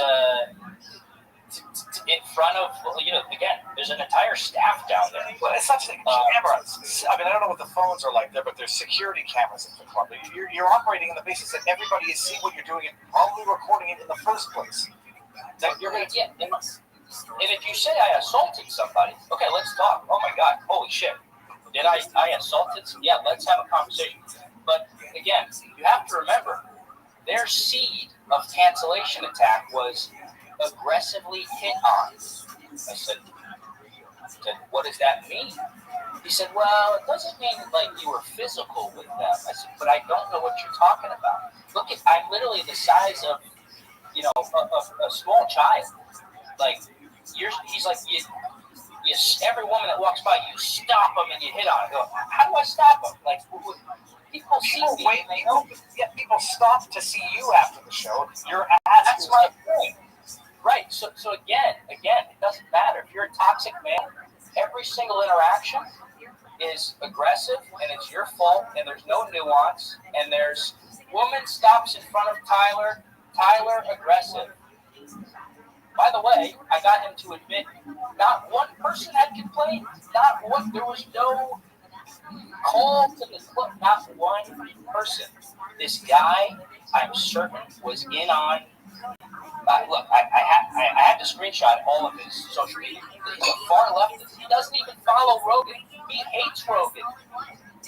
He is a far leftist, like, to the goddamn T.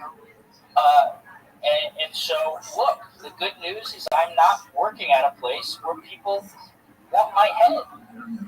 That's the good news here. Someone in the chat has... You have to also realize, well, I just got a dose of reality. And you have to be thankful for that. Because now, if I do stand-up, I tour. It's me, my team. I set the vibe for the show. Sure, some wait staff that doesn't like me when I'm on the road and they roll their eyes, but like, I'm like trying to see it as a gift. It's not pleasant to be around people who really like want you done. Destroy, yeah. Now I can add, and now I understand the Charlie Kirk thing, it struck all of us in different ways, but I appreciate now the unique way in terms of what Charlie's talked about in real life, your life experience, and how that day was enough to appreciate it. They want to destroy you or kill you. Submission is not enough. Yeah, and they did a good job. I mean, like, again, in my estimation, this manager seeing those Gutfeld articles was probably like, Christmas morning for him, because this happened right after that. And I could be wrong, but somebody did text me and go, stop talking about the Gutfeld thing, as to say this is impacting their decision over here, and they had every right to do it. But I have every right to talk about it, and I want nothing but the best for Joe and the club. And I think a lot of people didn't like that I had 16 years of experience as a comedian, and I knew how to handle the crowd, and I knew how to maximize my experience by filming comedy specials there. Instead of being in the green room and drinking, I'm setting up my camera and filming my new bit that I'm going to put online the next day. I'm standing outside. I'm meeting fans. Hey, where do you live? North Carolina? Checking my stuff. I'm there next Tuesday. the people outside Rogan's Club on that sidewalk were showing up to my shows on tour in droves. And if you're lazy and resentful, and that's a person you're going to target, because it's a lot easier to just destroy someone than get your shit together and actually become successful and get out of that doorman position at the mothership and have a career. But God bless them, man. They got me. Put on my glasses. Let me read through these chats here. Horishi Nashiba says, I've watched fake female claims like this since 2013. Good luck suing them, Tyler. Viva may disagree, but be unapologetic. You did nothing wrong. Oh, I don't say be unapologetic. I just say don't do anything you're going to regret in terms of lashing out. But no, but this is it's not a question of being honest. You don't have just the right to speak, but you have an obligation to speak and to tell people what's going on. Otherwise, people don't know, and people will not know that there's a problem that needs to be remedied at the political level. And you mentioned the guy who works in the Rogan place is a lefty, doesn't even follow Rogan. He should get fired. Fired for that. But they should not be importing their politics into the practice any more than they should be excluded for their outside politics in life. But it's not a symmetrical two-way street in terms of rules and application of rules. It's a one-way street for oppression and for submission. Yeah, that's every right. Yeah, go ahead.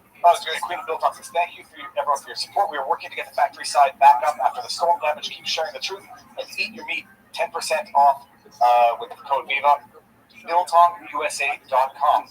Jean Gal or Jean Gal just subscribed. Thank you. Austin is a liberal shithole. Why are all these people there? Says F. Chantal, our locals community. I've been to Austin. It's quite good. It's nice. It's woke. I mean, everybody has pronouns. It's better than New York, right? So for me, it was still an upgrade. Like, instead of 9 out of 10 women flipping out when they look me up, it's like 2 out of 10. And so I was like, all right, that's an upgrade. And I am required to know if Rogan is in the know. We talked about that, Francis. I just interrupted to say Tyler. I'll just interrupt that as Tyler is a sensitive boy, would have made a great sneaky beat. I got the rest. Holy shit, Tyler! I didn't know this. That's wild. And to not have the support of, I don't know. Look, maybe he didn't tell you to kind of make it, whatever. To not have the support of people you counted on as your friends, that is a double betrayal that I would have taken.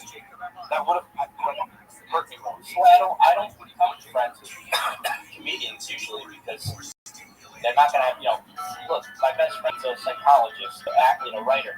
They're actually reaching out and having meaningful conversations. I really recommend if you're in the arts, you got to find friends outside the business. And so that, again, the other reason I'm able to survive this is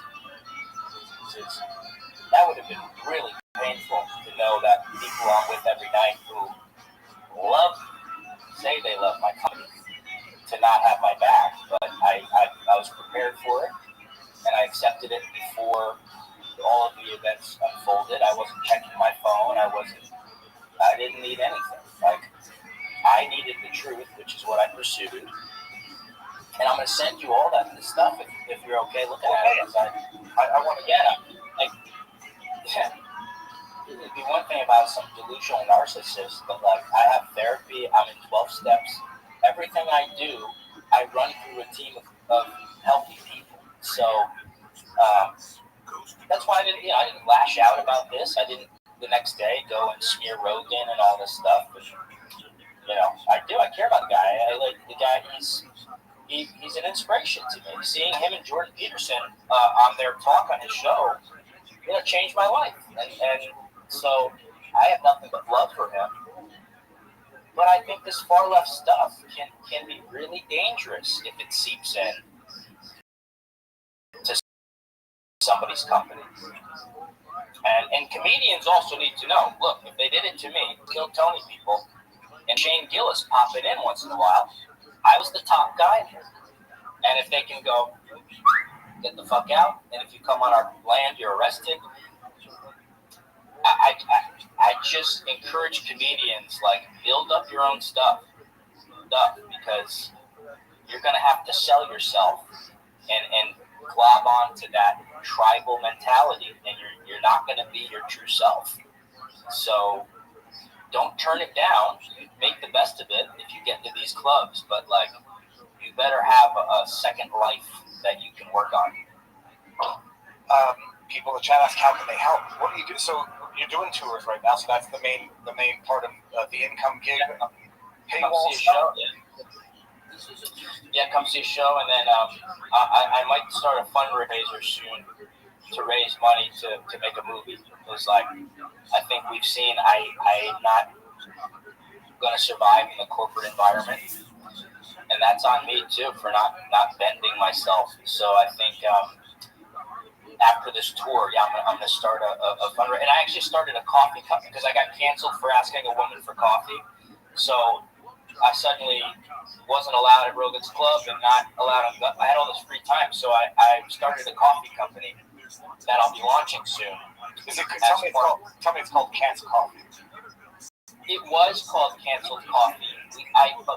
We're thinking about changing it to I Love Coffee Company. To like, I kind of want to get away from the canceled stuff. Also, it's a bad concept. You don't necessarily want a bad concept for the name of the product, unless it's something that is intended to do, to cancel it. Yeah, you might want to like healing and love and stuff. So I love coffee. I lost most of my income for inviting someone to buy them a cup of coffee. So that's been something I've been working on for for 5 months, and I might pair it with a fundraiser. Like I'm going to make a movie, and it, probably a romantic comedy making fun of all this stuff that's going on.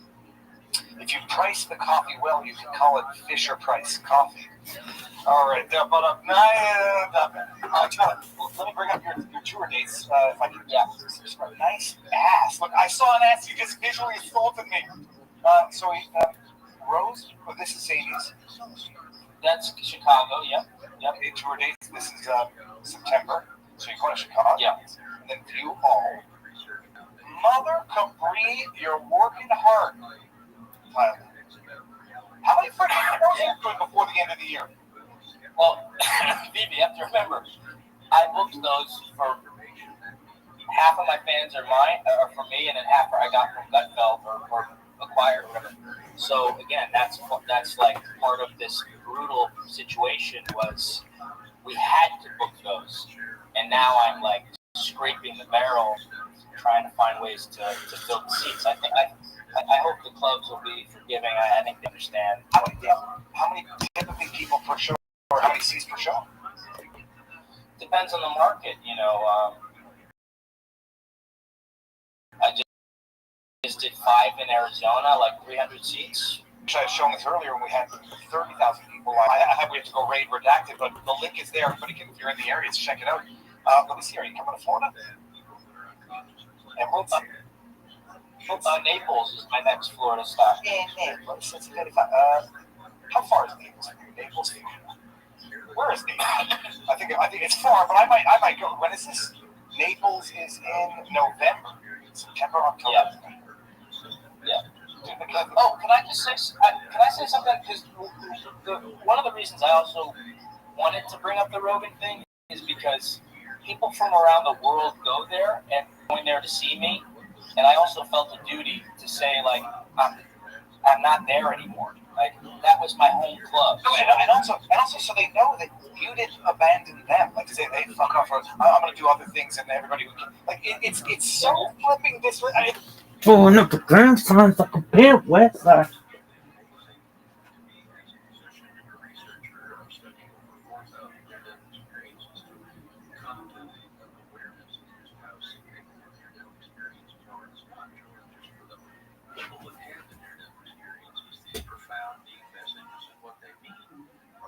Highly relevant, highly meaningful for people worldwide, each and every one of the listeners. Jeffrey, how would you define a near-death experience? Well, no two near-death experiences are the same, but if you look at the large number I had, you see a consistency. I define them as exactly what the phrase says, near-death. In other words, you're so physically compromised, you're unconscious, or at that time, maybe clinically dead, no heartbeat. That's certainly near death. So at that time, we should have no conscious memory at all. People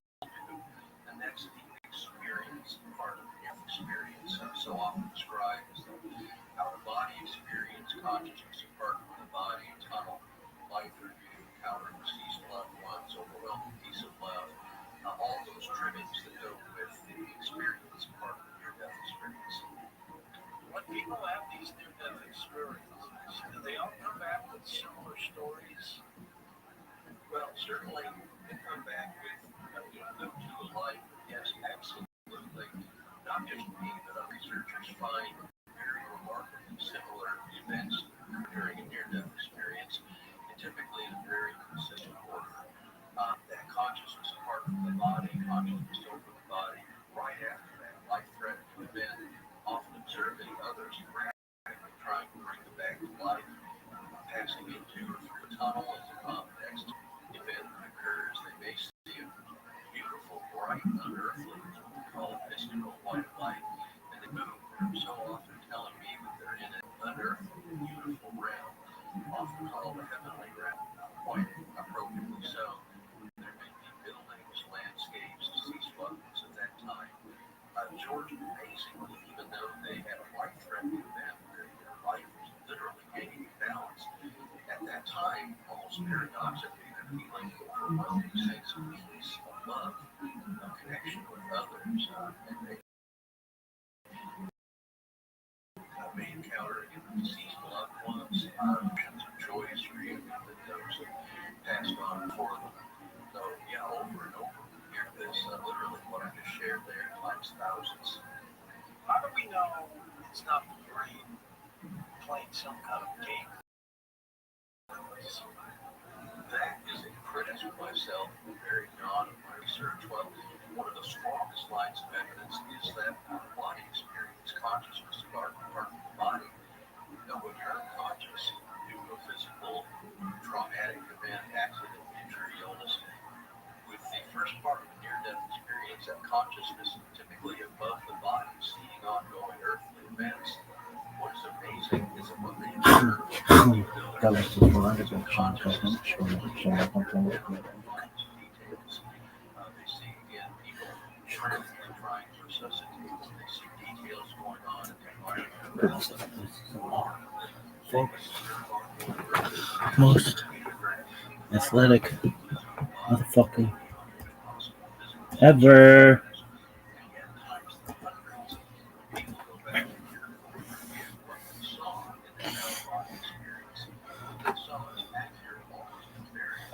I'm sorry. I'm a little, I'm flabbergasted. And Yeah, no, I actually went into shock for like the 7 days probably when I read that email about like the court order. Yeah, but now that I've thought it through for a million hours and was like, oh yeah, you ask someone for the truth in conversation and they silence you. Who's hiding something? I'm saying, give me more information. If I did the rules or whatever, you know. So it's kind of like, what are we doing here? You know. But again, just want to say, yeah, nothing but love for Joe, and I'll have his back because people come at him all the time for all sorts of stuff.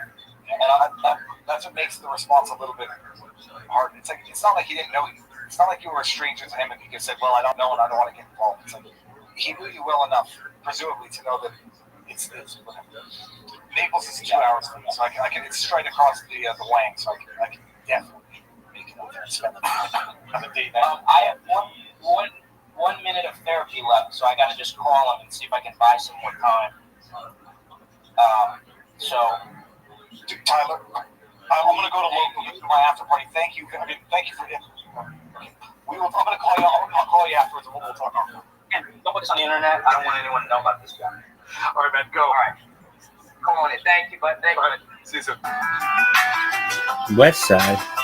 Do you believe that guy? What do you think should happen there, Big Dog? I think he should get a second chance. I believe in second chances, but he'd be like, dog, you can't hit on chicks like that. ESPN, na na na na na na.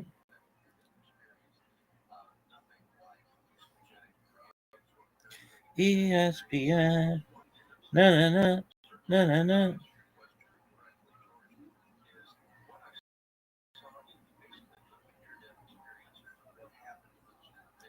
ESPN.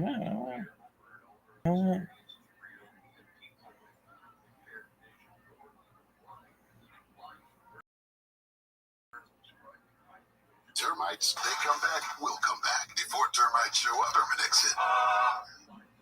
This is Tyler Fisher, comedian, actor, writer, content creator. And today's video... this is Rabbi Rothschild, pimp, rabbi, pimp, subject matter to me is gangster. quite serious, quite alarming. And the purpose of my video, I have 3 reasons for making this video. The fuck? One is I am seeking a defamation lawyer for a false claim about me. All right, well, I don't know if you're going to work that out. I'm That's letting going to you be know for you. if you're a fan of Gutfeld, if you hadn't seen my Twitter post about it, or a few interviews, that I have been canceled, seemingly a permanent cancellation from the Greg Gutfeld talk show, where I was a regular recurring guest. Now, this is not a reactive video. This is not an instinctual, emotional, reactional video. The events that I'm going to explain happened in January, so it's almost October at this point. We're looking at something like 9 months ago. So the reason I'm doing this is because I don't let people make up false about who I am and about my behavior. And the reason I was canceled from Greg Gutfeld, and this might all sound absurd, it is absurd. I asked somebody out for coffee at the Fox News Network. This person agreed to get coffee, seemed interested. She gave me her number. And seemingly, somebody on that floor observed this and decided to label a coffee invitation as harassment. And they made a very grave mistake of reporting this to the press. In lies my need for a defamation attorney. So, for starters, when I get somebody's phone number, I take a screenshot of the contact as I put it into the phone. And that's because sometimes you put your phone in your pocket and the phone number deletes. Or who knows? Wait, what? It's really just backup. What did you do, Doug? For starters, when I get somebody's number, I take a screenshot of the contact as I put it into the phone. That's because sometimes you put your phone in your pocket and the phone number deletes. Or who knows? No, dude, you do the thing where you call each other. It's like, so I have irrefutable evidence that the claim I'm about to read to you, which is perhaps the most trivial, benign, fake Me Too accusation I've ever heard of in my entire life. So the whole situation, not gonna lie, I kind of lost my mind for a few months because of the... Now, after I got this, who showed interest in going out for coffee, security escorted me out and said, "You've been reported for harassment." Now, all the press I've talked to are on the same page as me. Even Tim Pool, to his credit, reported on this without even talking to me and nailed it on the head. Somebody who observed this made up their own false claim this was harassment. And that's what they told the press. And take this journey with me. Now, I told the press, I asked the woman out, we exchanged numbers, and that was it. Because that is all that happened. A source said to have knowledge of the situation, however, told the DailyMail.com the incident played out differently. Yo, what's going on, big dog? Well, I did. Okay, so the girl I told you about, the one that was, the one that we were talking about a few hours ago, the one I saved. Well, I looked it up, and apparently she jumped off the bridge and drowned for some stuff that I don't have any idea about. Wait, what do you mean she took her own life? Yeah, I don't know. It might just be the same, like, because it was from from my school, and it was around the same year. It might be someone else, but I don't remember her. I don't know. All right, you got to get your mind off this person. And I know, I'm hyperfixating. My ADHD is kicking in. yeah, okay. I'm Just hyperfixating. just go do something Or else. or whatever. Just go listen to some music or watch a movie or something. Get your mind off it. Yeah, I was like crashing out a little while ago. I was crashing a few things. I was trying to remember who this person was, and I can't. Don't worry about it. I know. There's nothing you can do about it. You literally had nothing. I know, it's been 6. I mean, it's literally been 7 years. Way too much time has gone by. Yeah, it's over, big dog. I know. I don't like feeling like I caused something bad to happen. Don't worry about it, dude. It's over. You can't do anything about it.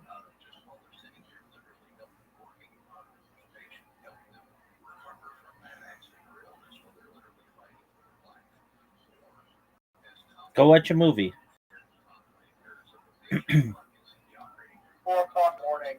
All right, watch one. It's like the perfect time to watch a movie. It is?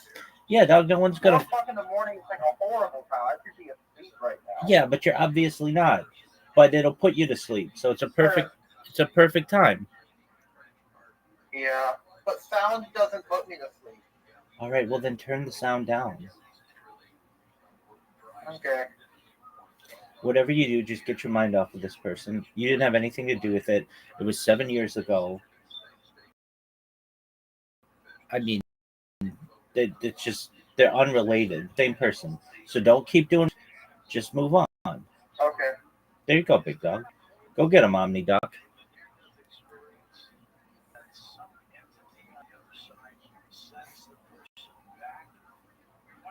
Hello. What up, baby? Good. So go watch a movie. Do you want a website that has all the movies on it? Sure. You can send me it in DM. Yeah, I could also just tell it to you verbally. Are you ready for it? 1 second, I'll type it. Should I go for it? No, you just type it. No, just type it into a browser. Okay. Okay, so it's type the word movie, MOVIE. 1 second. Movie. Yes, and then the letter W. Oh, apologies. Stop. I already misspelled it. Just the word movie, then the letter U.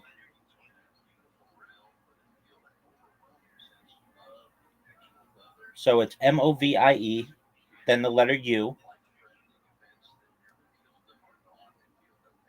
Yeah. Then the letter W.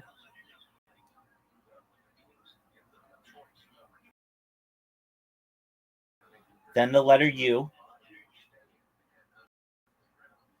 Then E. And the letter V. So it's then UWUTV. .TOP. .top.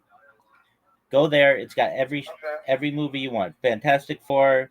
It's got One Battle After Another, Interstellar.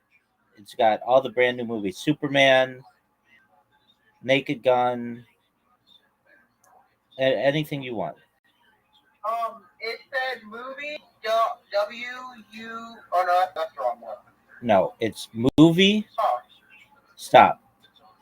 It's movie UWUTV.TOP.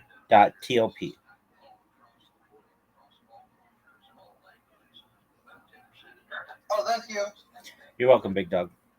Let me know if you need anything else. Why doesn't it show up why doesn't it show up on Google? Because Google has blacklisted it because they don't want people to get access to it. Oh, because it's pirating? Exactly. Makes sense.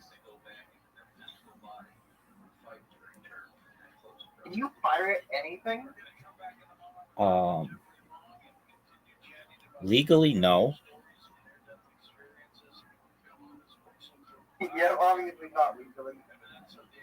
Yeah, I mean, that's an open-ended question. There are a lot of things that you could exchange with people.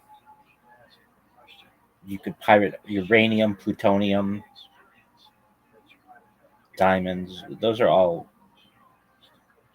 arguments, but don't worry about that. Just go find a movie. What movies do you like? Or television shows? What television shows do you like? I'm finding a lot of stuff right here. Yeah, it's a really good website, isn't it? Yes. Do you use a pop-up blocker? What's that? Oh, I can't believe you don't know what this is. Okay.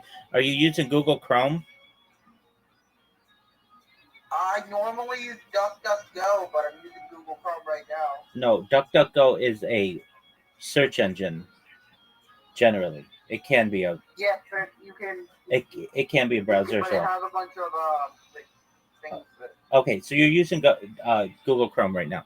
Okay, go to a new tab, and in Google type in U, the letter U, block BLOCK, origin, light U, and then block origin ORIGIN,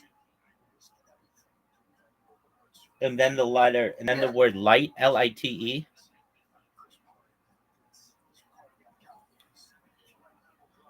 LITE. Yeah, extension EXTENSION. Extension, like a full word. Yeah. Oh, yeah, extension. Yeah, and then press enter. Yeah. Okay, and now download that extension, and you won't get pop-ups anymore. You don't get pop-ups. Yeah, you probably do, or ads. You won't get ads. Oh, okay. Does it work on YouTube? Yeah. Nice. Word. I'm on phone though, so I have no idea if it will work. Oh, phone's a different deal. What kind of phone do you have? Yeah, Android. Okay, then it still should work. Making sure. So add it to your phone, and then just Yeah, I have it. excellent, and then just watch whatever movie you want. Okay. Or a TV Thank show. you. You're welcome, big dog. Let me know if you need anything else.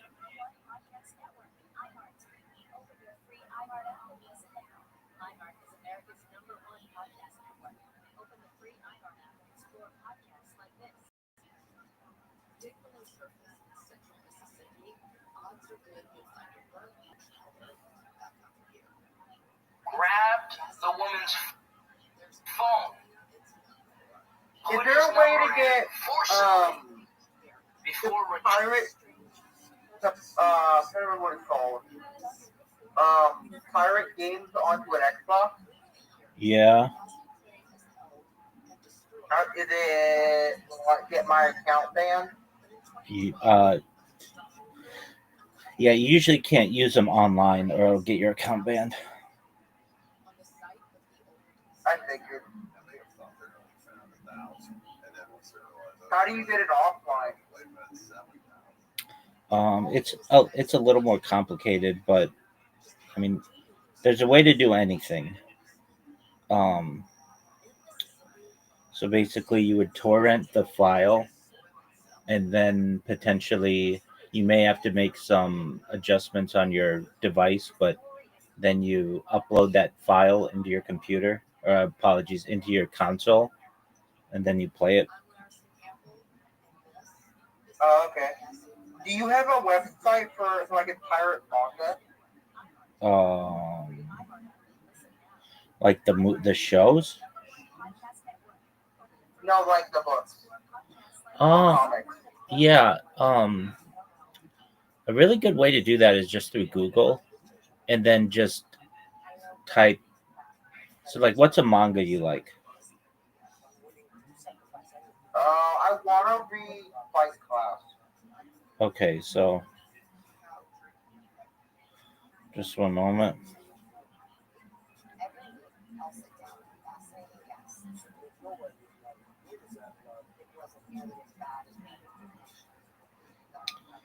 Yeah. Have you tried? Let's see.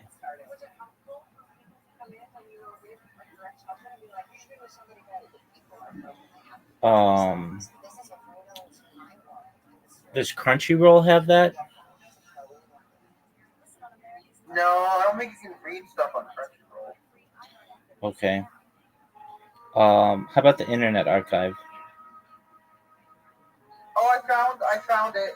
It's on Manga Dex. Okay, there you go, big dog.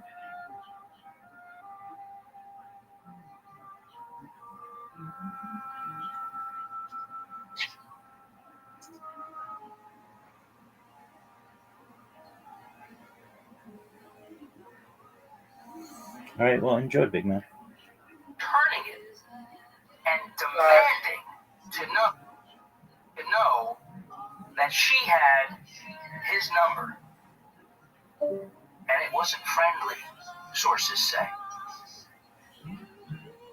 We're going to break that down. So you're meaning to tell me, after years at Fox News, I've never even asked anyone out. I decided the day that I'm promoting my special, and I had the #1 comedy special on Fox Nation, and I'm about to go on Gutfeld, minutes after this happened. So I decide in a crowded office to go up to a woman, say, do you want to get coffee? Grab her phone, say, aggressive. What does it say? Does it say aggressive? Forcefully. I grabbed the phone and then forcefully put my number in. What does that mean? Now, mind you, what actually happened was I gave my phone to her. She typed her number. I don't want to judge their gender. I'll get canceled again. She put her number in and gave it back to me.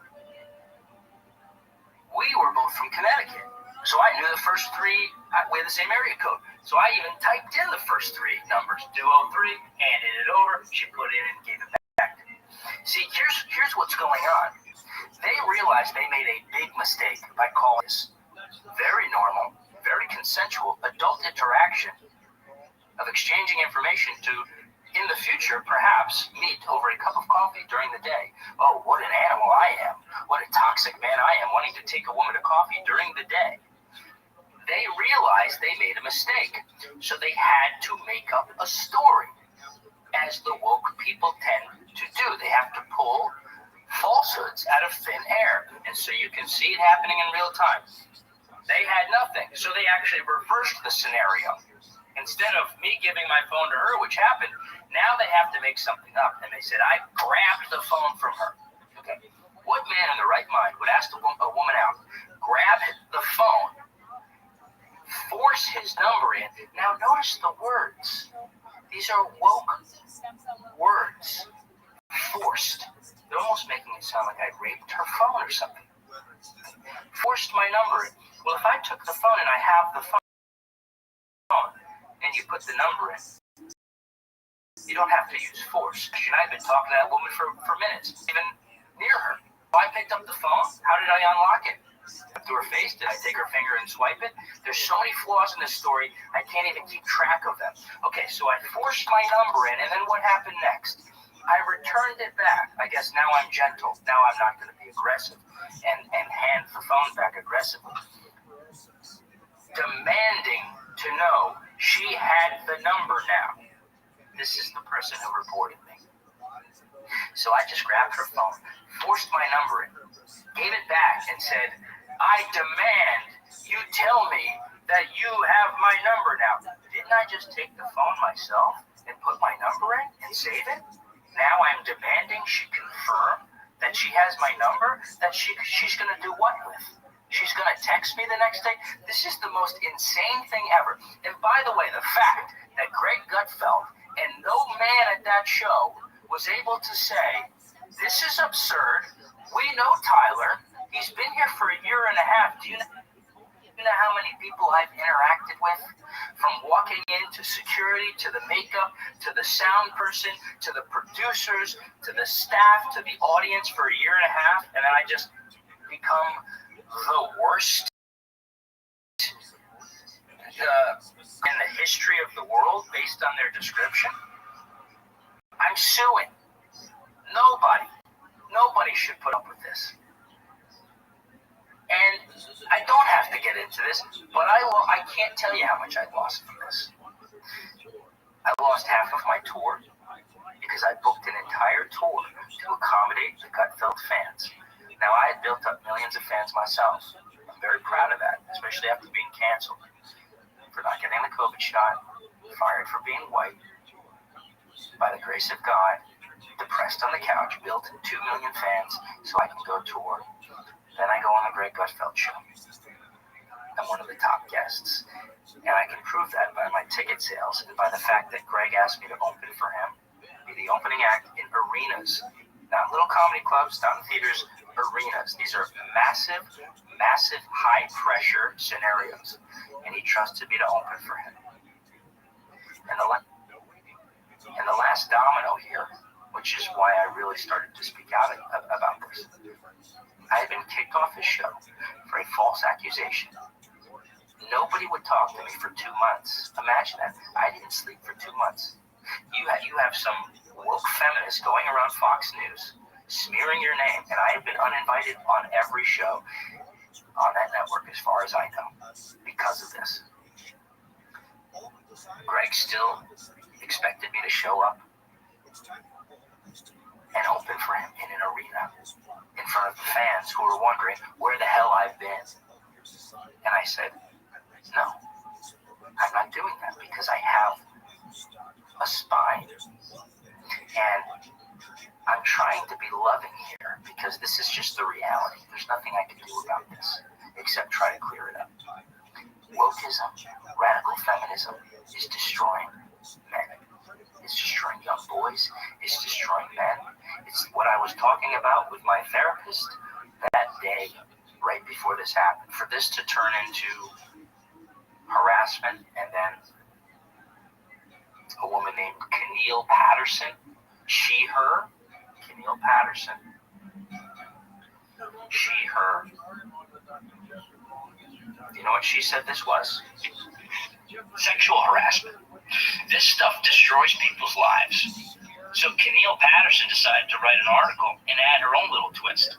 A right-wing comedian is blaming the woke mind virus after he was accused of sexual harassment and blacklisted from Fox News. He said Thursday. So Keneal Patterson, her, who works at Vanity Fair, I now have a defamation lawsuit against you. And that's clear as day. So I need help if anybody's an attorney and can do this pro bono, because going up against a company like Fox, and I'm not saying I'm suing Fox, I'm suing the individual who lied about it, and not sure if I have to sue her, the Daily Beast she wrote this for. She said this was sexual harassment. Imagine that these articles are all over the internet. So if I have a potential job, people are going to look this up and see I was accused of sexual harassment from Keneal Patterson, her, who lied about it. This stuff destroys people. Thank God I have past experience with this. And so I was able to get the proof, get the receipts. Let's see the security footage. How about that? Will Fox give me the security footage? Will they release that? Of me grabbing my phone, forcing my number in, demanding a woman save my number to do what with? This is the sloppiest hit job for the most trivial Me Too accusation I've ever heard in my life. And that's why it's taken me this so long to talk about it, because it's like you can't even grasp it. And then nobody would even talk to me at Fox. That's another line they crossed. I don't have trust within communication. You have to understand, if you watch the show Gutfeld, this is the stuff they make fun of and that I made fun of when I was on the show. So just know, you're watching Gutfeld and he's making fun of wokeism, radical feminism, how men have become emasculated, how there's no masculinity, how men are afraid to approach women and to ask them out. He couldn't even defend one of his own. Nobody at that company could. Literally everything we make fun of happened to me. All of it. Wokeism, radical feminism, the fear of approaching women, and cancel culture. 4 things. Boom, boom, boom, boom. They all happened right in that office. And they can't defend it. Just the right-wing network. You have to realize, sure, some of the hosts are more right-wing, more conservative, but this is New York City. Do you understand the radical leftism that is running that company? They're everywhere. In my opinion, this might have been more of a political hit job than anything else. This woman knew I was on Gutfeld. She picked up the phone and called down to the office and said, "You've got a harasser working with you." This is radical feminism. It's destroying the country. Look, I appreciate all the fans I made from Gutfeld. And they're not happy about this. Trust me, they're not happy about this. Because you lied to them about who you were on that show. By the way, a lot of people have reached out, a lot of big people at that network, privately, on my side. I'm not going to reveal who they are. I'm going to respect their privacy, but keep that in mind. If you're pursuing entertainment or trying to fight this stuff, one person has my back, and this is a layup to fight this blatantly false accusation. So I'm thankful for that you all revealed who you were. Weak, woke cowards. And at least I can sleep at night. You know, I worked my ass off on that show. It didn't get paid, by the way. We don't get paid. But I would fly across the country in the middle of the night with no sleep from my show to make it there to that studio, to sit down, write jokes for hours in the morning, and just do my absolute best on camera. And I did. And I thought we were all in this together. I was wrong. But at least I can sleep at night knowing that I called this, I used my humor and my God-given talent, and I can back fighting it. And that's something nobody at that show can say. So, watch the show if you want, but just know it's all empty words. I love you guys. I'm not happy right now, and so this is a long video and probably some rambling. I don't give a shit. It's really hard. This is hard for me even to do this. But I just did it. And now I can sleep even better at night, knowing that I'm actually trying to defend myself from people who are trying to do harm. So, I love you, and hope this next is really shitty. And again, if there's any attorneys willing to help, please send me a message, and hopefully we can end this.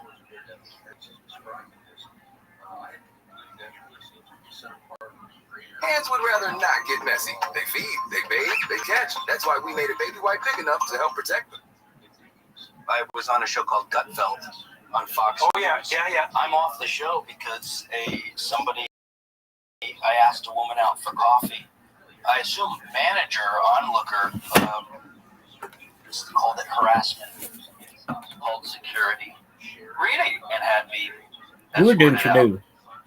And so that's the new thing I'm working out. That was my first Me Too, which I call the most trivial Me Too in the history of the Me Too movement. This was a woman who consensually agreed to get coffee. We exchanged information, and somebody was so disgusted by that they called it her. Wasn't someone after the same woman by any chance, was it? Well, it might have been. It's not even have a conversation. Nobody at Fox, nothing. I'm just gone. And I put this out. I waited for 2 months. Yeah, but again, that's probably wise.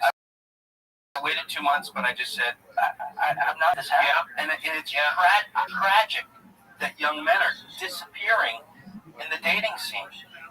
It's not good. Dating apps are not good. Yes, well, I figured out something horrible. Do you want to know what it is? Do you know how you define consent? Marriage. Yeah, that's good. Well, look, I really tried to think it through, because there are so many. There's too many variables every other way. So, like, one of the things I saw this starting to happen on university campuses when they put all these rules in about what constituted consent. Now, the thing they really always avoided was alcohol, because there's no date rape without alcohol. Like, alcohol is at the bottom of almost all normative sexual misbehavior. So if the universities were the least bit serious about the things they claim to be serious about, for example, they focus on alcohol. Yeah. But there is a conundrum. You're signing your will away when you drink. I remember dating girls going, no, if you are out drinking, it's off the table. You've signed your will away. Well, and the strange thing about it is that there's some truth in that, right? Because alcohol does make people conscious if you drink enough of it. That happens to be a problem. And then before unconscious, there's not knowing what the hell's going on or caring. And then there's the next day regret. And part of the next day regret is, well, did I really give consent? And then you can't remember. Like I did a lot of research on alcohol. We showed that if people drank enough to get their blood alcohol level up to legal intoxication, so that was 0.08, they showed about a 75% decrement in memory after 3 minutes. So you could tell them something, ask them 3 minutes later.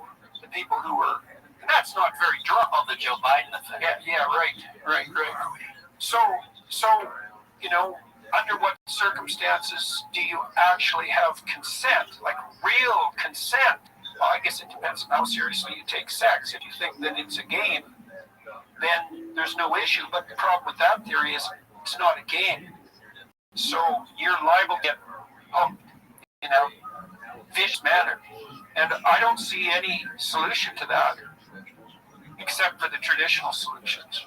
And the kind of stories you're telling, the fact that, the workplaces have become these toxic pits of surveillance. I mean, where the hell are people supposed to meet each other if it's not at work? It's so about insane. 8% or something like that. What you're only going to meet the people that you meet. Yeah, and I don't work. So to me, that was a place.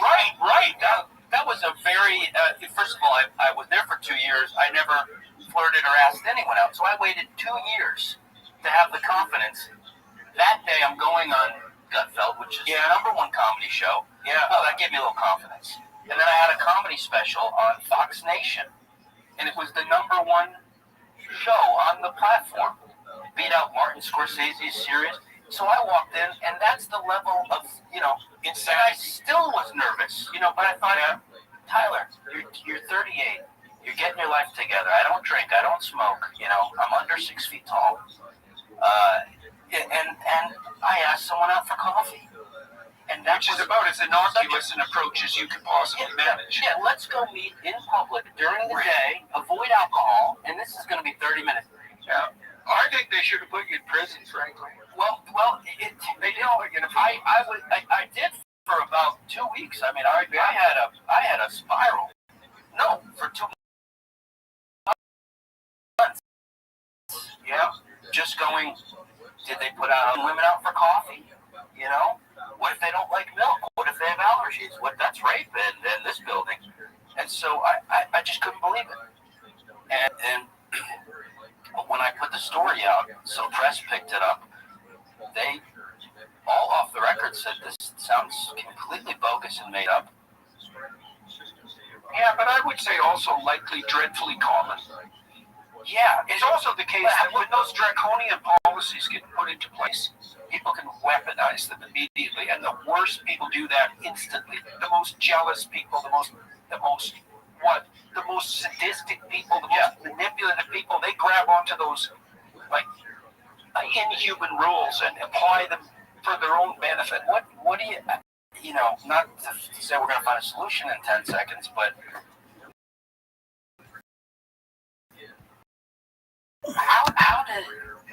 how do you push back? The next day I felt like a creep. The only way you push back against anything ever is by telling the truth. Yeah. That's the only strategy. Yeah. There are no strategies. This is something else that's in life. There are no strategies. Or you could put it a different way. You say that the best medium to long-term strategy is the truth. Yeah. And so when I'm in a complicated situation, which is quite common, I just say what I think. Always. Well, I did that based on your advice. Yeah. So me going on Twitter and doing that was based. It was what do I do? Just tell the truth? Yeah. Well, this also means that you have to act in a manner that allows you to tell the truth about what you did. Yeah. Right? Because,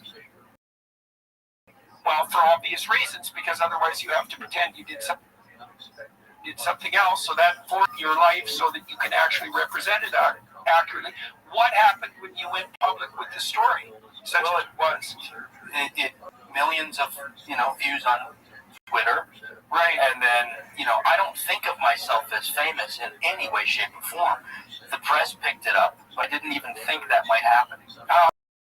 Yes. I'm still I'm banned on Twitter. I'm a naughty. I had no followers, pretty much anymore. So which is probably helpful because I don't overthink it. I just said put it out there, and the press. They said somebody made an anonymous claim that they witnessed what happened, and they said yes, you grabbed her phone and forced your number in it, and you demanded she confirm you had her phone number.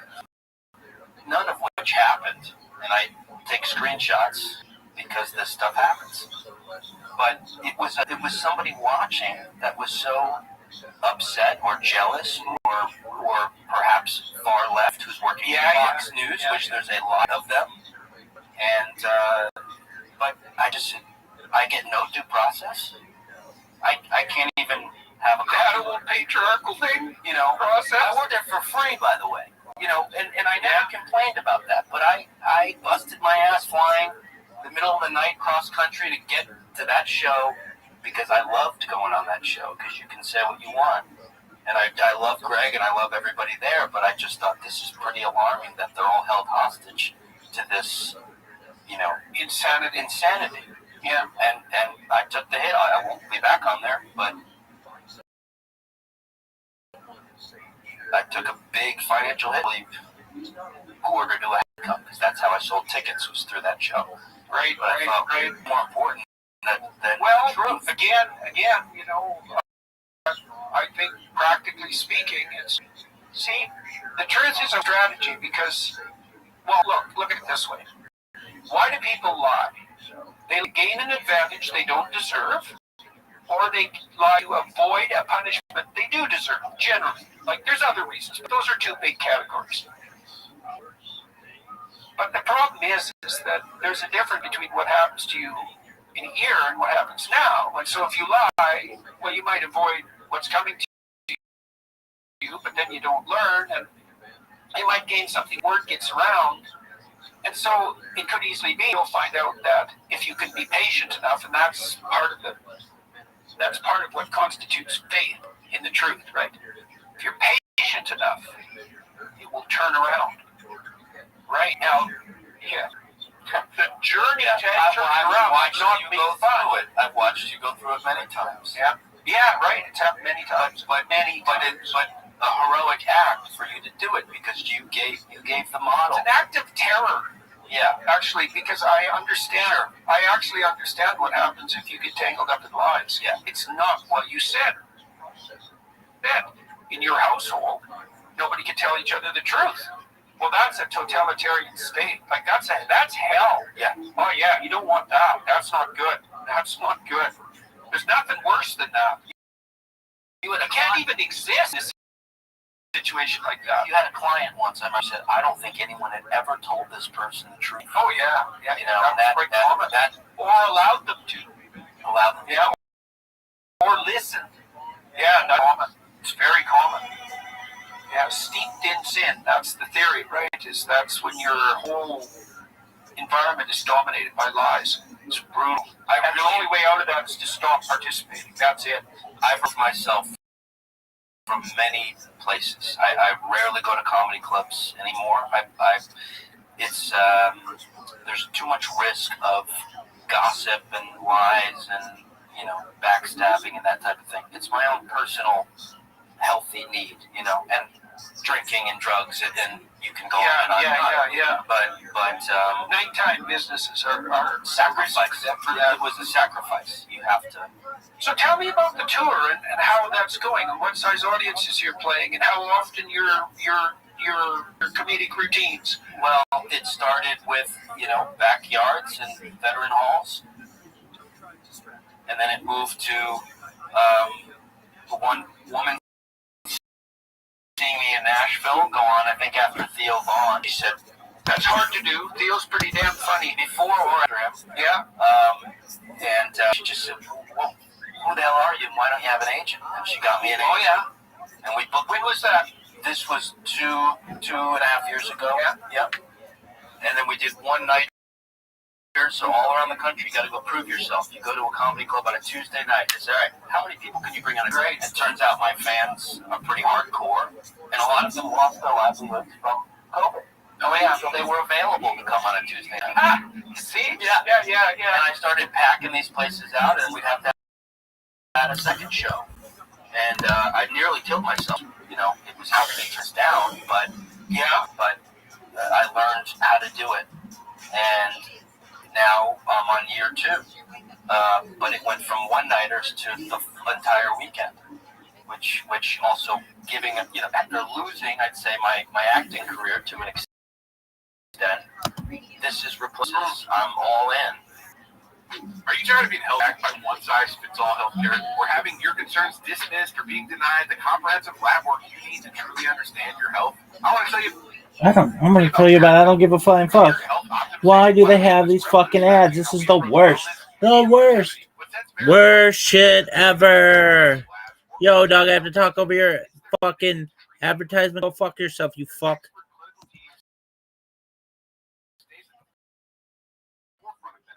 Are you fucking serious? Because your best life starts with your best self. So what does it mean to be all in?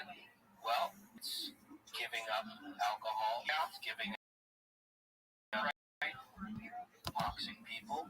Any negativity.